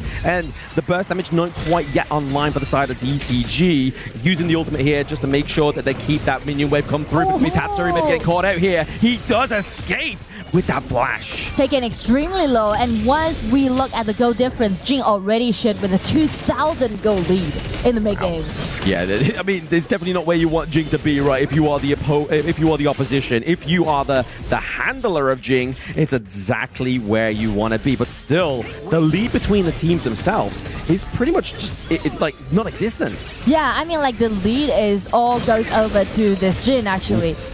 Because we mentioned that Frost just give up all his goal lead, so that's what matters. Yeah, I feel like the main objective of the backline of Boom Esports is to stay clear of clean, but also not get hit by the wind rush. But it's going to be the unruly blade. That is very risky, but it's also going to be the Orbs getting the takedown after Tatsuri. Another one. But before that call comes in, there is not enough low elf bars, but can he do the job? Sun is here. He gets out of bounds of the Mirror Mirage. It's too late for Carl to help, but it's so decisive that DCG just played, right? They just being so brutal because they know that speak of those 5 versus 5 team fight, DCG is definitely capable of doing that. Yeah, and the problem is what starts to arise here with Tatsuri, as soon as that flash is taken off, that's kind of like just when DCG need to make that play, right? Because he's not going to have any means of viability, especially if Mickey falls as well. Exactly. And as long as DCG just move in groups, right? Yeah. Each member of this team can actually just use those knock-up and disrupt Liang's ulti. So that's the trick if you want to play against this Liang and Frost trick, pick up the team fight. Yeah, especially if you've not got Guan Yu available, which is obviously what they used in game number 2. So it's definitely a good cause. Maybe take that into your ranked games if that's going to be the counter that you need against the Liang or Princess Frost combo. But getting now into the 10-minute mark here. This is where we start to see things get a little bit more dicey. Speaking of dicey, the wind slash does connect onto Miggy, but there is no real follow-up here as well. They're just trying to kind of warn them away from the Azure Golem. BCG is preparing for it, and so does Boom Esports. Getting ahead to it. It's hard. Got a secure target. And it's gonna be the ulti from Jin. It's the ulti onto the backline. Ethan was once there, then the next moment he was gone. Infinite Bastards now gone as well, but he does also have obviously the enhanced part of that ultimate from the Aoyin, but keeping that mid lane alive is vital for DCG. Vital it is. You know, like we mentioned about how Kara is a bit hesitated in game 2, right? Yes. And you can see like this time he totally made his decision and being the shot caller, calling his team members, helping him to take a secure kill on that Tyrant and just do those pushbacks. Yeah, Overlord. Oh, okay, we got an off-screen kill there from Carl. I mean, that's going to be a pretty big troublemaker here for the side of DCG. Shin looking to be falling down as well. That's a lot of healing going as well. Clean falls. Also, that is a 2-3-0 trade for 1, which is going to be draw. You are going to happily lose your support for 4 members of DCG. I mean, like the way how Carl is maneuver this Jin is totally on another level. He's using Godwoo's Jing against him. Like, who would have thought, right? Like, he is like him. He's like, you know what? You are been propped up as this Jing god. I'm going to show you what I can do. This is a Boom Esports fresh from the HOK bootcamp, right? They have leveled up. They're right in the lower brackets. It's not unfamiliar territory. They are making the PKL region proud right now. And I mean, this is what Captain used to do, right? Yeah. Just check this. We rarely see Jing play without ulti like this. Yes. You know, just dancing around with skill 1 and skill 2. Yeah. and just trying to do a lot of trades happening. Exactly, just trying to catch a lot of strays there, just trying to get a lot of damage onto the side of DCG. But now, is this the point where Boom start to fall once again? Because we're getting to that game state where we saw in game number 2. They had the lead, it's just they fumbled the one decision. Rather than being disciplined, rather than being decisive, they kind of just threw it all up in the air. The tension got to them, I feel. I mean, like, fairly speaking, in this game, Carl is already being dominating enough to do a lot of insta-kill upon this Aoying or this Lauren. So no longer relying on Leon and Frost combo, actually. They just need to trust Carl. With this 406 KDA, it's impressive. 100% participation, killing participation. He's totally leading the game, I mean. Absolutely. He's all over the gaff in these team fights. And when it comes to these neutral objectives as well, right, like some of the players may not know, but Jink almost has like a double smite, right, when she has that mirror, you know? So it's hard for something like the Dune there, so slow, to actually disrupt that and get the contention of that Tyrant. So now T3 is going to be the last one to fall here for the side of DCG. This could be the setting of stage for Boom Esports to climb further into the lower bracket. They are coming in here with a wind slash. It's going to be even into the back line. He's just trying to mitigate any kind of damage from Chano. Down goes Danny, but it's Miggy. He has been separated from the herd just to take down Ethan, but also draw balls as well. Shin, Sun, Godwoo, Clean, still alive. Are going to be enough to keep the base intact. I mean, like, Jin is doing good, but DCG, both Aoi and Charlotte just being so good in this team fight. I mean, like, Kling just got in with a skill 2 directly targeting as Danny and just denied Danny at the first time of the team fight happened. Yeah, I feel like that's a problem as well, right? Like, obviously, the replay, what happened here, it was a big, obviously, engage, but the fact that Ethan, he kind of set the motion here for the fact that was able to split apart Boom. We saw, obviously, him die for Danny. Then it kind of mean that Miggy had to go in and try to save him, but now we are back live. Just a tit for tat here going on before the Tyrant. We are seeing everybody kind of formulating around this Tyrant. Reset happening is probably a good thing for DCG because of that Jing. And because of the high ground tower, they're already taken down, so the Super Minion also gonna do the favor. So this time, Boom Esports trying to distract DCG first, take away this red buff, denying from Sun's Aoying.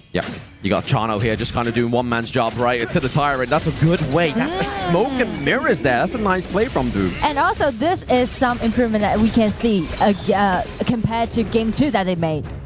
They have definitely made improvements, right? Obviously, there has been a little bit of like indecisiveness, but it's kind of just like, it's jittery, it's excitement, right? And that's the one thing that obviously sometimes blunders the decisiveness of teams. But oh my goodness, that was like one skill onto Ethan. He pretty much lost a whole half of a health bar there. Pausing the minion wave down to the bot side. DCG are making a good claim to this crystal. They're trying to guard the crystal, but the thing is that how they're gonna guard themselves from this Jing. Yeah, that's... Kara is casting, he's using his mirrors, casting, finding the exact precise moment, getting in and get his hands on L'Oreal. That's the problem. It's like if Carl falls, then what is the identity of Boom, right? Obviously, Miggy's then got to lead the charge, but the damage kind of falls apart there. See Miggy into the back line. We do have minion waves in all 3 lanes. He's taking a bit of a brunt in there, but it's going to be clean as well as even onto the back line, using the Splendor, keeping himself alive, having to flash out. Clean fall to Tatsuri. We still have no minion waves. This is all about a bloody brawl right now. DCG Sun gets eliminated. We're waiting for the chariot to arise. PKL seed #1. Boom Esports ready to cut the wire and click.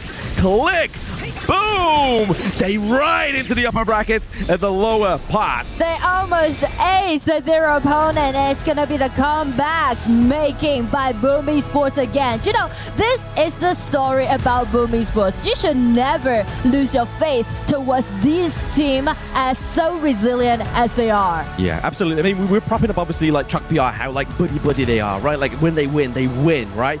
And they win together. It's the same with Boom, but it's more like a family, right? It's so close. It's so nice to see. Like, there is a level of humbleness here as well, right? Just saying, obviously, they know what the stake is here. DCG has just been eliminated. Boom Esports make it into today afternoon's game. Congratulations to Boom Esports. They're still alive. They continue in our KWC 2026.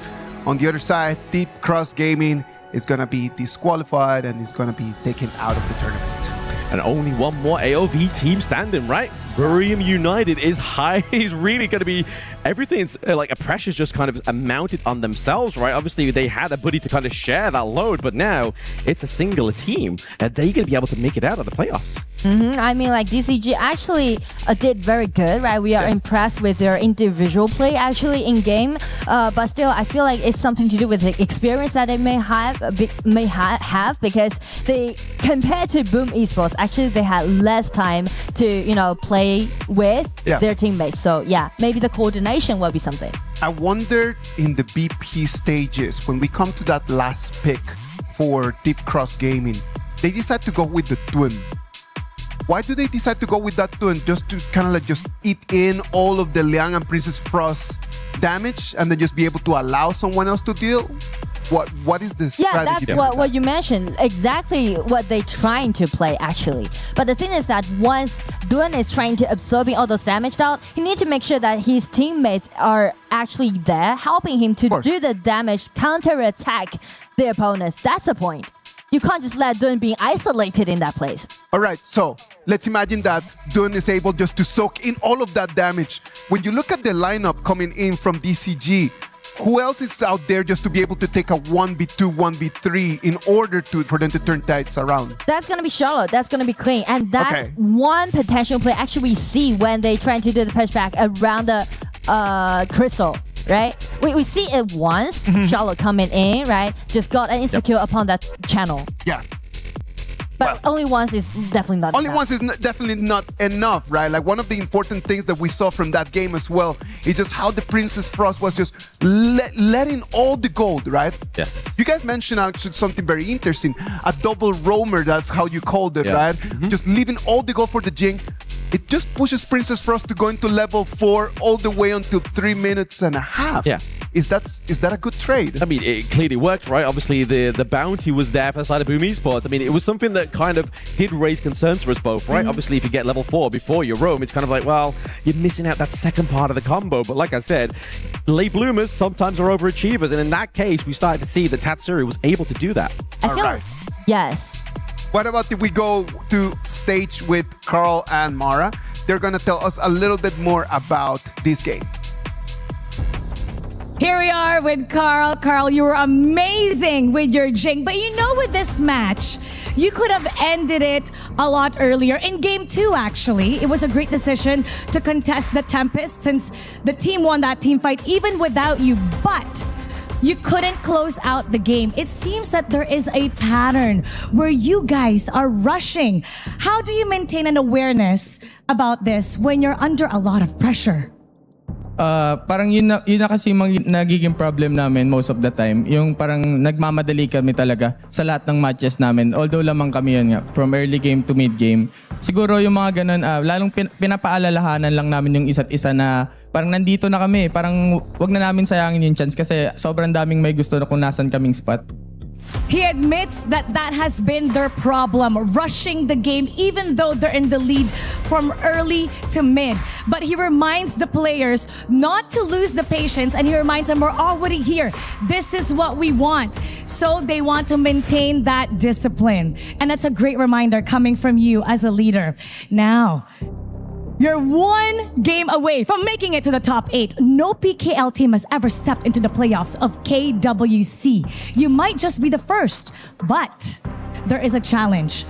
Up next, you're going to be facing Nemesis, the very same team that sent you guys down the lower bracket. What would be different this time around? Yung nangyari kasi sa match namin sa kanila kahapon, feel namin parang kulang kami talaga sa disiplina again. Tapos parang yun, nakapag-warm up na kami going to them. And siguro, feel ko mas this time mas malalabas namin yung kung ano yung strength talaga namin. He admits that they lacked discipline yesterday, but now that they were able to warm up in this matchup, he feels that they're able to show their true strength. Now, a lot of Filipinos are watching the PKL community. What would you like to say to them and invite them to support you for the next match? Sa mga Pinoy dyan, maraming salamat sa pagsuporta sa amin dito and especially sa family ko. And thank you so much. Kung di dahil sa inyo, wala kami dito. And sana supportahan nyo po yung blacklist and kami. Kami na lang yung natitirang Pinoy. Thank you to everybody that's watching and to his family. He's thanking you and he hopes that you continue to support them with Blacklist International as well because they're the only two Philippine PKL team left. Once again, congratulations. I believe you're about to crush your opponent's Ski. You can do it with a smiling face and good luck with your next match. Now we're going to head back to our casters. Lead the Gorge. Thank you very much, Mara. Thank you very much, Carl. Over there, they are going to have another game against Team Nemesis. Based on what we saw in their previous match against them and what we saw today, what do you think has been the biggest change between those two games? I think it's just preparation, right? Obviously, they saw what happened against themselves. Maybe they underestimated Nemesis, right? Because obviously, PKL and IKL have always had that kind of conflict, and they've always wanted to prove each other better. IKL may have just been a little bit more proactive in their adjustments and their preparation, but now we see a Boom Esports, and they are decisive and as well as disciplined. Well, I'm just being more into their stories. It just gave me that feeling that Boom Esports is recreating the same story that they did in PKL Spring. Because they were sent into the lower bracket by Team Flash, which they got revenge on when they coming back from the lower bracket into the final. So exactly what they're trying to do when they is going to play against Nemesis. So lower bracket seems to be like their safe zone, like their comfort zone.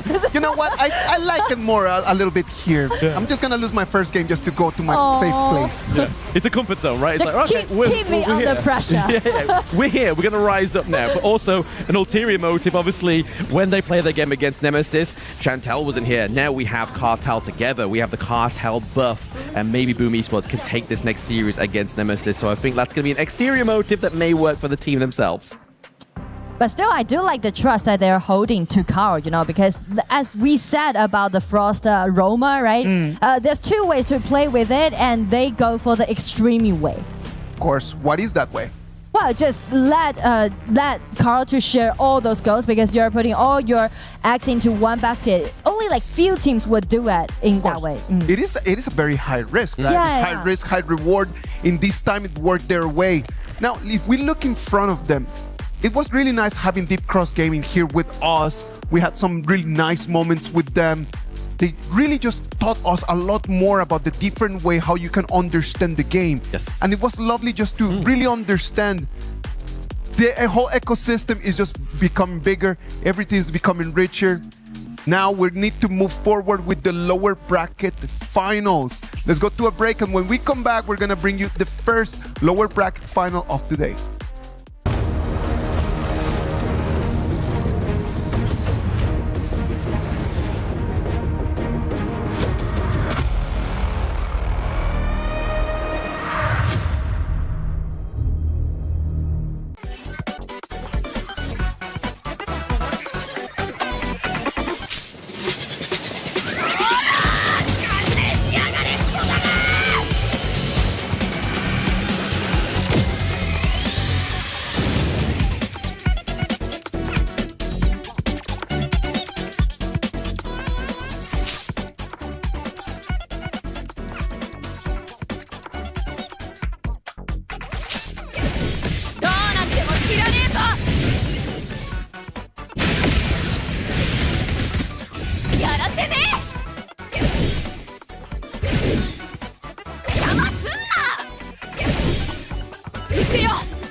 This ain't no regular thing. I came for the ring, you know what I mean.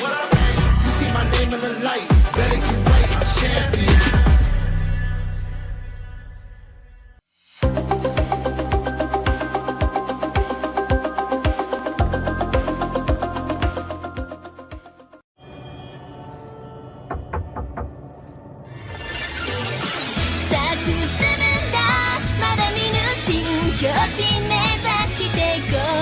ドキドキしようよ準備開脚早くまだまだないこの世界を楽しんでみたんだ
Welcome back. This is the KWC 2026. We are going to move on to the lower bracket finals right over here with me, Kin and Holler. Lads, you got to watch the previous game. What were your feelings about? I love the Tempest game comeback. This is one of the beauties of having a Tempest game, right? Number one, it stretches so long. Secondly, to reverse the entire situation and get the win off of that to come back into the series, although they lost, you know, it's still something nice to watch. Yeah, Honor of Kings at its finest, if you will. I mean, being able to go back and forth and to take it to the win-ins almost at the very end. A very dramatic game and a great series to watch. Deep Cross Gaming, man, saying goodbye. That's kind of sad. Yeah. It is. I mean, but this is part of the nature of a high-level competition. And, you know, champions, you will fall sometimes. Well, what about if we look at their keys being crushed right now? It is a very sad thing, but you know what? It's the Esports World Cup, man. Like, everyone comes here with dreams and glow of glory and lights, but some of us, we just need to go with all those dreams crashed into pieces. And look at Draw here. I mean, he's going to be doing the key crushing himself. Ooh. He smiles. He knows that he's in a fortunate spot to eke out of that best of three and taking that final one. I love it because this is a real embodiment of a crush, right? This is your dreams gone and you will have a physical reality of it here. Look at that. That's fully destroyed. Sometimes it's just like a little bit of a crash. This time it's just obliterated.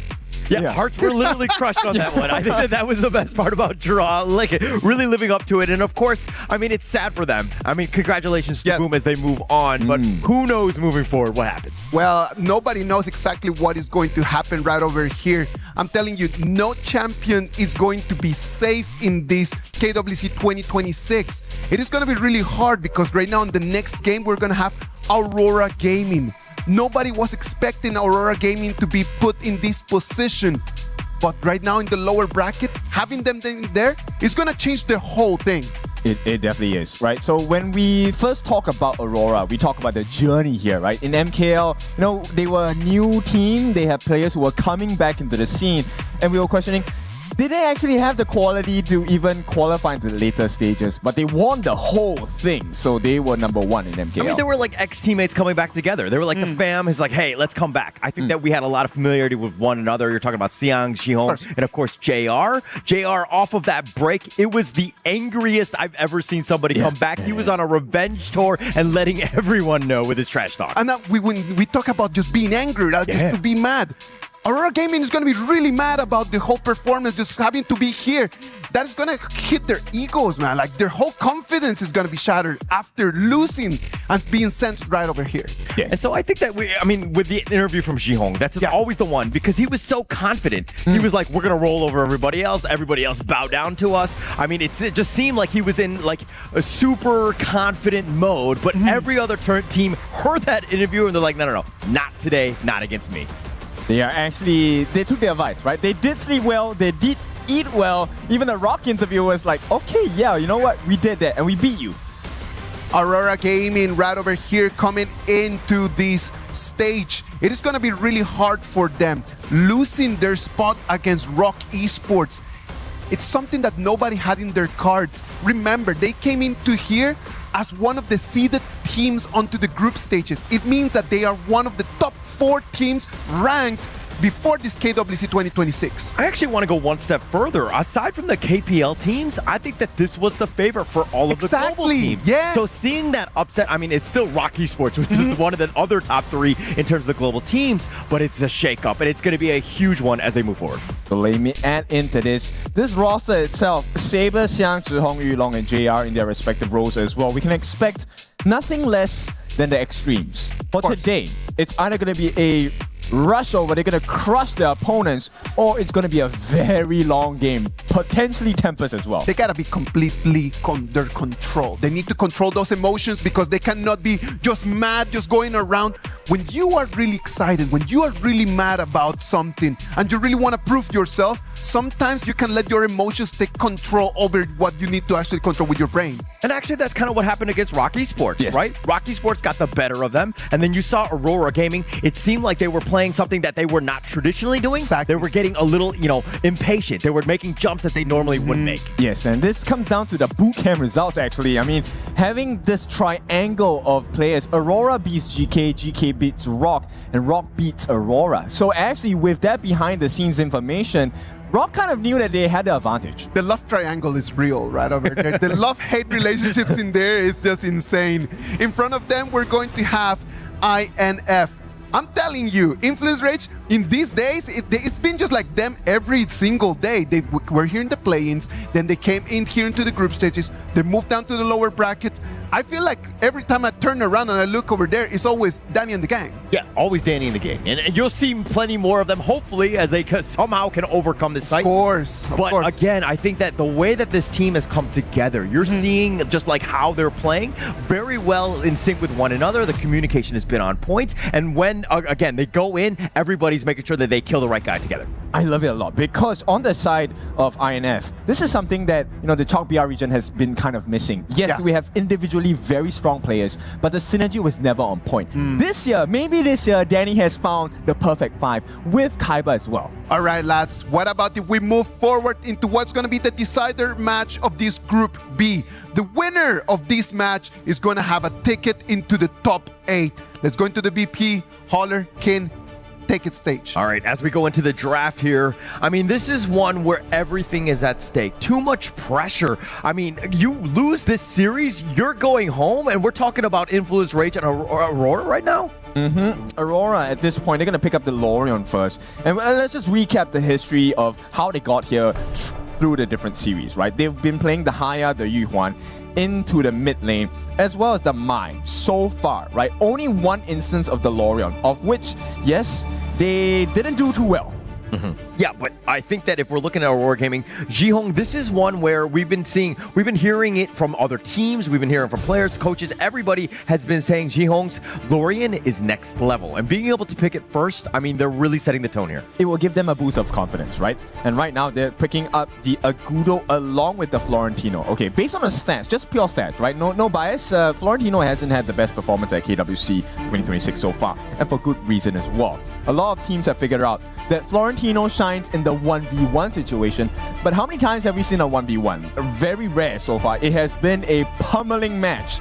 Florentino being the victim here. Yeah, but it's because of these teams. Like, nobody sticks around. Nobody walks around by themselves, right? Everybody's together, and this is why they're next level, and they're, on the pro scene, if you will, because they play as a team. Yes, it is. And one particular trait on the side of Xiang's Florentino is that he isn't looking for the 1v1s purely for the team fight. He normally uses this Florentino as a distraction tool or to disrupt the rhythm of the team on the other side. So this is something that Influence Rage definitely needs to look out for in the team fights here. All right, so one thing that I've noticed right here, I mean, they're going to pick up the Flowborn Marksman, kind of let Leffy get his own hero, but not being able to pick it for the Flowborn Tank and other things that we did see some success with from Danny. I don't know if it's limiting yourself in this series. I agree, because if you take a look at how they have drafted for these two teams coming in from the plains all the way here, it's been super tanks for the side of Influence Rage, right? Aurora, they go for the assassin jungles, the Zilong, the Luna, the Pace. These are the standard picks. So it's about a rushing gameplay for the side of Aurora. But on the side of Influence Rage, they want to farm up. They want to be super meaty before they get into the thick of things. Yeah, and actually going back to the last series, they like the big bruisers, the Flowbone Tank, and then, they had like the Byron as well, and that was a nice little combination, but now they kind of open things up a little bit. If you're looking at the Aurora Gaming side, they have the Agudo, but you got a bunch of damage that's available from these new heroes. Actually, I like this because it is a flex pick as well. There is a very high chance that this Agudo can go into the hands of JR as well. This is actually one of the games that they used it. I believe it was against TEC here for the Agudo pick. They unfortunately did not take the biggest win out of that, but it was a decent performance, right? And they're going to pick up the Young Dolia, so it is the Agudo farm lane. Yes, definitely going to be looking that way. And plus with that Dolia to kind of put the, the icing, the cherry on the top, if you will. And really, this is a tough little combination. Going into this meta, I would say that the Yang Dolia was something that they were looking to prioritize. They've been able to snatch it late here. Which is great, right? This is something that teams need to watch out for. And this will be a mirror image of how Influence Rage likes to play, which is we're going to have one big front line, and the longer it takes for you to take me down at the front line, I have free reign. The Agudo will have fun, the Lorion will have fun. On the other side, for the side of Influence Rage, it's all about Leffy. This guy has been fantastic this whole tournament. Can they build space for each of their farm laners? I mean, for this one, he's got to step up, right? If you're looking at this lineup, it's kind of...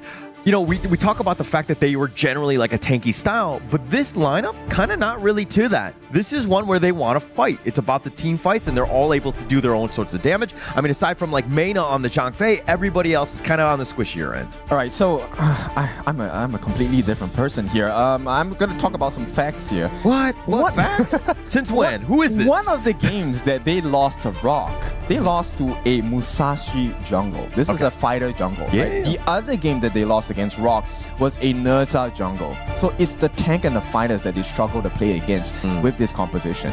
So right now, it's kind of different because Yulong has chosen a completely opposite direction. He's playing their game right now. Right, and Yulong has actually had the most MVPs on this Aurora Gaming lineup in the MKL Spring 2026. So anytime you kind of set him up for success, I think you're going to have a pretty good time here.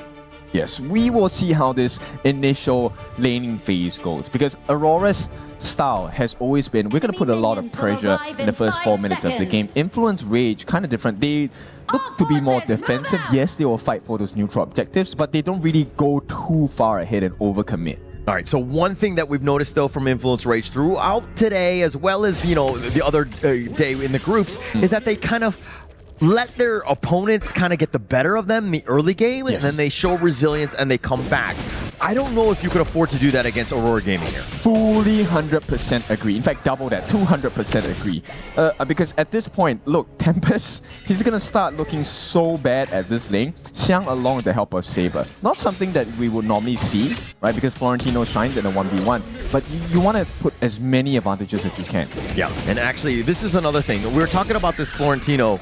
I mean, it has had largely not the greatest of success, but Xiang has done well with it. Chami 1 has done well with it.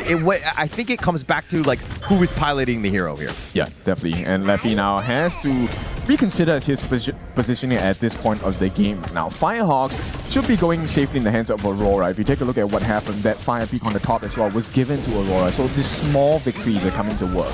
Oh, JR looking to bait it out, but he gets in his fur ball. He rolls on back. But I think for me, the first 5 minutes is just all eyes on Xiong. Where does he go? How does he rotate? Because he's going to have so much impact early. Yes, he is one of the heroes that offers you AoE damage, right? This is one of the benefits, which is also why he's balanced in the sense where he's super squishy if you get your hands on him. So all you have to do is to find the correct positioning to take the life of Zhihong in the early parts of the game, or even towards the end as well, right? That will be a solution to Lorion.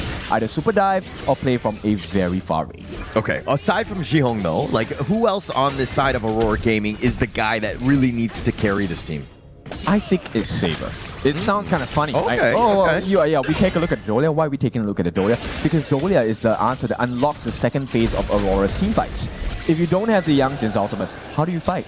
He is going to dive in first, and if he doesn't have the second refresh, he does not get the lifesteal. You also have the answer here. Yeah, but now the Heaven and Earth Bow, they find him the duel of death, but Danny coming out a little bit on the slow side, but Yulong half-life, they're going to be backing off here. Yeah, and this is just a preview of what's to happen, right? Ideally, let's take it from the position of Influence Rage.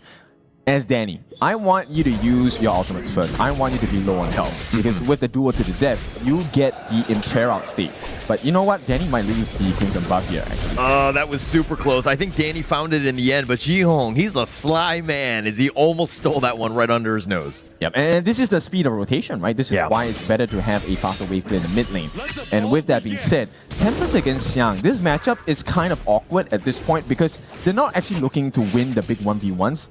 Closer to the 4-minute mark, it's about who gets to rotate first. Okay. But at the same time, you're talking about Florentino. I mean, he excels in those one-on-ones. Wouldn't you just want him to kind of deal and duel with Tempest in the top?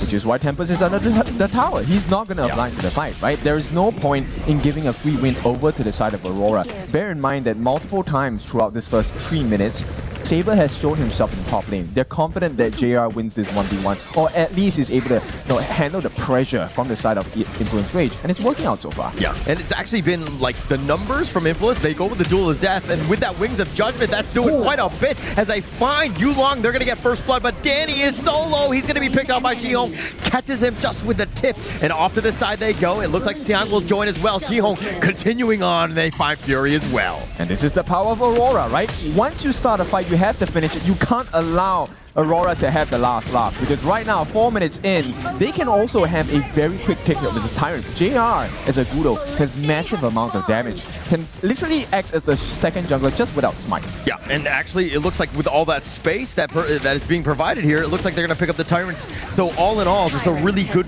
well-played team fight, especially when Jihong's coming out 2-0. Even giving Dolia that last hit for the Tyrant, this is just a show of a statement how strong they are.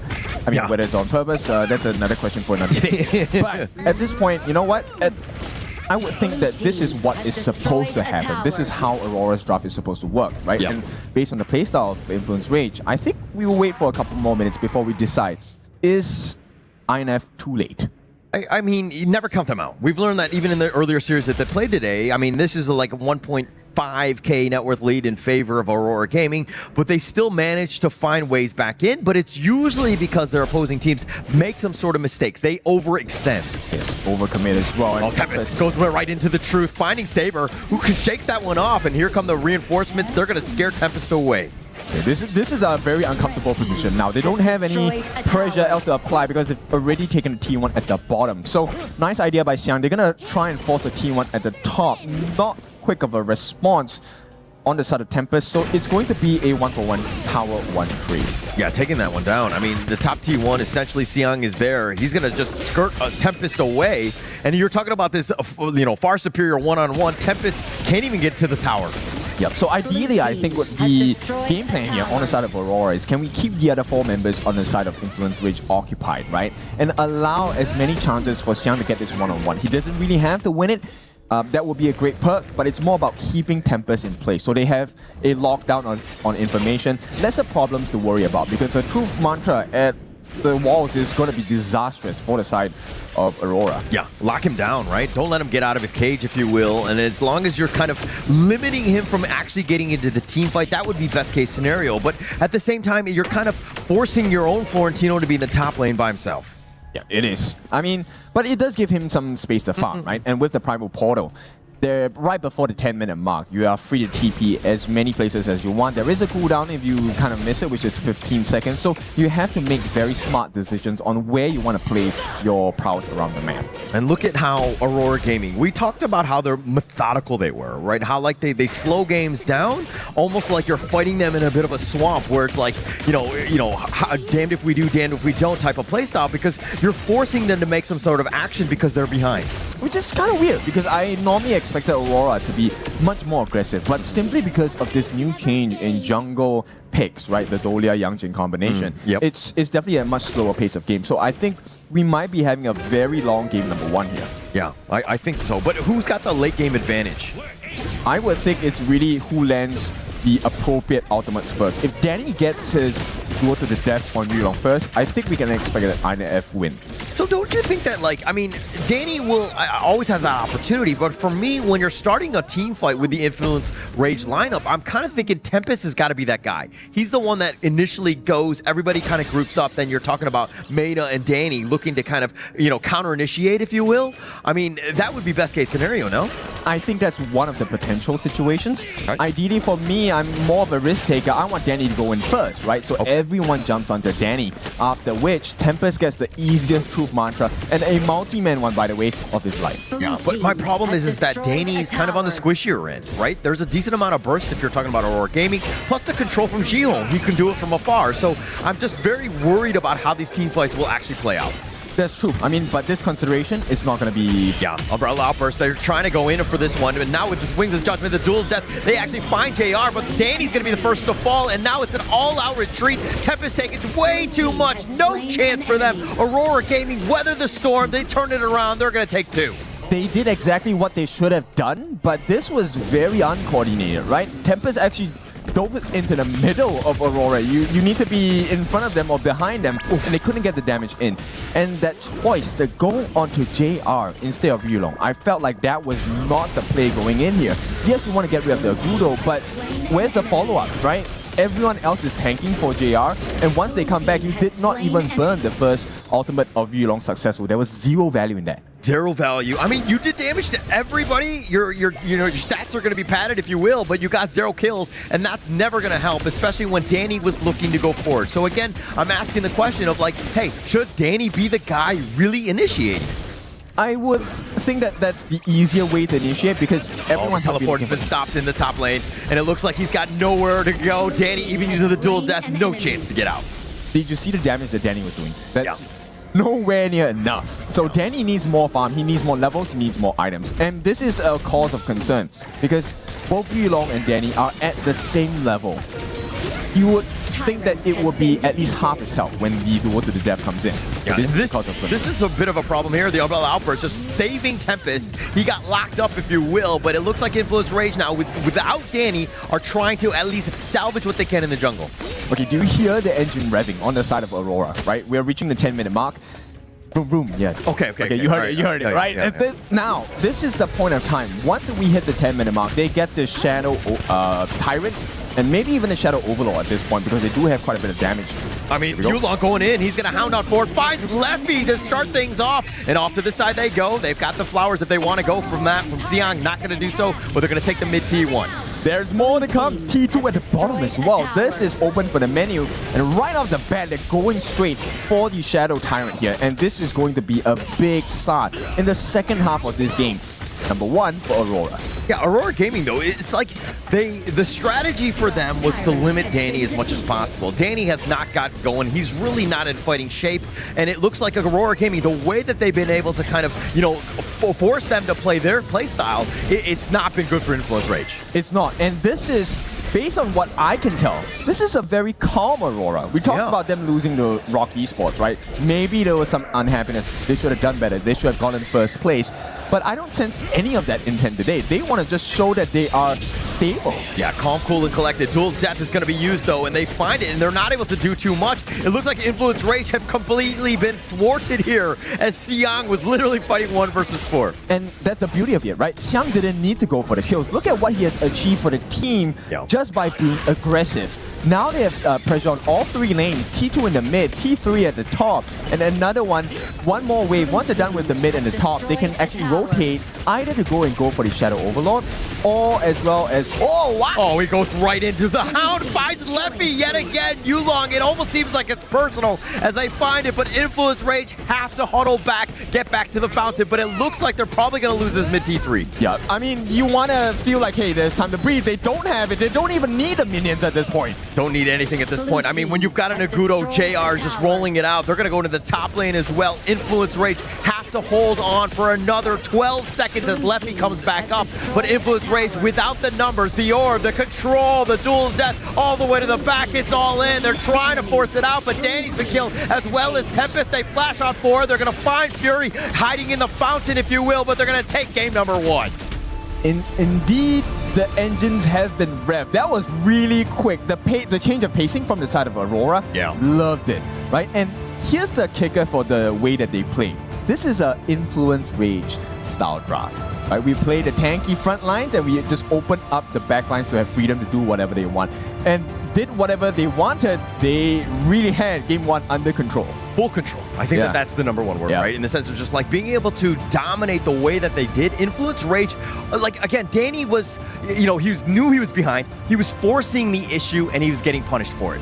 I think that it was really interesting how Kin was making the whole discussion about should Danny be the first one jumping in, and it's their synergy right over there. It was really nice because then Danny jumps in, he starts the fight, immediately evaporates, then after a Tempest comes in what was supposed to be a nice controlled chain, but nothing was really clicking. So what he's saying is that I'm right and you're wrong. It's just that, the execution wasn't clean. Is that what I'm saying? Really? Is that what I'm saying? I don't even know. I think you're gaslighting here. But I do think that, this one was one of those things where, like, Influence Rage, understanding that they were behind, trying out something, Of right? course. As opposed to just hiding in your own base and just cowering in fear. They already had a very clear plan, a very clear idea of what they wanted to do, how everything needed to work.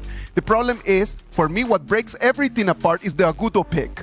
Because they find the Agudo, they put him on the farm lane, and then after that, it's just towers are just falling apart easily. And then the pressure comes in because then INF does not have enough time for them to actually build up. And there's so many factors besides just the laning phase that goes into this, because it also gives Aurora's coach a chance to really think, what is this duo counter? Last two picks, we pick it at the same time. How do we spoil the draft of INF? And boy, did it spoil the draft of Influence Rage. Yulong was so good. He just saw Leffy just slightly out of position. He would just pound in, boom, blow him up, and just move on. There's no way to fight without Leffy, and he got caught out multiple times in this game. He had no space, right? And this is something that I'm really curious about, because we can actually see the experimentation of Influence Rage, like targeting from Danny, right? At the first part of the game, they were taking a look at Yulong. Let's get this Yang Jian first and see how does that work out, right?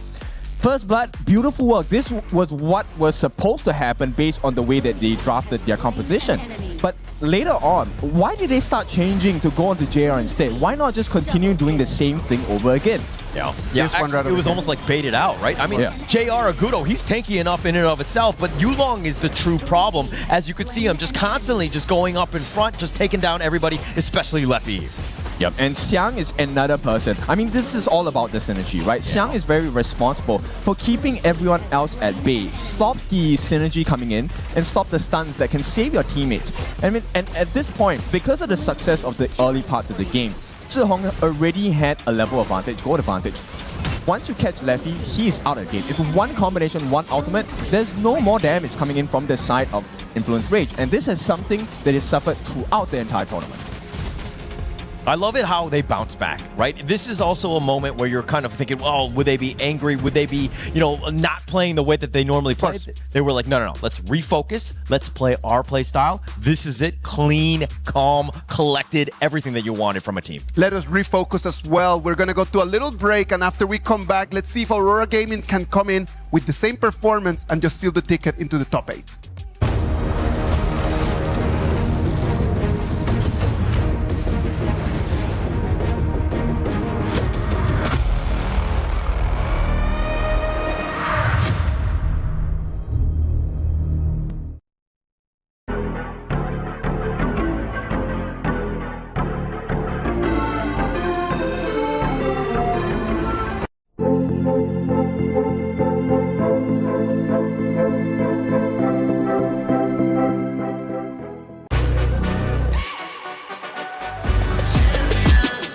This ain't no regular thing. I came for the ring, you know what I mean.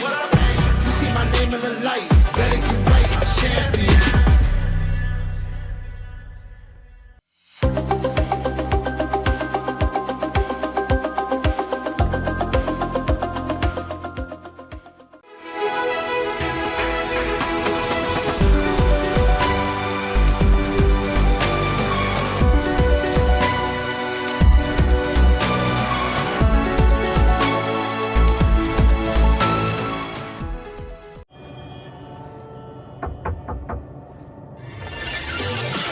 싹 웃으면 다 마다 미는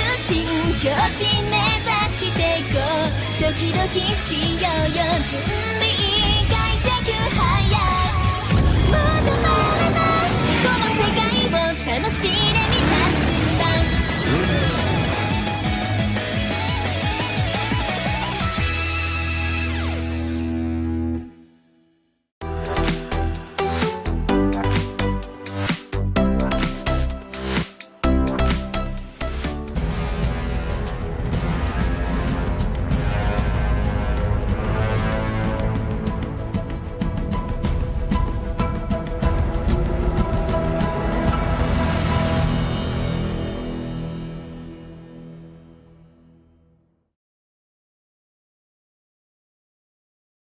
Welcome back. I really don't want INF to lose, man. I really want to keep watching them just doing their silly movements. It's just so funny, man. Yeah, Kenny's the best. It's like wax on, wax off, and then back into the sword it goes. I know, man. And Maino goes like, like this, bro. What's going on with him? What's happening?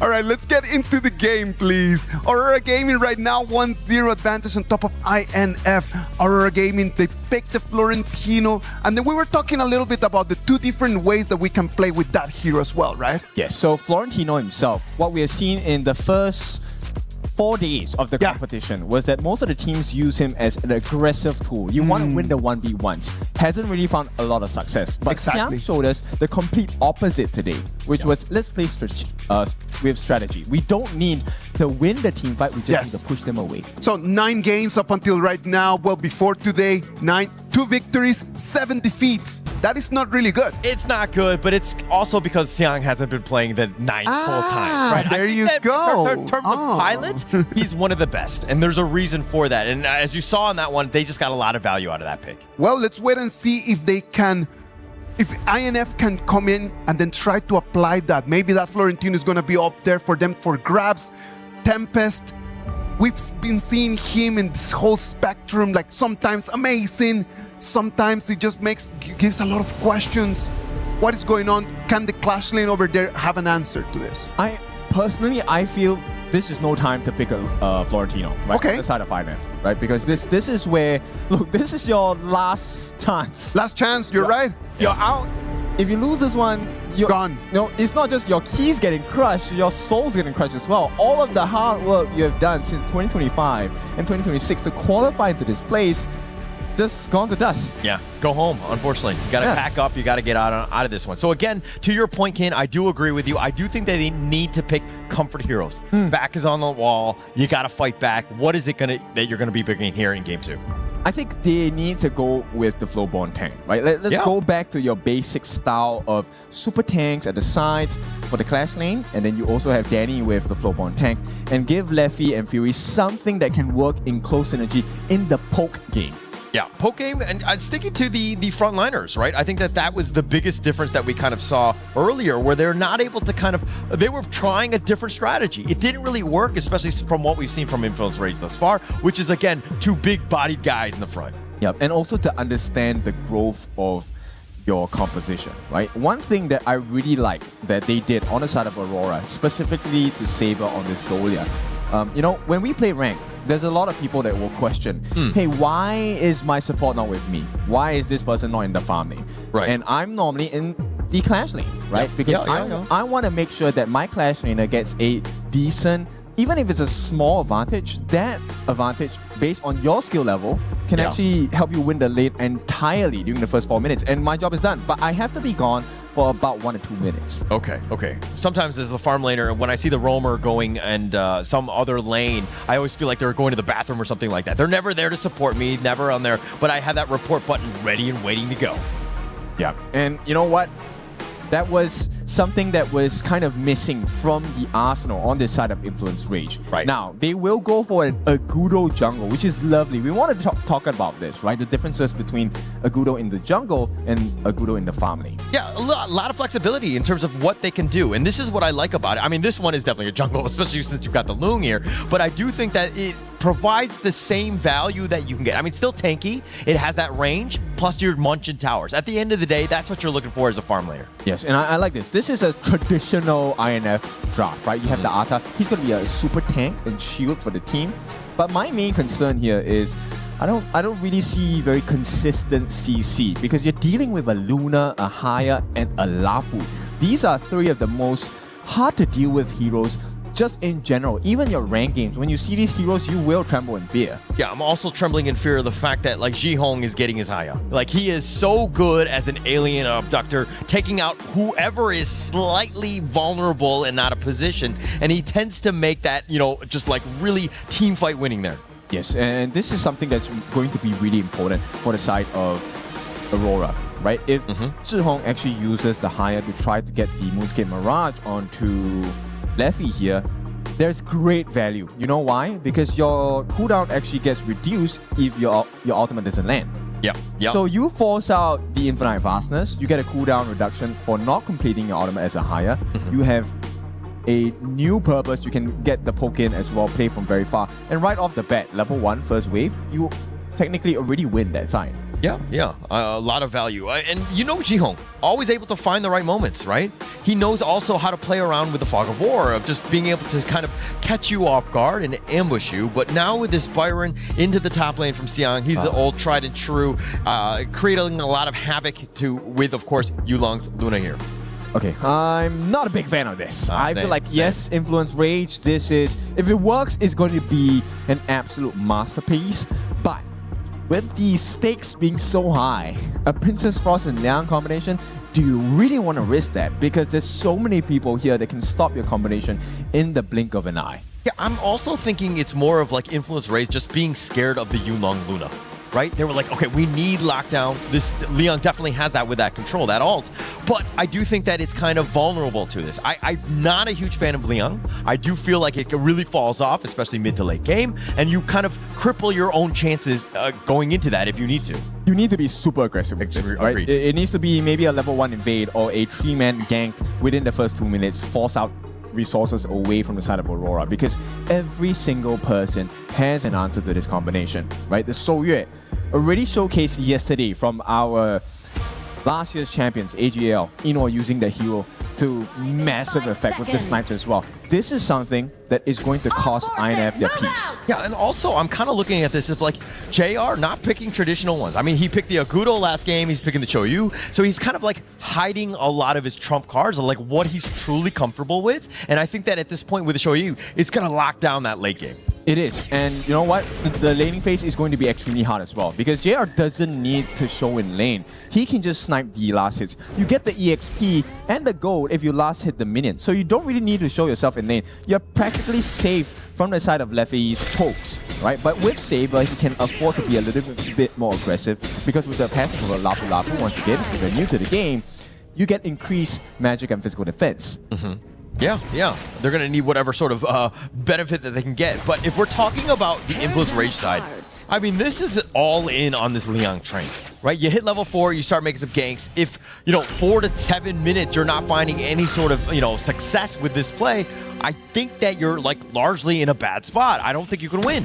Yeah, you definitely can't, right? And at this point, the other portion, and factor that becomes really important, has to be the vision game, right? Yes, Xiang, while he actually flashes first, this is before 2 minutes, they won't get too much value in terms of getting a kill, but this is all about wrestling and jostling for space on the map. Yeah, and also to take away this space, right? Yulong now deciding to go in with that charge. It looks like Agudo's got his own first blood, and Yulong getting picked off. A huge win for Influence Rays as they continue the chase. Xiang, he gets stun locked, if you will. He turns around, gets the Storm Strike on, but how much damage can he do as he too will fall? Completely falling apart. This is not what Aurora expected, and this is not what I expected of Influence Rage as well. How? How are they supposed to do this? Yes, as a Liang, you have massive damage in the early part of the game. But why did the Aurora players stay and fight? Why did they say okay? But it also was because Xiang, he flashed in very early in that team fight, right? He didn't have that to save himself, and he realized that, hey, I'm in with 4 guys. I'm not going to make it, so I'm going to go all in on this regardless. But again, it's just like a small mistake already. I mean, they didn't simpiste, at their loss to Rock, and it seems like they need a wake-up call, so something's going on, at least for the side of Aurora. Yeah, Leffy here just dodging the wild wind. JR should be able to hit a couple of them as he's like pump faking them. But if we're talking about this lane matchup, Lung versus the Shoye, who are you giving the edge to?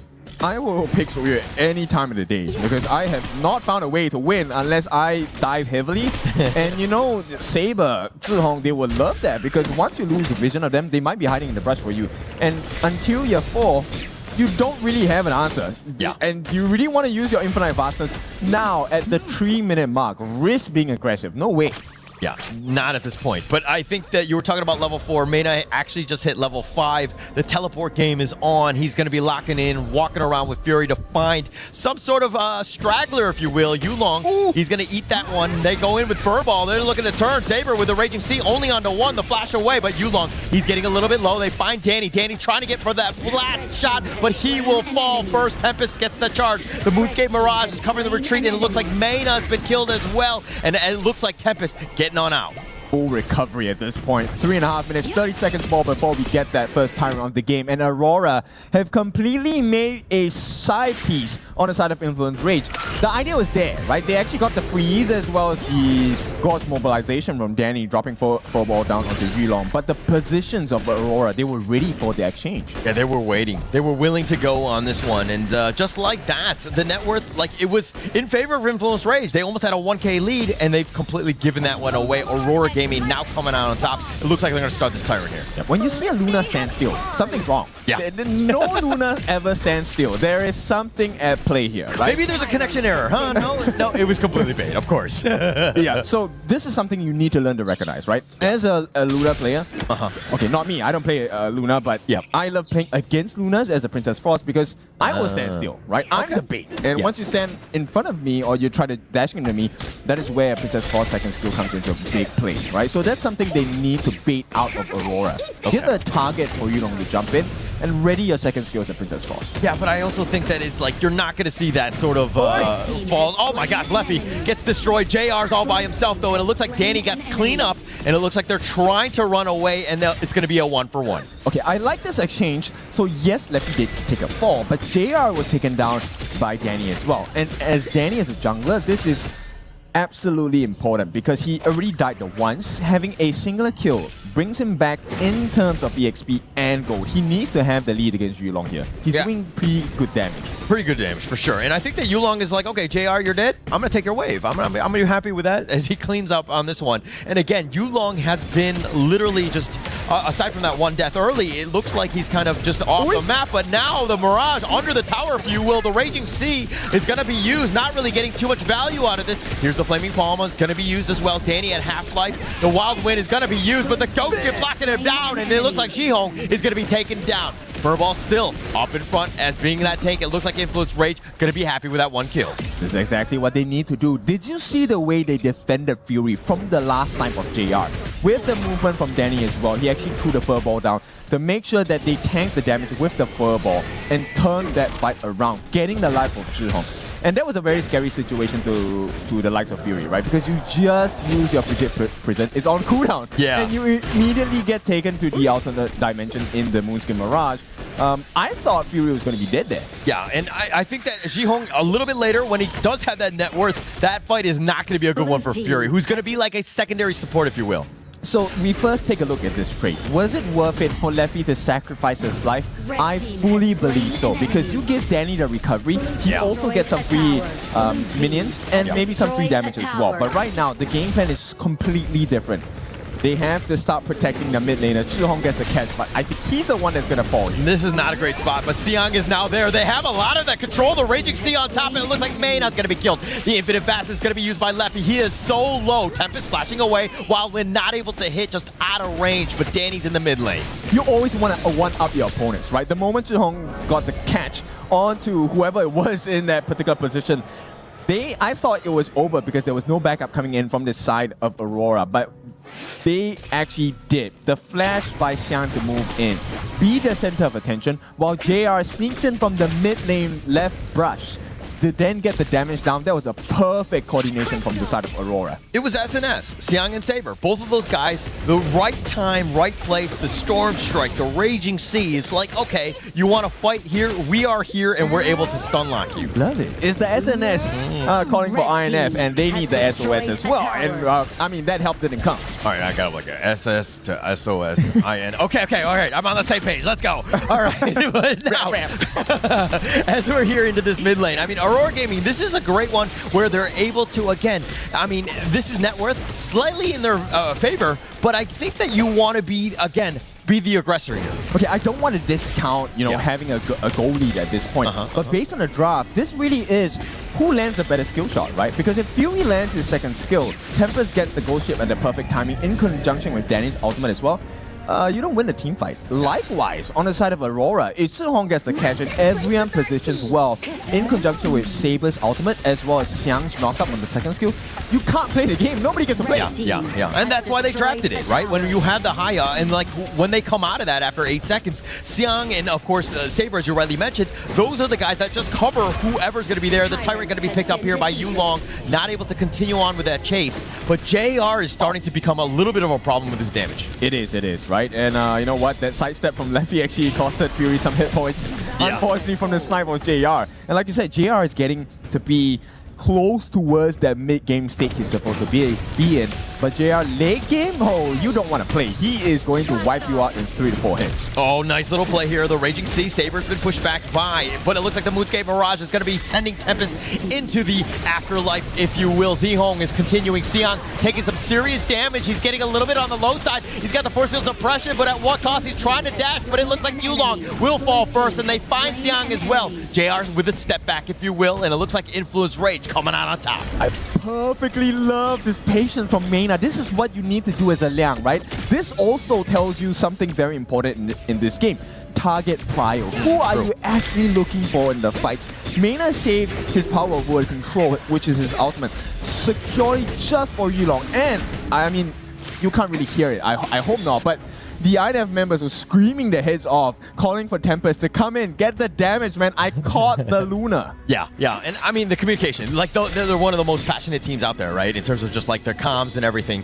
But that's kind of what you're looking for. Like, Mena has to be precise. He has to be surgical with when he goes in. He can't just be going willy-nilly because the counter initiation, the counter stuns on Aurora Gaming are for real. Yes, it is. But you need to land them, right? Saber actually missed the majority of his Raging Sea. That was one of the prime reasons why INF was actually able to re-engage and get big value out of that. But this one is the one that decides the rest of this game. 10 minutes in, Shadow variants of the Tyrant and the Overlord. So many different wild winds just shooting into this one. This is super annoying, just bombarding them. They've been tenderized, if you will, all of them getting on the lower end of the HP bars, especially in the back line, but they're not able to get any sort of revenge. Yeah, they can't just yet. But the bigger problem here is, what is the proper trade here, right? For Aurora, they will love a big team fight. On the other side, INF wants to take turrets instead. I think it's a race of objectives here. One wants to fight, one wants to get your towers. Who succeeds first? Well, just generally, you want to take those towers. I mean, you're going to win games. It's not really about the kills. And it looks like Tempest, he's dueling in the mid lane right there. But Leffy here at about half-life with Danny. This is annoying. They're going to take the top 3. I think they're going to be very happy with that trade. They don't have time. I feel like this is a perfect decision at this point in time from the side of INF. This is a completely different Chalk PR team here. They were second in Chalk PR, but they're playing like a champion team at this point. Very clean, right? I think that they've clearly leveled up. Zhihong actually flashing on back. He's going to be locked in with that freaking prison, and he will be going down. Fury gets the better of him, and now they're going to start to roll down this mid lane. They didn't even use Main as ultimate. This is a big moment. They still have the catch. If Yilong is out of position, they could definitely take the win from this. But taking towers is what they want. They take the bottom T2. Mid T2 is going to be under siege as well, as they have the Vanguard, but they want a juicier target in the bottom T3. They're going to slow siege, and without Zhihong for about 10 seconds, they take that also for free. Yeah, this one is a scary one. They did it once. INF, that is, did it once against Rock Esports. They took one game away from their counterparts here. Aurora, now at the risk of also being in the same situation. And this is not a healthy position for the mental state. Definitely not. But also at the same time, I think that this is like the resilience from the Influence Rage squad. Like, my gosh, the way that they're able to kind of play back, shake off game one, and be like, hey, actually, we're fine. Let's play our game, and we're able to just kind of take over game two. Yeah, it's important to stay resilient and to understand that what you're looking for is not about the problems. We can see the problems, right? It's about what are the solutions available. Yeah, and now the Raging Sea completely whiffing Saber. That was a very uncharacteristic one used there. That's a big all-time cooldown. Yes, it is. And this is where Mena is going to start shining, right? This is one disruption taken away from the lineup of Aurora. And if they get their stunts right, once again, the synergy coming in from both teams for their composition, you don't get to play the game. Yeah, don't get to play the game. But again, we're getting to that mid-game part. Mena, he ends up being a very squishy guy. He's going to have a tough time even trying to survive any sort of onslaught. So again, he's like the second, maybe the third initiator, if you will. He needs to stay back.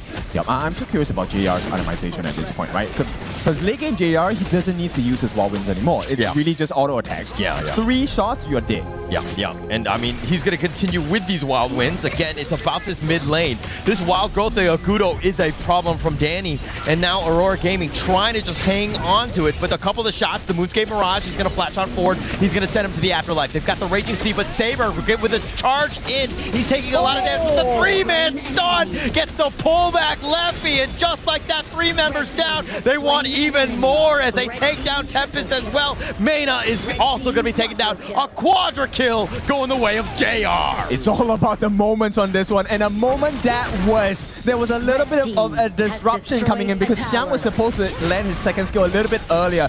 But he landed it still. And worst of all, that delay caused more members on the side of Influence Rage to be taken out. So this is the game plan. Let us just take the T3s before the minion comes in. Yes, they'll get slowed down. But the victory is more or less secured. Yeah, I think they're going to just munch it down like Pac-Man. They took all 3 towers in the mid lane, the Crystal going down, and it looks like Aurora Gaming are going to be into the playoffs. And what a way to win it. This one was a super crushing moment because on stats, you're not supposed to win that. The T3 at the top and the bottom were gone. They were working on the T3 in the middle. Mega Minions, Tempest Dragon, you would have won the whole thing. Blink and you miss it, right? Yeah. I think it's all about that team fight. And JR, if there was ever a moment where you're like, a quadra kill is required here, we need this to win, JR's like, I got it, let's go. Yes, and he is the finishing blow. And Aurora, what a way to win it because they're showing you exactly how compositions should function. Everyone needs to be in a state where the mindset is, you are not allowed to play this game. Yeah, they were really restricting them, right? Yeah. I think that's a big piece of this. And Aurora Gaming, congratulations as they make their way into the playoffs. Top 8 it is. Yes, a good position to have, right? And I want you to picture later on when we show you the highlights, the stun timings, the movement timings, who they're catching. These are the different things you have to really consider in a fight. It is a tough choice, but you know what? You can do it. I'm sad, man. I'm sad. I know. I really wanted this one to go. But like INF played so well and the strat worked and then they push and they're at the high ground and I'm like thinking like, let us go, man. Like it's so clean. But clean was the comeback from Aurora Gaming. And that is the difference between good teams and amazing teams. That in the very, very difficult moments when they're pushing you against a corner, they're able just to kind of just step back and then immediately a hook straight to your jaw.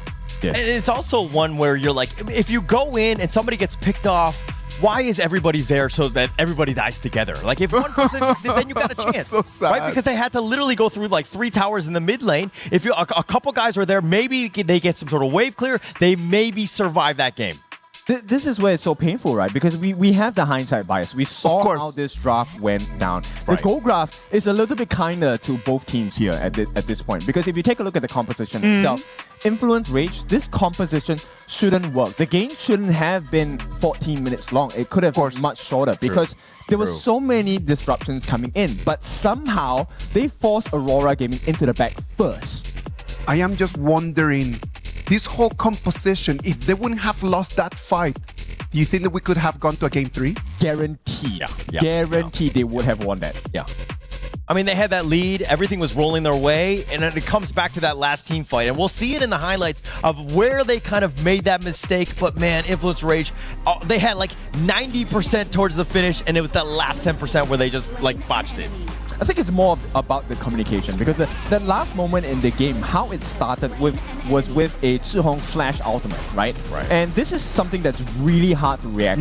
As you become a professional, you realize that there's a lot of things that come into play besides just knowing the game. Your actual reactions and what your opponents are thinking about, right?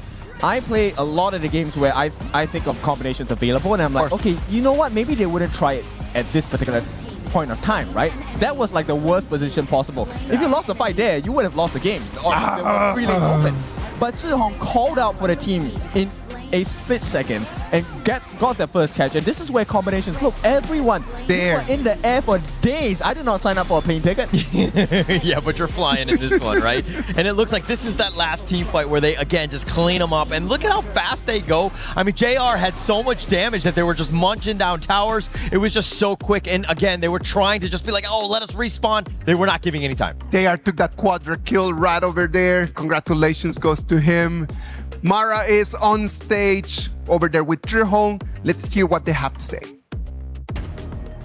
Zhihong, congratulations. You know, last year you were almost there, but this year might be your year as you've made it to the top 8. Tell us about the growth and the main difference with what you guys did with your team to improve this much this year.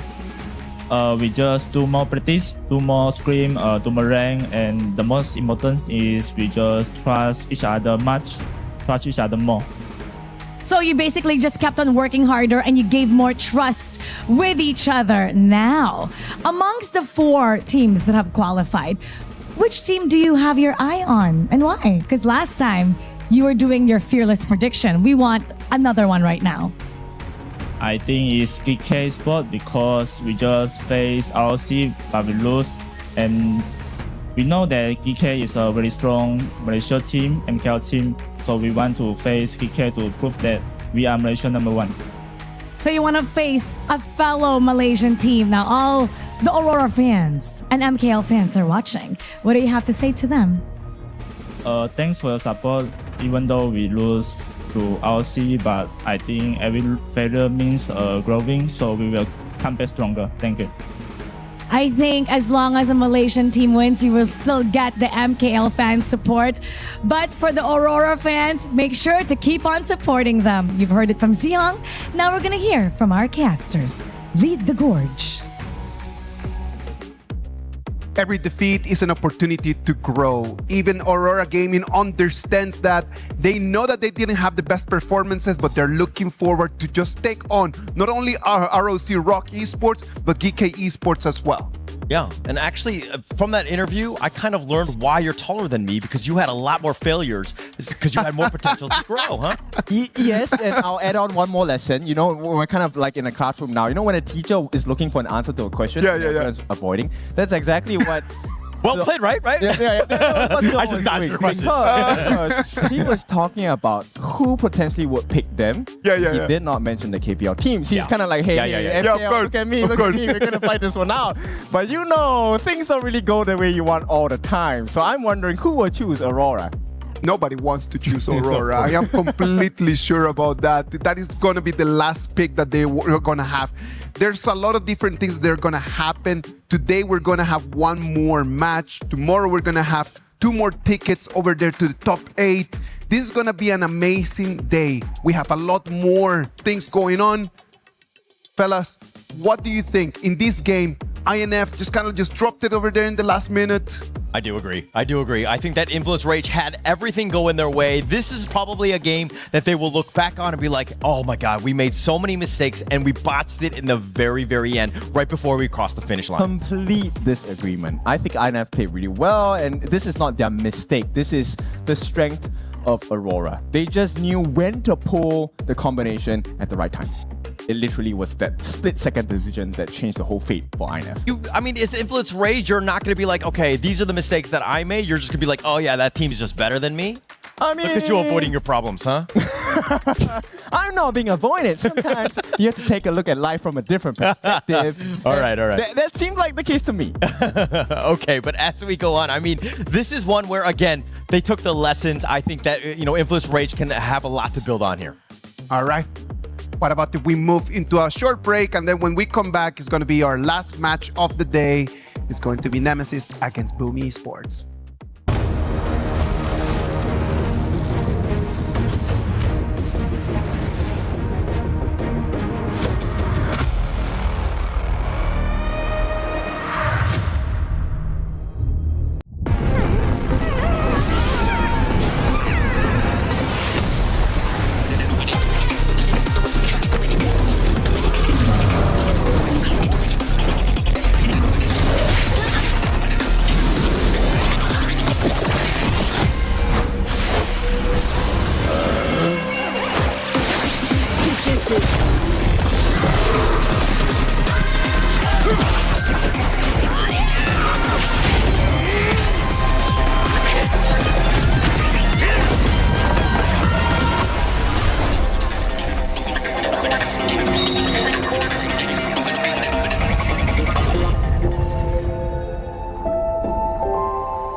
Play is in our DNA.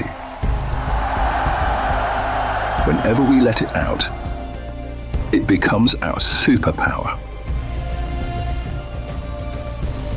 Now imagine an entire city being built to supercharge it. Kadir City, powered by play.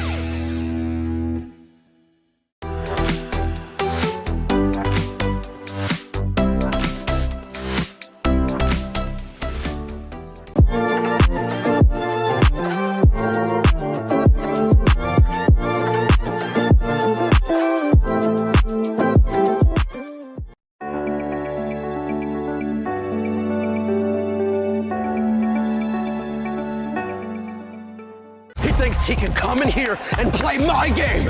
He knows nothing but go! Tyler 1, you're done. This is my ladder. You can't climb it. That's an L airline. Somebody better hold me back. Okay, yeah. Do something then. Raw energy. House for far, blow the house down.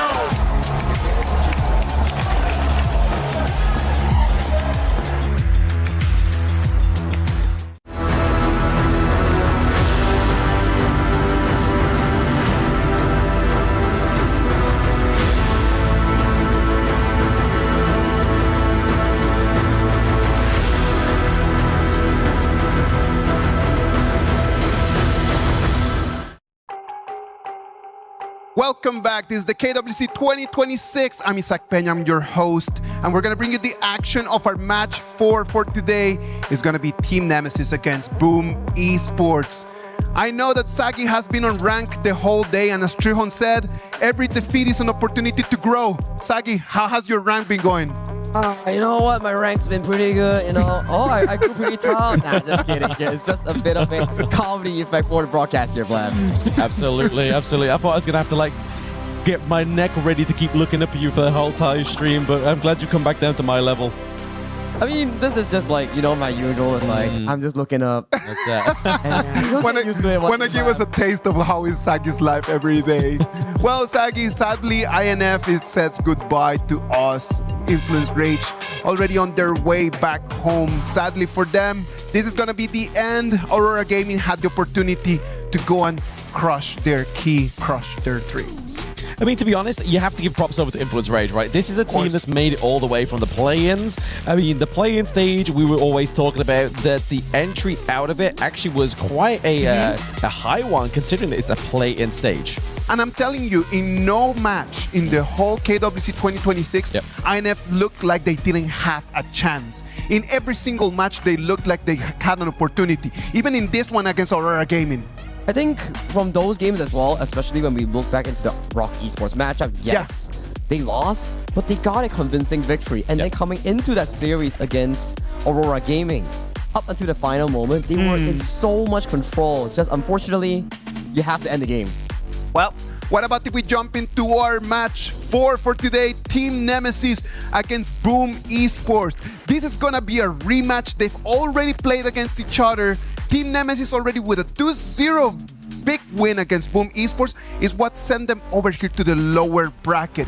Team Nemesis, after losing against GK Esports, do you think that they can bounce back? I mean, they got to try to, right? But they also think what they got to try and make an improvement on is the fact that Team Nemesis had the longest game as well with GK, right? 28 minutes and 35 seconds. And to be honest, the series you just saw with Boom Esports, most of those games were quite a long length. So we could be in for a marathon.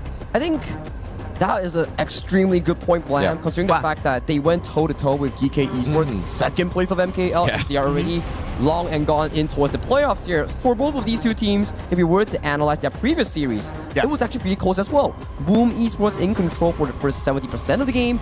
Then they found an opportunity from the side of Nemesis to come back in towards those moments here. For Team Nemesis, this is the exact lineup: L, CC, Jurl, TNX, and Tough Z. These 5 guys, who do you give the ball to? For me personally, we saw his performance, right? Just before the crystal was about to get taken down, he got that ace. This is about TNX show. I think so as well. TNX, CC, these two players has been amazing, right? And TNX, he brought out the lamp pick. Yes, it lost, but it had so much highlight moments in one of the longest games that we had in KWC. For CC, he's the Devara merchant. Yes. TNX in the last game against Boom Esports with the Nutra and the Luna pick. Two of those heroes that they have great access to the backline, so it might be the same strategy today against Boom Esports again. I feel so too, but I mean, I feel like there's also going to be a bleeding of the identity that we've been seeing within the drafts for this entire day, right? Like, maybe the IKL is holding something here that's going to make it sure they get past this final hurdle against the PKL team. They definitely need to whip out whatever they have in store in the arsenal, in the loot box. Bring it out. It's like, okay, guys, this is the draft sheet. This is the game plan. This is what sends us into the playoffs. The IKL and the PKL, their beef or their competition has always been there. Like, the history takes us to the beginnings of Honor of Kings. But this game is going to have a little bit more of a value for Boom Esports. If they are to win this match, they're going to be the first PKL team making it into the top 8 of our KWC history. So this kind of pressure on their shoulders, is it going to crush them or is it going to help them to lift them up, Lam? Well, we know they like to be in the lower bracket, right? We've already seen that they performed in the first series in the lower bracket. Yes. And obviously having this history just lie in front of them, I feel like it is going to be enough to prop them up and try and ride this lower bracket into the playoffs. It's about the hungry wolves performing under the pressure, right? Yep. And they come from a very long history in the HOK Esports ecosystem, being one of the first few teams coming in from Philippines, representing PKL in international tournaments here. First ever PKL Spring Champions. Now, can they be the first ever PKL team qualifying for the top 8 in EWC history? I am really looking forward to that. I know that this is going to be the Danny and Carl show. When we think about Danny and Carl right now and the way that they need to be playing, what hero picks do we have over there that could give them an advantage? I mean, we saw it already, right? The Jing, that was a fantastic one for Carl. In terms of, obviously, decisivity, it's definitely what we need to be seeing Carl on, kind of being able to lead the charge, but also bring out the results within these team fights, right? Getting those takedowns, getting into the backline, especially if we start to see picks like the Lorian and strong backlines like, I don't know, like an Aaron or anything like that. You know, you want to see that deleted and out of a team fight. Pretty good point, Bland, where it's all about giving Carl that room to access towards the backline on picks that you mentioned, like Jing, Luna, then the mid and roam. We've seen a tournament favorite thus far on the mid and roam 2v2 section is the Lorian and Zhang Fei. These two picks, that CC galore has been amazing thus far. Yeah, it all depends on who gets that Zhang Fei first game, right? Because we saw it in the last series for Boom. They got Zhang Fei game number 1, denied it for every other game for the side of DCG, right? DCG, exactly. Yes, they weren't able to get that one. So that may have been a big factor into their loss. Boom Esports already played today the Princess Frost and Liang combo in there. That is still available right now over here, but maybe Team Nemesis has already done their homework and prepped for that. And Team Nemesis is one of the few teams that has played against that combination for a few times. They've seen DK do it against DCG. Yes. They've seen Boom did it against DCG. So they're like, is this the tournament meta? Is Liang Frost what we need to be playing, or do we have a counter towards it? You know what? I wouldn't even put it in the meta. I would say that it's one of the most common tools as we move right now into the group stages. In the play-ins, we didn't see much of that, but as we moved into the group stages, it has been there every single day. Yeah, I feel like it's just down to the factors. Obviously, people were just thinking that maybe it's just the Guan Yu that's going to be the good counter against that big combo. But like we saw with DCG, obviously the Dune is not as good as a substitute. It does the win slash, it gets the knock-up, it disrupts it, but the Lorian as well has also been able to just disrupt that from the back line. So as long as you maintain that like dual tank meta, you'd be looking to use the Lorian to just kind of get levitated in the air and basically cancel it, that CC. Like one takes it in, and then the other is like, okay, let me disengage you, let me put you back into proper health. And I like the Lorian suggestion that you mentioned.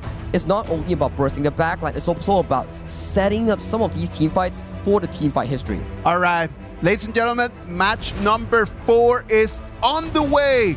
Team Nemesis is going to be on the blue side. Boom Esports is going to be in the red. Blam, Saggy, break this down for us, please. Oh, I mean, it's definitely the biggest weight of the lower bracket, right? This is the final best of 3 for either one of these two teams. We've already put the gravity into perspective here for Boom Esports, that this could create history for the PKL region, but not only themselves, but it is the time distance within the IKL matchup as well, right? They are always partnered up. They are always looking for a rival within these international stages. And it also goes down to history where, why is it always in an elimination match? Yep. We see an IKL team going up against a PKL team. And so far, if we were to go down towards the matchup history, if we look into series format, KIS4, Nemesis or Dominator, they beat Boom Esports in a 3-2 fashion. And in recent BO3, in this specific group, they beat them 2-0 as well. Second time's the charm, or in the third time, can Boom bring it back against Nemesis in this crucial BO3? Yeah, I mean, it's a different Boom this time. It's a different Boom. It's a different flavor. Let's see if it's going to be packing enough power to actually do that. But it is the Guan Yu coming out here for the Tufts here on Team Nemesis. So I feel like that's already kind of thrown off that Princess Frost and Liang. I mean, generally we don't see in game number 1 anyway, because we go back to the picks that we're talking about. Obviously, the Zhang Fei, the Lorian. Those are the ones you really want to be looking at in the first game of the series. Those are very good points, right? And I've talked to some of the pro players, the coaches here. They all mentioned to me like, hey, how do you counter Lorian? Simple. Either you outrange him, which is not a higher, or you hard engage on him. And so far, if you check out the Nemesis draft, you have the Lapu Lapu, that ultimate flash, or the Guan Yu flanking towards the backline. These are key tools in allowing this specific combo and dismantling potentially Tatsuri in that mid lane Lorian. Yeah, you've not only got the aggression from the front, you've got it from behind. It's really hard to kind of navigate that when you've already got that in the back of your mind that you can get touched out either those two times. But we do see a bit of a respect ban here for the Lamb, right? Obviously, TNX, we've already seen a great performance, and that just kind of shifts the conversation into that identity that we see these teams bringing into the latter stage of the group stage.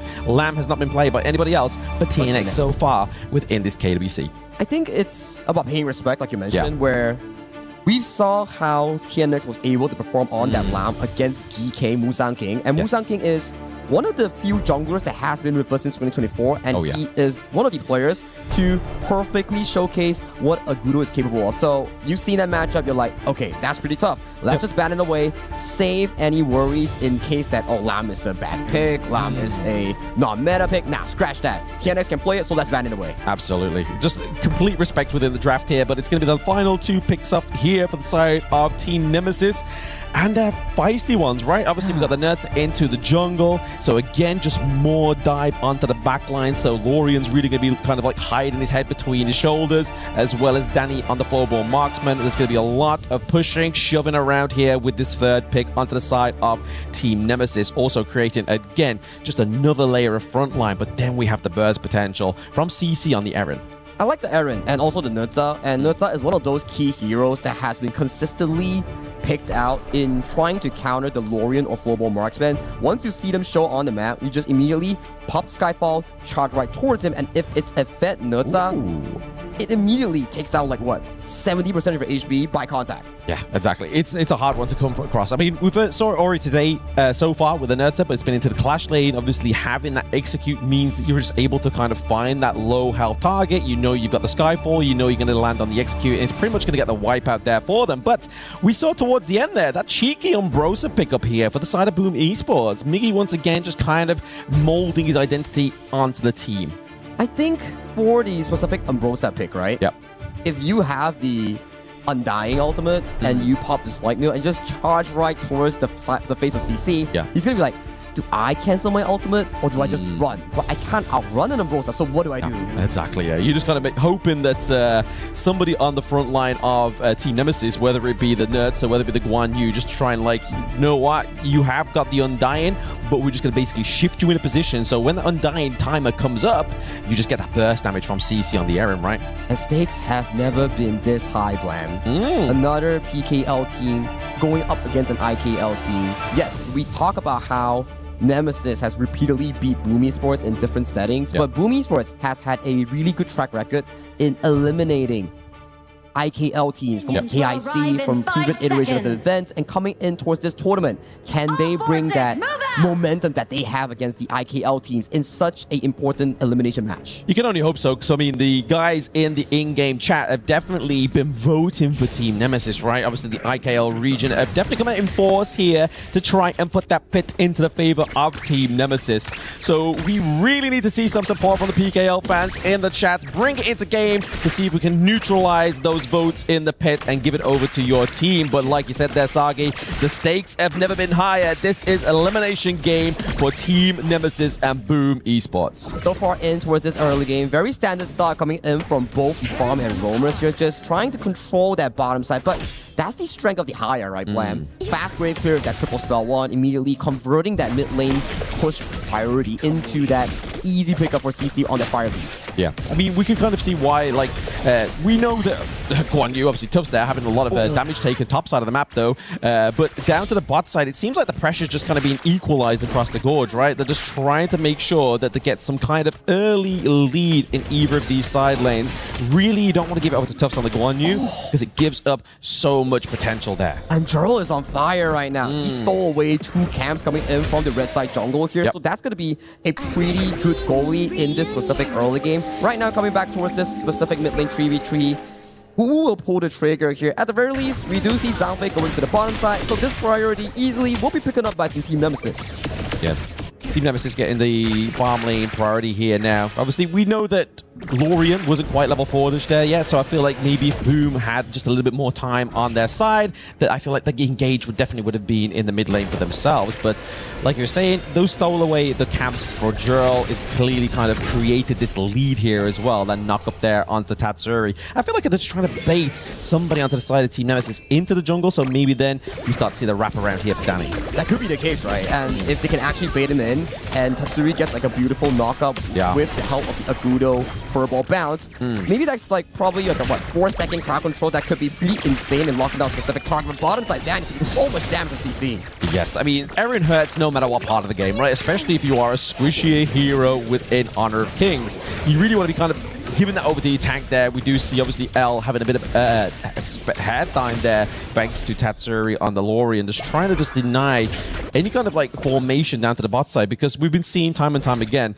just trying to create some kind of dive here, dive potential for your enemy team. It goes to the point where you have TNX on that Ring of Fire into that Skyfall. So if Danny overtrades its health bar and Jurl and TNX just comes down with all their ultimates, it could be pretty disastrous here because we know the Flowball Marksman, yes, amazing level 12, amazing 4 item power spec, but if you get shut down early, you can't hit those item power spec at the important timers. Exactly. Speaking of important timers, we do get the Spark Forge Dagger being built here for CC on the Aaron, so we're obviously going to get that attack speed, we're going to get that little bit of a zap damage, actually a little bit of wave clear potential here for obviously making those pokes just a little bit more onto the side of Boom Esports, but we are slowly but surely approaching that 4-minute mark. Now, trying to build some pressure down to the bot side. Now, Bland, you play farm lane, right? How do you like this Aaron versus Flowball Marksman matchup? I mean, early to mid, for me, I feel like, obviously, Flowball Marksman has the power, but the fact is the health bar is just never there, right? So you're able to use your first skill just to kind of like poke him, slow him down. I like the Aaron more. Yeah, I think so as well, right? Like, CC, if you are on the side of Aaron, your all-in is stronger than the Flowball Marksman, but if the Flowball Marksman utilizes a range advantage and then just slowly chunk you up, then it's more of like a skill matchup per se, right? Absolutely. 4 minutes on the mark here now for these two teams. We already see Nemesis make a good sure start here for the Tyrants. We see the Rapturous pipe being built here for TNX as well, so obviously the damage onto these monster objectives are going to be a little bit more of a pain game here for the side of Nemesis, and able to claim that Tyrant means that already TNX has had an actually really good start, because every time I keep looking over to these two portraits, he has the level advantage already. And to be fair, Carl should be one with the level advantage because the clear for Agudo is a lot faster. Fully agree, right? With the furball, you get to travel the map significantly faster here. So props to TNX. Not only could he like secure an objective, but he's also keeping up on the farm thanks to the fact that L and also Jurl are stacking up those mid lane minion waves, making sure that, hey, TNX, come over to mid lane. It's just farm galore here. That's what you can see from the goalie. 500 already over the side of TNX against his opponent Carl. You can already see what kind of position this has put Boom Esports into, right? They're playing very defensive in their own jungle, but you can see Jolie's here being a lot more riskier to be like, you know what, if I just land skill 1 at the perfect time, maybe Carl doesn't have the spike, maybe we're able to get that blue buff, but there it is, the landing of the Unbridled Outburst, but CC has the flash. But that means this could be the next game state for the side of Boom Esports. They know Aaron has very little escapability now. Yeah, burning the flash due to an over-aggression here coming in from the side of Team Nemesis. With the help of the growth mobilization and Wild Growth, that tower towards the bottom lane could be a free and easy pickup coming in from Boom Esports to potentially open up the game. But Tough Z in a position here. If they find a rotation coming from Danny, that could be big. Yes, absolutely. Skyfall here onto Miggy. Me still has his ultimate though. He has the Undying, so it's okay. They have to clear topside minion wave, but we did see a bit of a go for the T1 down bot side. Obviously, the minions are going to get it for Boom Esports, but I feel like Team Nemesis have just kind of played this on two fronts. They've gone for topside aggression and also the mid lane, so both of those T1s there in those two lanes mentioned are already pretty low. And it's interesting, right? The Boom Esports that we think they love to fight, but judging from their game starting from group stage all the way to the elimination decider match, the Suzo bootcamp that they went for Honor of Kings Esports camp definitely did some level of improvement on Boom's esports playstyle. It's not to say that it's not Boom Esports, but it's a different level of Boom Esports. Yeah, it's a new... They're changing their identity, right? Like, they're not kind of just completely throwing what they already do and what their strengths are. They're kind of like, okay, we've got our strengths, but how can we implement the knowledge we got from that bootcamp and basically form it into a better, reformed Boom Esports? And it's showing here, right? I think it's going to be a very good story if, and only if, either of these teams win, and then they start advancing as a better team. But take a look at mid lane. Oh, yes. Already big aggression here. TNX just pushing them away, just making sure the game state as well. I mean, oh my goodness. Tatsuri took a lot of damage too fast, too quick, and first blood goes over to TNX. TNX got to be comfortable on that one right now. The little fire burn coming in from Nerza, something they're like, am I okay? I have 5% HP. And then starts taking it down. It's like, no. Blow it out. No, don't take me down. And then it gets me, you know? Yeah, it's already too late. Yeah. I mean, the fact that obviously the Blazing Capes item now, does the second tier one, doesn't do that. Like, having the nerd set just kind of replenishes and replaces that. But something that's not going to get replaced right now is the T1 into mid, T1 topside. Boom Esports, their base is surely, but slowly now opening up for the side of Team Nemesis. It's going so well for the IKL second place. They got mid tower, got Tatsuri, cause and effect, converted into a Crimson Golem Invade and that top turret here.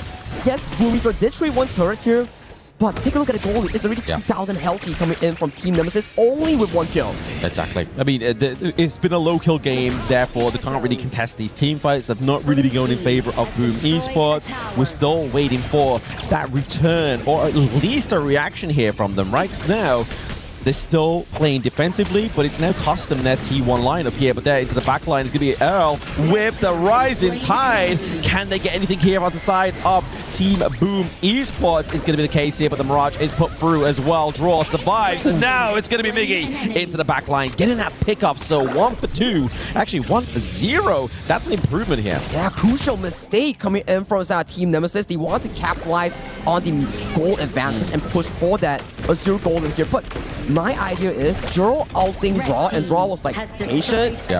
Once the Moonscape Mirage ends, then let's use the ultimate to re-engage. And Nemesis, they acknowledge the fact, and CC Oh, he's laid up in the air. The Undying comes through, but I don't think it's going to be enough to catch on to CC here. Oh! It's the shove with that first skill here from the Umbrosa that gets him. The Unbridled Airburst here from Draw is phenomenal. The Stampede come through to try and stop Tough into place, keep Danny alive, because we've lost Tatsuri and we've lost Carl. TNX is just doing every single thing, and I love the assistant coming in from L, dropping that redemption shield, dropping the crowd control, making sure that, hey, you want to come from my farm lane, you will be staying here with me. And towards the back line, once your team is so overly diving onto these specific targets here, your formation just splits up, allowing TNX to simultaneously get Tatsuri and also Carl in that team fight. Take a look at this. Undying goes through, no mana, can't use the spell. Redemption stalls a lot of time, finds the trade-off here, but at the back line, TNX is just having so much fun with the double carries on the side of Boom Esports. Yeah, no, he's definitely playing this Nurture very well, right? Obviously, we've already seen big performances so far with like the jungler of VP showing how this is done, right? But the one time Boom really struggles in teamfights is when they are split apart. Because when they win together, they win as a family, but when they split apart, they find it so difficult to get back together, especially when you got a Guan Yu, especially when you've got the nerds that just keeping you all apart. It's like coming in from so many different angles here, and Raw, he already expended his Unbridled Outburst prior towards that, so it's going to be difficult actually defending it. 10 minutes on the clock right now. Both teams wants to play for this specific objective at the Shadow Tire. Unbridled Outburst goes through. It goes through, connects onto none, basically being used as a zone here. We do see, obviously, the Skyfall coming in from TNX. He's just looking to make sure that Danny's like, okay, I need to go back, guys. We got somebody falling in on me here. Draw is soaking up a lot of that damage. They don't have the tide turning. Unbridled Outburst. He doesn't have the health bars now. He cannot come back with a second win. The burst damage comes through here for CC, but he has too much time. Suspended in the air. Tatsuri picks up the kill. Tufts is looking pretty low as well. They are looking for some kind of pickup here, and it's going to be Tatsuri. This Lorian needs a little bit of room. TNX is doing so much damage, but just not claiming anything more for the team here. Shadow Tyrant secured for the side of Team Nemesis, and how did TNX survive that? He didn't even pop his Blood Rage. He baited off Carl, Danny, and Draw to look at him while simultaneously drawing time for CC and Draw to escape towards safety here. What a play coming in from TNX. Absolutely beautiful. I mean, the fact is when people say tanks can't carry, but then look at 4-0-0 here for the side of TNX, I kind of say, no, you just need to do better with what you have. But we do see, obviously, Tatsuri and Miggy now back up onto the gorge here. They are down the Shadow Tyrant. Team fights are necessarily going to be going into the favor of Team Nemesis, so I feel like once again Boom's kind of just been shoved back into this defensive position, and they're finding it hard to come out of that. Now let's check out the replay here, Blan, what exactly happened. So Tatsuri gets isolated by the side of TNX. Look at TNX. He popped the ultimate Skyfall onto his Carl, bait a 3-man to look at him while Juro finishes up the 1v1 with the Umbrosa in the Mirage here, and the Undying wears up at the weirdest time possible, allowing the side of Juro to get a free pick and easy kill. Yeah, speaking of free picks, it looks like it's going to be a free pick of the Shadow Overlord here as well. Team Nemesis, once again, just kind of trying to set up that center stage for themselves in this game number 1. It's very difficult for them to actually try and make this come back into the favor of Boom Esports, using the Arrow Storm there. Danny's able to do a lot of damage onto L, but I feel like that's what the whole problem is, or actually the result of Team Nemesis wanted was just make sure L is just going to be like, okay, we're buying space. We need to get the Overlord. They open up the space like, okay, I see everyone, so Carl can't steal it. Tatsuri doesn't find like a beautiful knockout for a specific engage. So he did his job. He popped back to the fountain here. He's coming back for more. Now, Boom Esports, they're not totally out of the game. If they can land a wombo combo on the Lorien, on the Zhang Fei, catch it onto a CC, that could be a big turning point. And also the full-blown marksman, we know about this. One of the best late game farm lanes here available in Honor of Kings. So Boom Esports fans, don't worry. But Nemesis fans, you don't have to worry as well, because if they nail this push, they can potentially get the game. I think everyone needs to start worrying when the next team fight happens, right? Like, that's the point when you start worrying, depending on who comes in on top of that one. But I think with a wave clear potential here from Boom Esports, if it's only one minion wave crashing in, I don't think it's going to be a problem for them as well. I fully agree, right? They need to make sure that simultaneously all 3 waves are coming in for their towers, so you can get more return on investment, I would say. You can get all the towers, you get the jungle monsters, thus improving your goal lead further for the upcoming Shadow Tyrant fight. Yeah, you see, obviously, just putting around here, we see that Miggy's just trying to keep Mancheck onto the side of Tubbs, but then, this is the beauty of the Skyfall. You're able just to kind of swoop in like Superman and come and help your teammates. T2 into the mid lane does fall. But Boom, it's looking shaky, right? Obviously, he said don't worry, but I'm starting to worry. I'm starting to worry too, because there's just no initiative or proactive plays coming in from Boom Esports to realistically bring them back into an equal footing here. Yep. I'm worrying, are they going to take the Shadow Tyrant fight? It could be a big gamble, but if they nail it off, just maybe they can fight a ray of hope back in towards this game 1. Yeah, it's going to be hard because obviously they can use the Gorge mobilization, right? Just obviously launch Furball into the pit, then try and get the smite. Obviously then fly in with the dash that you get once you're mounted from Furball. But it's going to take a lot, and it could actually be sacrificing a lot as well. Speaking of sacrificing, it's going to be TNX into the back line, just putting pressure onto Danny. Danny has to flash over the wall, but it's going to be the Splendor that keeps Tatsuri alive for now. But it's going to be the Warhorse into the back line. L picks off draw. The front line of Boom Esports is falling here as well. Miggy looking pretty low. Tubbs picking up the double kill. It is Team Nemesis once again coming for that revenge as well. CC with the burn. Takedown. It's an ace for Team Nemesis. And it just came in so clutch from the side of Clubs, from the side of TNX, finding the proper members in all these team fights. They left no crumbs for Boom. They swept Boom in that team fight with a 1-for-5 exchange. They claim game 1, and they're one step closer to that top 8 finish. It's looking like basically the upper bracket once again, right? Like, if Boom Esports don't make the correct preparations in this game number 2, and to be honest, they are already at a worse standing because they've lost the Lorien, lost the Zhang Fei like they had in game number 1 to secure them that victory. They now need to think of something that's going to make it work even better than that combo that they had. It's really worrying, alarming indeed, because yes, it's a BO3, but you want to structure your composition to the best of the best available in the best of 3, and through expending such strong heroes, you couldn't make the game close, and that was a dominating win, I would say, coming in from Nemesis, especially in towards the late game. And not to say that obviously Nemesis draft was cheap, right? Like that had quite a few expensive picks, especially like the likes of the Guan Yu as well. I mean, Eren seems to be quite not the big kind of go for. Obviously, you have the Aoi and you have the Ali still available, but definitely one of the big makers within that farm lane. And the I think that the Lorien and the Zhang Fei pick together, and just from Boom Esports, not taking the victory in there is gonna really hurt them in the next game.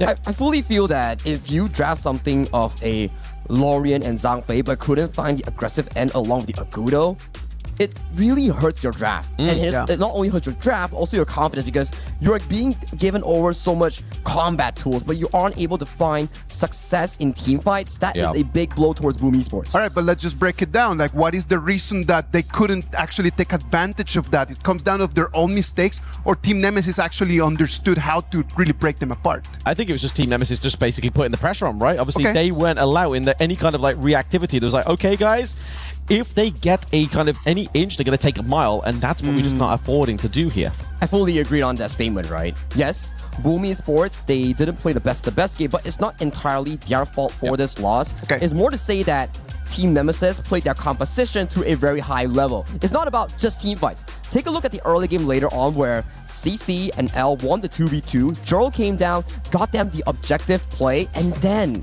they converted that into map movement, lane wins. And even though you saw that few moments in towards the lane, you're like, oh, trade-offs, kills, trade-off, kills. Take a look at TNX. He's just having fun with the double marksman composition. He's like, hey, you're down. Yeah, it's a lot harder when you've got like your jungler, the shot caller. He doesn't have to be necessarily present to make that fight happen. He's just going to be the moving piece. He's just going to be the king sliding across the board, you know, just to get the takedown here and put pressure onto the backline of Boom, which is what we were saying in the draft, right? If the pressure is there, it's kind of already a non-starter. And due to the meta of this tournament with the abundance of Lorian, Zhang Fei, and also a late game carry like the Global Marksman, we start to see more of this late game full damage Nutza that's like just aiming in one specific target and just charging towards them for that big chunk of damage. Because they know what they need to do, right? Obviously, they know that if the Flowbomb Marksman scales, it means it's probably at the behest of TNX scaling on the Nurtza, whereas if the Nurtza scales, it's because the pressure's been put onto Danny, you know? Yeah, what can actually Boom Esports do in Game 2? Yes, back then in the previous series that they played, it was rather close. Boom Esports holding on towards the early mid game, getting those objectives, building those lead, but failing at the final moments because they couldn't end the game. But coming in towards this rematch, Nemesis looks like they are in a lot of control over the side of Boom Esports. Nemesis does look like the bigger team at this moment, but we know that Boom Esports can bounce back. Next game is going to decide everything. If Team Nemesis takes the dub, they're going to make it into the top 8. Let's go for a break, and when we come back, the action of Game 2.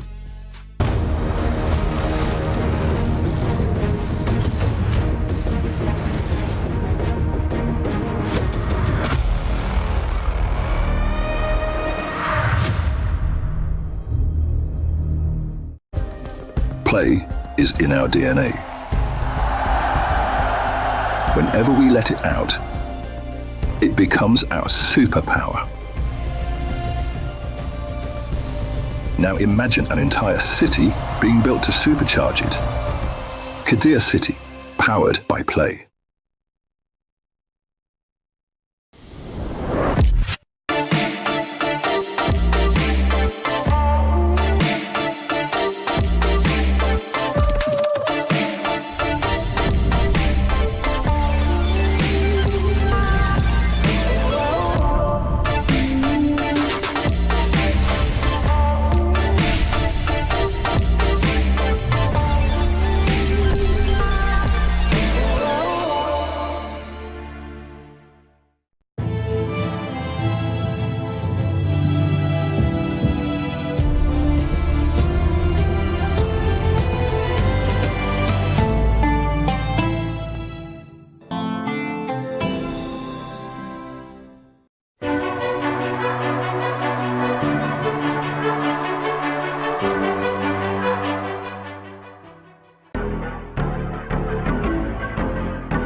Welcome back. This is going to be Game 2 between Team Nemesis and Boom Esports.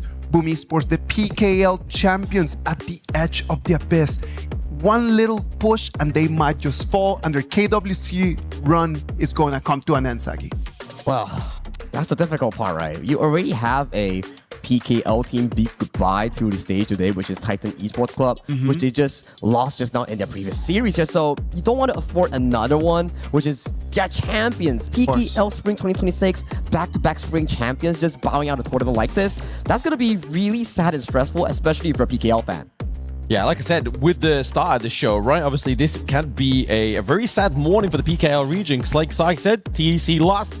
Boom, after that game, they weren't quite having the foot that they needed into this one, right? We was always talking about Carl in the previous series being the front foot, being someone on the Gudo, being able to actually dictate the tempo. It just was never dictated. It was always just crushed by Team Nemesis. Fully agreed, right? It's just sad to see this sort of style, but that's the thing. We talk about style. You can always change up the style. We know Carl. He's not the Agudo type, the tank type. He can play them, but when we talk about Carl coming in from Boom Esports, it's about the jungle assassins. Bring me the Luna, bring me the Jing. Let's see what happens. Yeah, I think that's definitely the switch up they need to do, right? Obviously, maybe try and go for something that's maybe a bit of a pocket pick, because if you don't pick it now, you've then got to live with the regret that your tournament life has finished there. You could have gone for this, but instead you played it safe. Yeah, it's like you're on a plane 16 or 15 hours back to your home country, be it Philippines, and then you're like, man, maybe the last game I should have picked Jing or Luna instead of like Flowborn Tank. Oh, that's such a long flight. Right. That is such a long flight. Can't relate. Wow. At 46 minutes or something like that, as soon as I'm over in the air, I'm back there. Before I could even actually have that thought of doubt, I'm like, you know what? I'm off the plane. I'm going back home. See ya. You know. You know, it's not gonna be that kind of story for Boom Esports, right? Why are we so sad right now? Nemesis, they look good game one, but we've seen where teams bounce back from a game one loss and make it a reverse sweep. We've seen that, right, from Group B, where INF took game one against Rock Esports, and then INF just proceed to lose back-to-back games. Yeah, I mean, INF definitely looked like they were going to try and take that one, obviously, last series, but unfortunately, just wasn't enough. It was obviously one against the top dogs of MKL, but we're looking at the top dog of PKL, and that is Boom Esports. Obviously, they lost game one here. Draft-wise, they're making sure that, obviously, L is not going to be able to get that Jung Fave, because we all know how feisty it is. We know that L's used the Lapu Lapu as well, so if we're going to commit to that kind of tank meta into this BO3, it has to be the Liempo. Well, Liempo does sound pretty good, right? But there is also the concern is like, do you need a tank roam? What are you trying to play? Are you going to put Maggie on those Clash lane tanks and then allow Carl to play the jungle assassin? We've seen iterations of those, right? Where jungle goes assassin, roamer goes like some form of like a Diadea or an Anna, then your tank comes in the form of the Clash lane. I mean, we saw Jill on the higher last game, right? And that to me already sort of like showed signs of like just pressure just by taking away one of the side of Boom Esports, mostly, notably Mickey, right? And a lot of those team fights. But now he's on piloting the Lorian. Obviously, Boom Esports weren't able to get the win with this pick. But Team Nemesis are looking to put the final nail in the coffin, right? Yeah. And this is a good change from Boom Esports. It's like game one, it's like, oh, let's play combo. Let's play 3v3, 5v5s, like multi-man knockups, right? Now, this game itself is like, okay, before we reach to that stage, let's play strong laning phase. You have the Lone, you have the Mords. This is a very strong 2v2 matchup. Whatever farming that you pick, you need to make sure that your roam has a form of healing property that can actually keep you in lane. And then, that's not all. They also drafted the Charlotte, which is an amazing pick, into the Byron in the mid game. Yeah, but I mean, also these two picks into the side lane are very late, right? They're very late game orientated, but I do love that pick up here of the Motsu for draw, right? Obviously, we saw him using the flash, using that think inside the box against DCG. Like, that was probably one of the common denominators in that game too, even though they didn't win it. It was the thing that kind of drew them all the way to that late game. I fully agree, right? These are the things that we need. It's like, okay, we think about the late game, but how do we get to the late game? And there comes the Mozi here. Yeah, high risk, high reward. You don't really have a front line, but at the very least, this Mozi helps you set up a strong mid lane 3v3 or bot side 2v2. And then when you win those lanes, you convert that pressure into your jungle, into your mid lane, moving around the map, expanding that goal lead and map pressure. This is very interesting. Obviously, we got the Lorian onto the side of Team Nemesis. Normally, the two picks we go for is either the Garuda or the Xiao Xiao. With those two picks taken off the board, what do you reckon Boom Esports' go-to here in the mid laners? That's a very good question, right? Maybe we look into things like the Princess Frost. That could be a case here. Or Angela is pretty niche, but still workable with a Mozi. But that takes a lot of combination and mastery on the roam and also mid lane. Absolutely. I mean, Angela, you don't really want to burst out here. You're looking towards, obviously, Team Nemesis. They only have really Byron to be that strong front line, right? Like, he's the one you're going to be trying to catch. Or if it's played like Highline, you're kind of playing like Angela, like an assassin in that way, right? Like, that's a really good chance here, a really good style here for the side of Boom Esports. Now, I'm interested to see, with so many of the mid lanes gone in this specific pool, we see like, what, 4 mid lane bans, Lorian being picked away.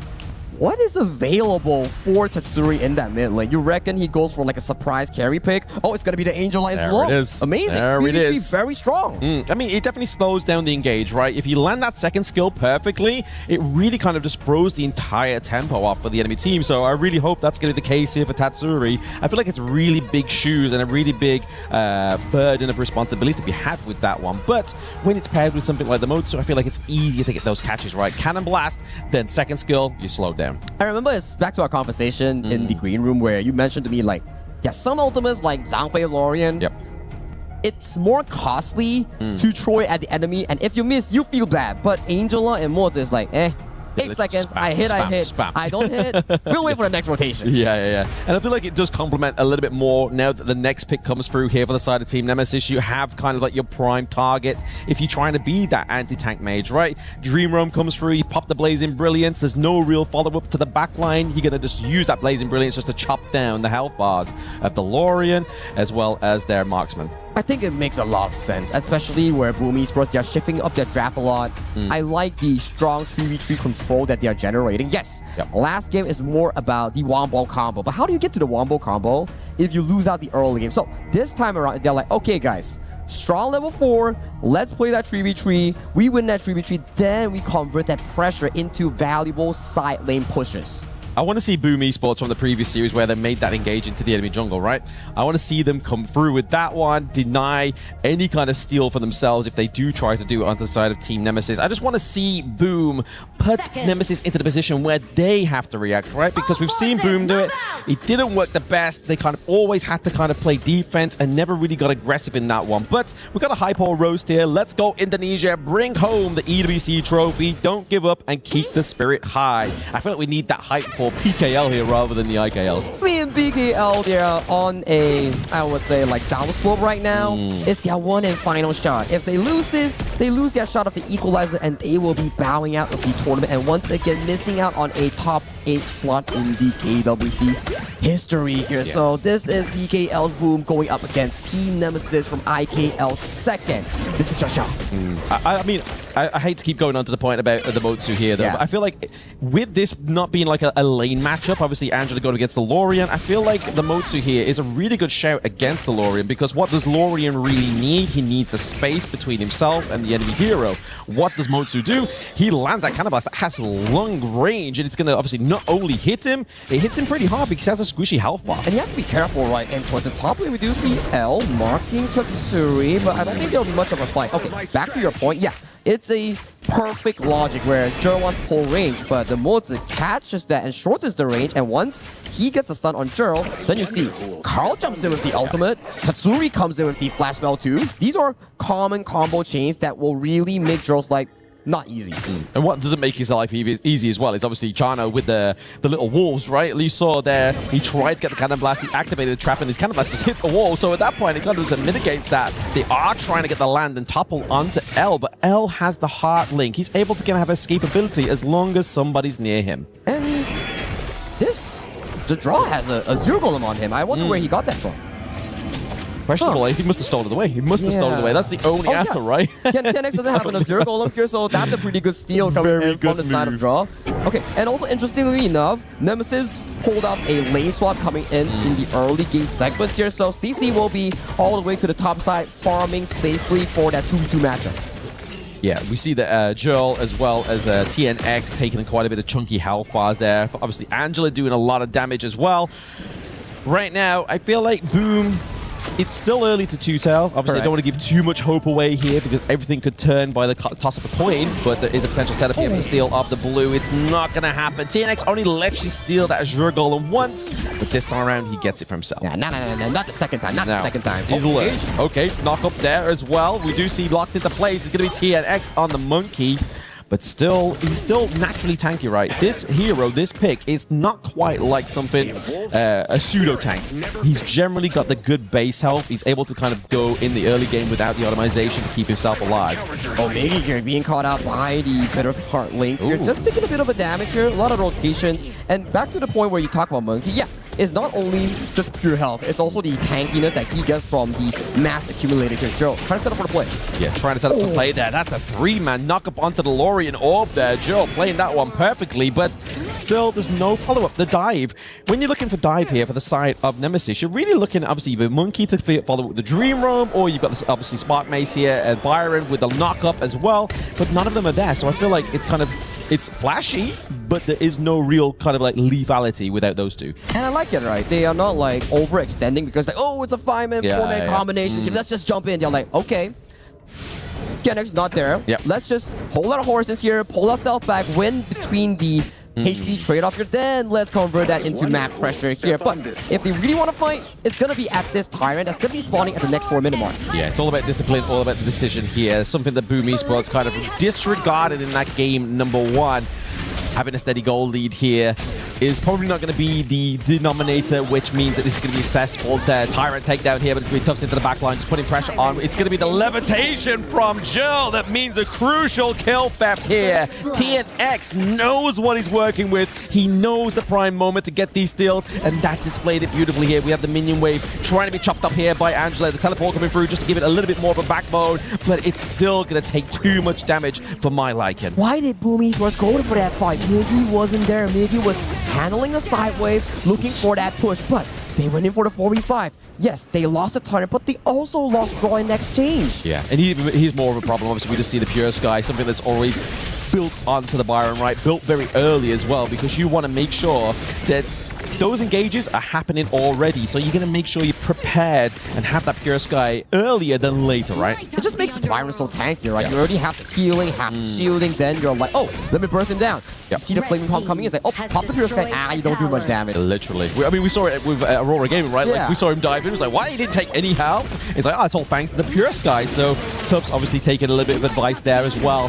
Destiny Counter's been used twice and not hit anybody, basically just being for zoning. I think it's good, right? Just like dropping in for some healing here, gain some gold, because you know Diadea for a fact. When you gain gold or steal gold on Diadea, you sort of increase the healing and damage coming in from your ultimate. Yeah, just infinite scaling on that regard, but it's going to be a 3-4 man dive here into that T1. Like, you know what? We don't really have any minions, but we're going to keep going for this T1. The aggression here from Team Nemesis is a lot harsher than that game number 1. You're definitely feeling the momentum that's being shifted over to the side of Team Nemesis. They are confident and they are bringing it in towards this game number 2. But for Boom Esports, they need to find their ground. They cannot keep on experimenting here. They need to find some way, some sort of comeback material in this specific game. Yeah, and I feel like all this playstyle is relevant to the draft. Okay, we got the launch up there. There's no follow-up. The Dream Roam is probably being committed here. Carl is very low, but into the backline. The Brazen Brilliance is actually going to be enough there with the help of Danny. The Flaming Palms, the front line of Team Nemesis has been melted. Beautiful crowd control chain. It all started off with Carl just jumping in, getting that CC. The thing inside the box, locking every single one, setting up Tatsuri for that easy breezing brilliance to cut down every single member here. I wonder if we get a replay later on to fully break it down, but we talk about it. What play do they need? That's the exact setup that we talk about. Exactly. You kind of just playing them into the palms of Boom Esports there, right? But as like was pointed out there towards Tatsuri, he used that skill to steal away the blue, right? Obviously, we saw Nemesis try and go for an attempt there to keep that Azure golem for when TNX was back up. Unfortunately, they've lost it. And I mean, now we get the extra bit of cooldown reduction onto Tatsuri, so it's even better here. But here's that replay you asked for. Now look at this. Just the box ultimate flash, catching multiple members here, and then just making the TNX and Tough Z have no shot of repositioning themselves with their mobility.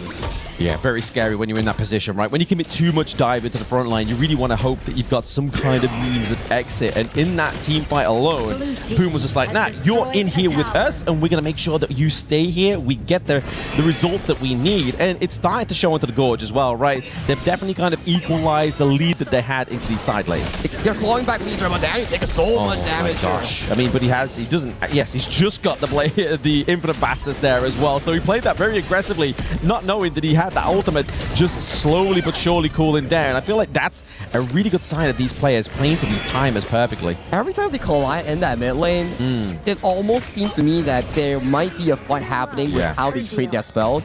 Like maybe one Heartlink or Bittersweet Barrel just catches onto someone, or like a Cannon Blast from Mortis. So it's very volatile. Every time you see members of Nemesis or Boom just come towards that mid lane wave, you better be ready for a fight. Yeah, exactly. It's a scary thing about playing the Diadea into this draft of Boom Esports, right? Like, if you go in, overcommit, you're locked down. The bit of it, like the Heartlink may not save you because you've used the Blazing Brilliance to drive away your enemy's teammates. So there's no real kind of return out of that team fight here. The Vanguard just putting pressure on here. We are seeing a Boom Esports being very patient, like hiding tiger, hidden dragon, right?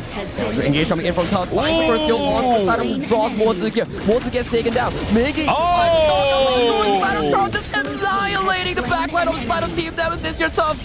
Going dangerously low, but TNX is here for the rescue here, making it a 2-for-2 trade. But that knockup coming in from Carl was just amazing. Yeah, it's beautiful. I mean, to be fair, it's an equal trade, right? You've traded a support for side lane for side lane. Yes, obviously to the side of Boom, they have their marksman still alive, so they still have the power here. It's just the setup's lacking. Let's take a look at this play coming in from Carl. They are chasing them, boom, towards the backline, removing CC, removing L, and the rest is just history. It's good that he found a knockup. If not, it's going to look so bad for the side of Boom Esports. Yeah, I feel like that's a synergy that we're seeing here between Miggy and Carl, right? Obviously, he went in with the ulti, got the knockup, and then that gives kind of Carl the green light go, right? Like, get him into place. Let's do a little bit more damage. It doesn't matter if I lose health fast, because that's when I start to do more damage here on the Sulong.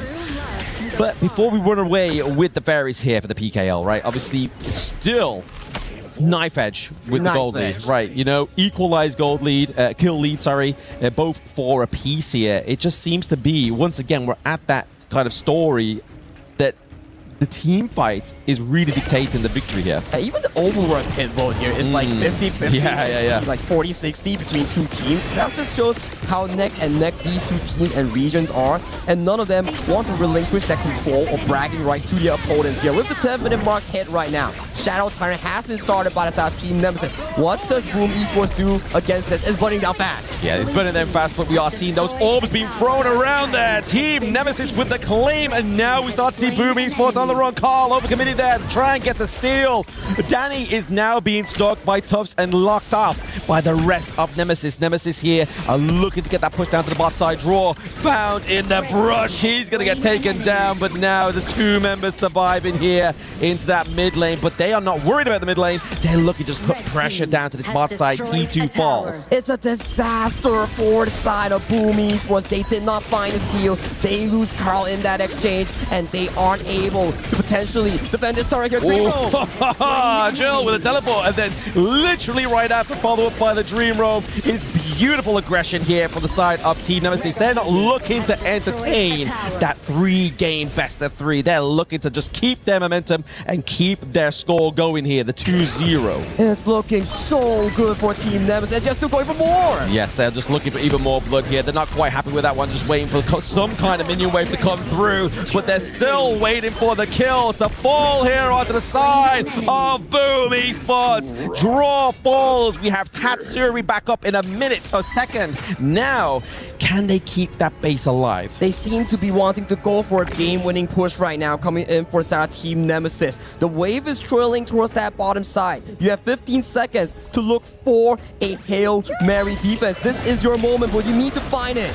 Jill just placing these orbs very nicely into the backline, but it's going to be Miggy overcommitting there. He tries to stop them from pushing, just keep that minion wave down, and he does his job. He makes the sacrifice, but now we need to see that they're going to create some kind of play for into the mid lane, just completely run that lane down. At the very least, Boom Esports, they bought a sign of relief, and they can still have any sort of comeback moments here. But 5,000 goalie at the side of 12 minutes here, with both your Crash and Jungle down, it's just going to be more structural damage in favor of Nemesis for the next upcoming few minutes. Yes, it's not looking too good for them, right? Obviously, they have the empowered minions down bot side. They're now creating that same opportunity here into the mid. I feel like this is a good call for Nemesis to knock up the launch onto the back line there. Down goes Tatsuri, down goes Danny. Carl is back up in the moment's notice, but can they wipe out the minions? He dives in onto the back line. There's still a cannon minion left, but it's going to be enough. Oh, the crystal just does it in the nick of time, but unfortunately, supply and demand, ladies and gentlemen. Minion wave into the mid, minion wave down to the bot side, and Team Nemesis are going through to the playoffs. Welcome to the top 8, Team Nemesis, and this is your first IKL team qualifying to the playoffs here. Rejoice, IKL fans and PKL fans. Boom Esports faltered in this decider match of this group. Congratulations to Team Nemesis. It's going to be the next team moving into the top 8 of our KWC 2026. Sadly, on the other side, Boom Esports for the PKL the top 8 still seems very far away. It does. It still seems like a very far distance into the future, right? Obviously, they have to try again next year. Like, that's the harsh reality. They definitely tried their best within that one. I felt like Game 2 was definitely a better performance, right?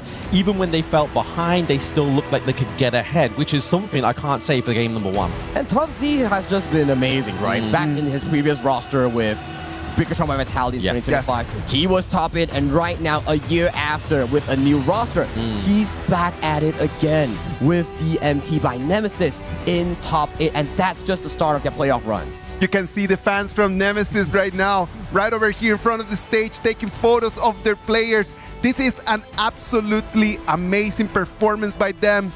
Making it into the top 8 for the IKL second place is a great feat. It is a great feat because, I mean, their first place hasn't quite got there yet as well, right? Like, this is still a huge feat for regions. Yes, obviously one region loses 2 teams today, but a region, the IKL, get 1 representative into the playoffs.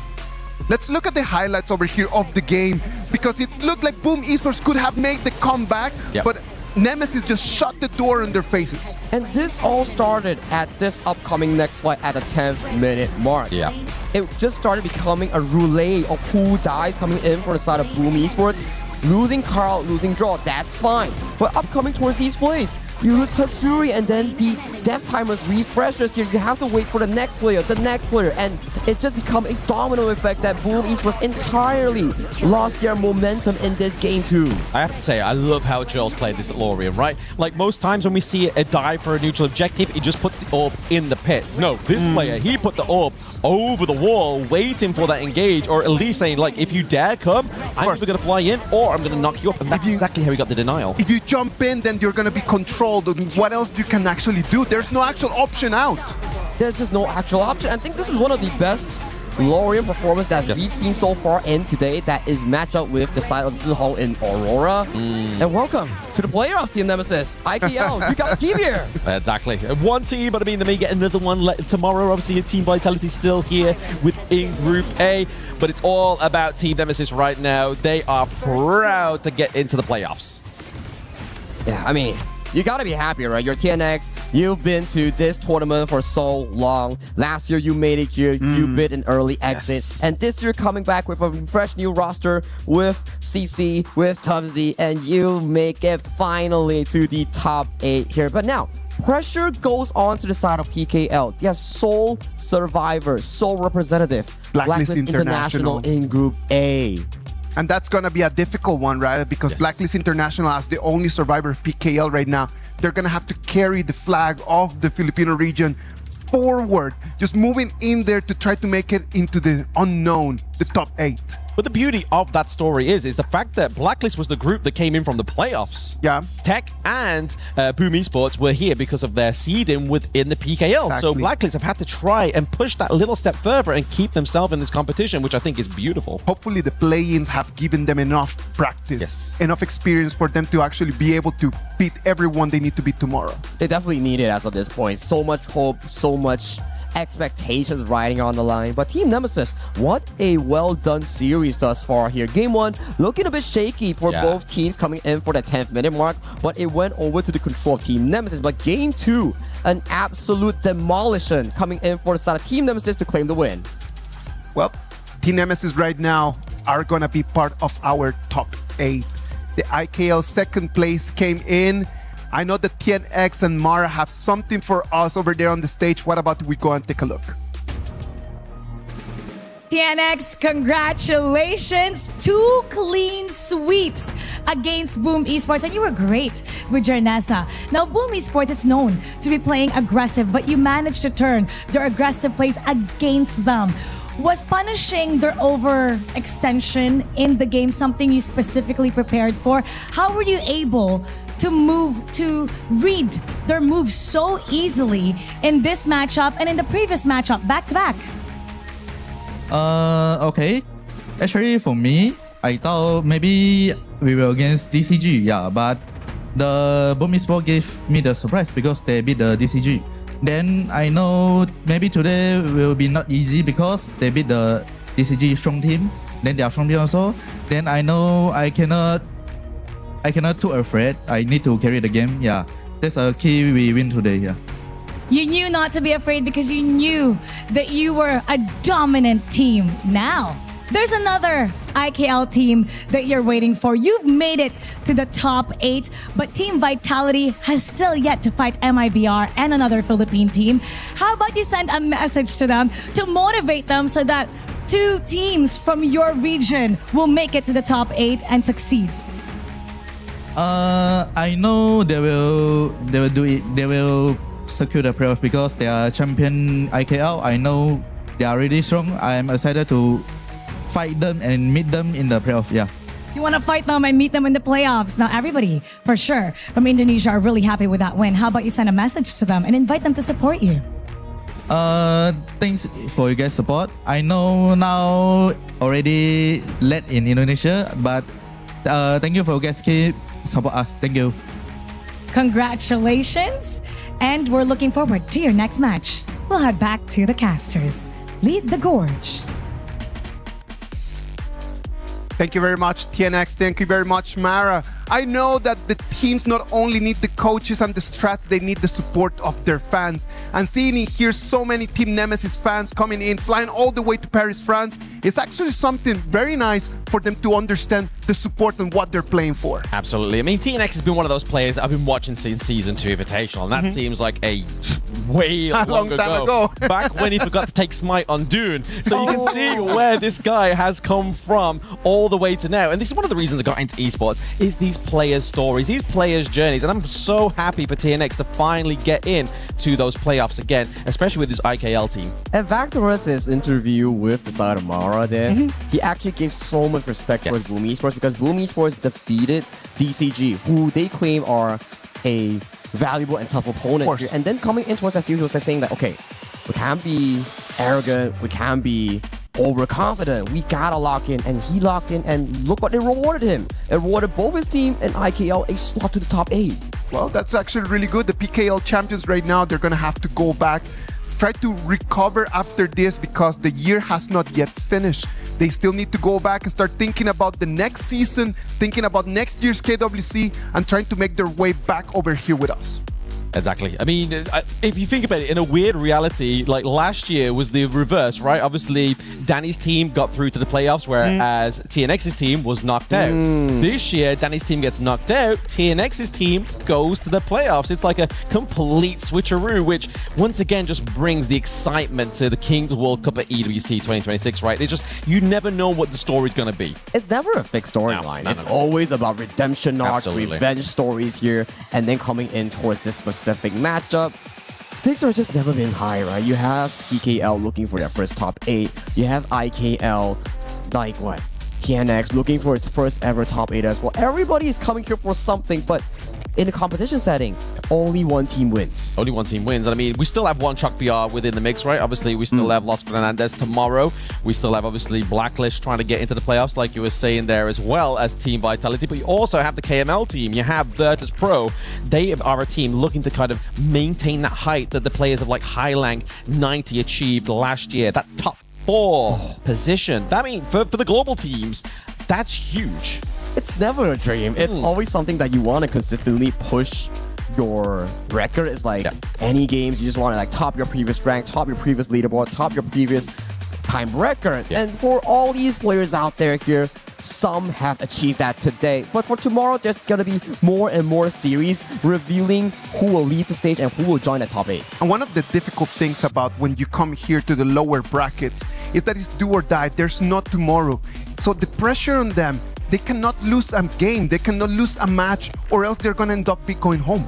Yeah, exactly. I mean, you have to decide the match first thing of the day, so someone then leaves, and then even if you make it through to that next game, you know that like, that could be me literally in about 45 minutes, right? Like, there's a lot of time that there's not enough time for you to make the difference of I'm staying in the competition to my key could be crushed next. And I think that's one of the scary things, but also the beauty of KWC, right? Like, it's never promised, it's always earned.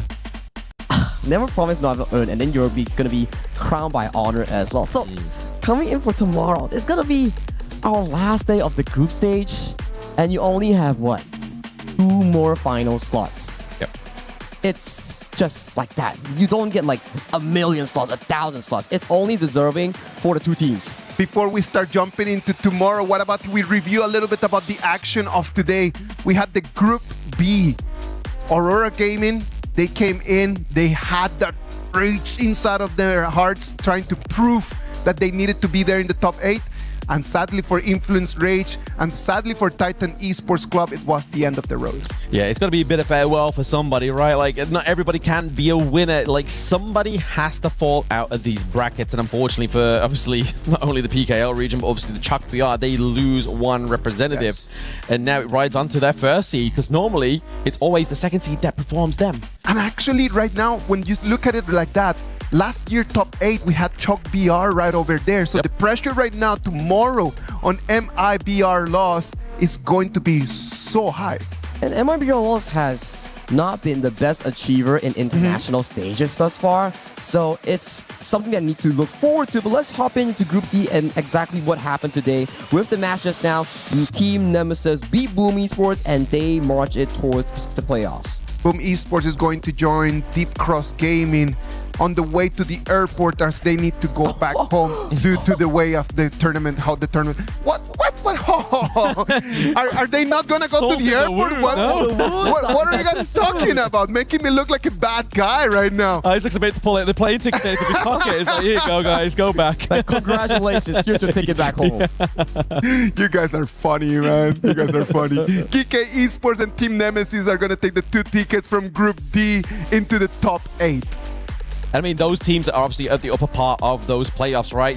They are looking for that next part because they...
Quadro.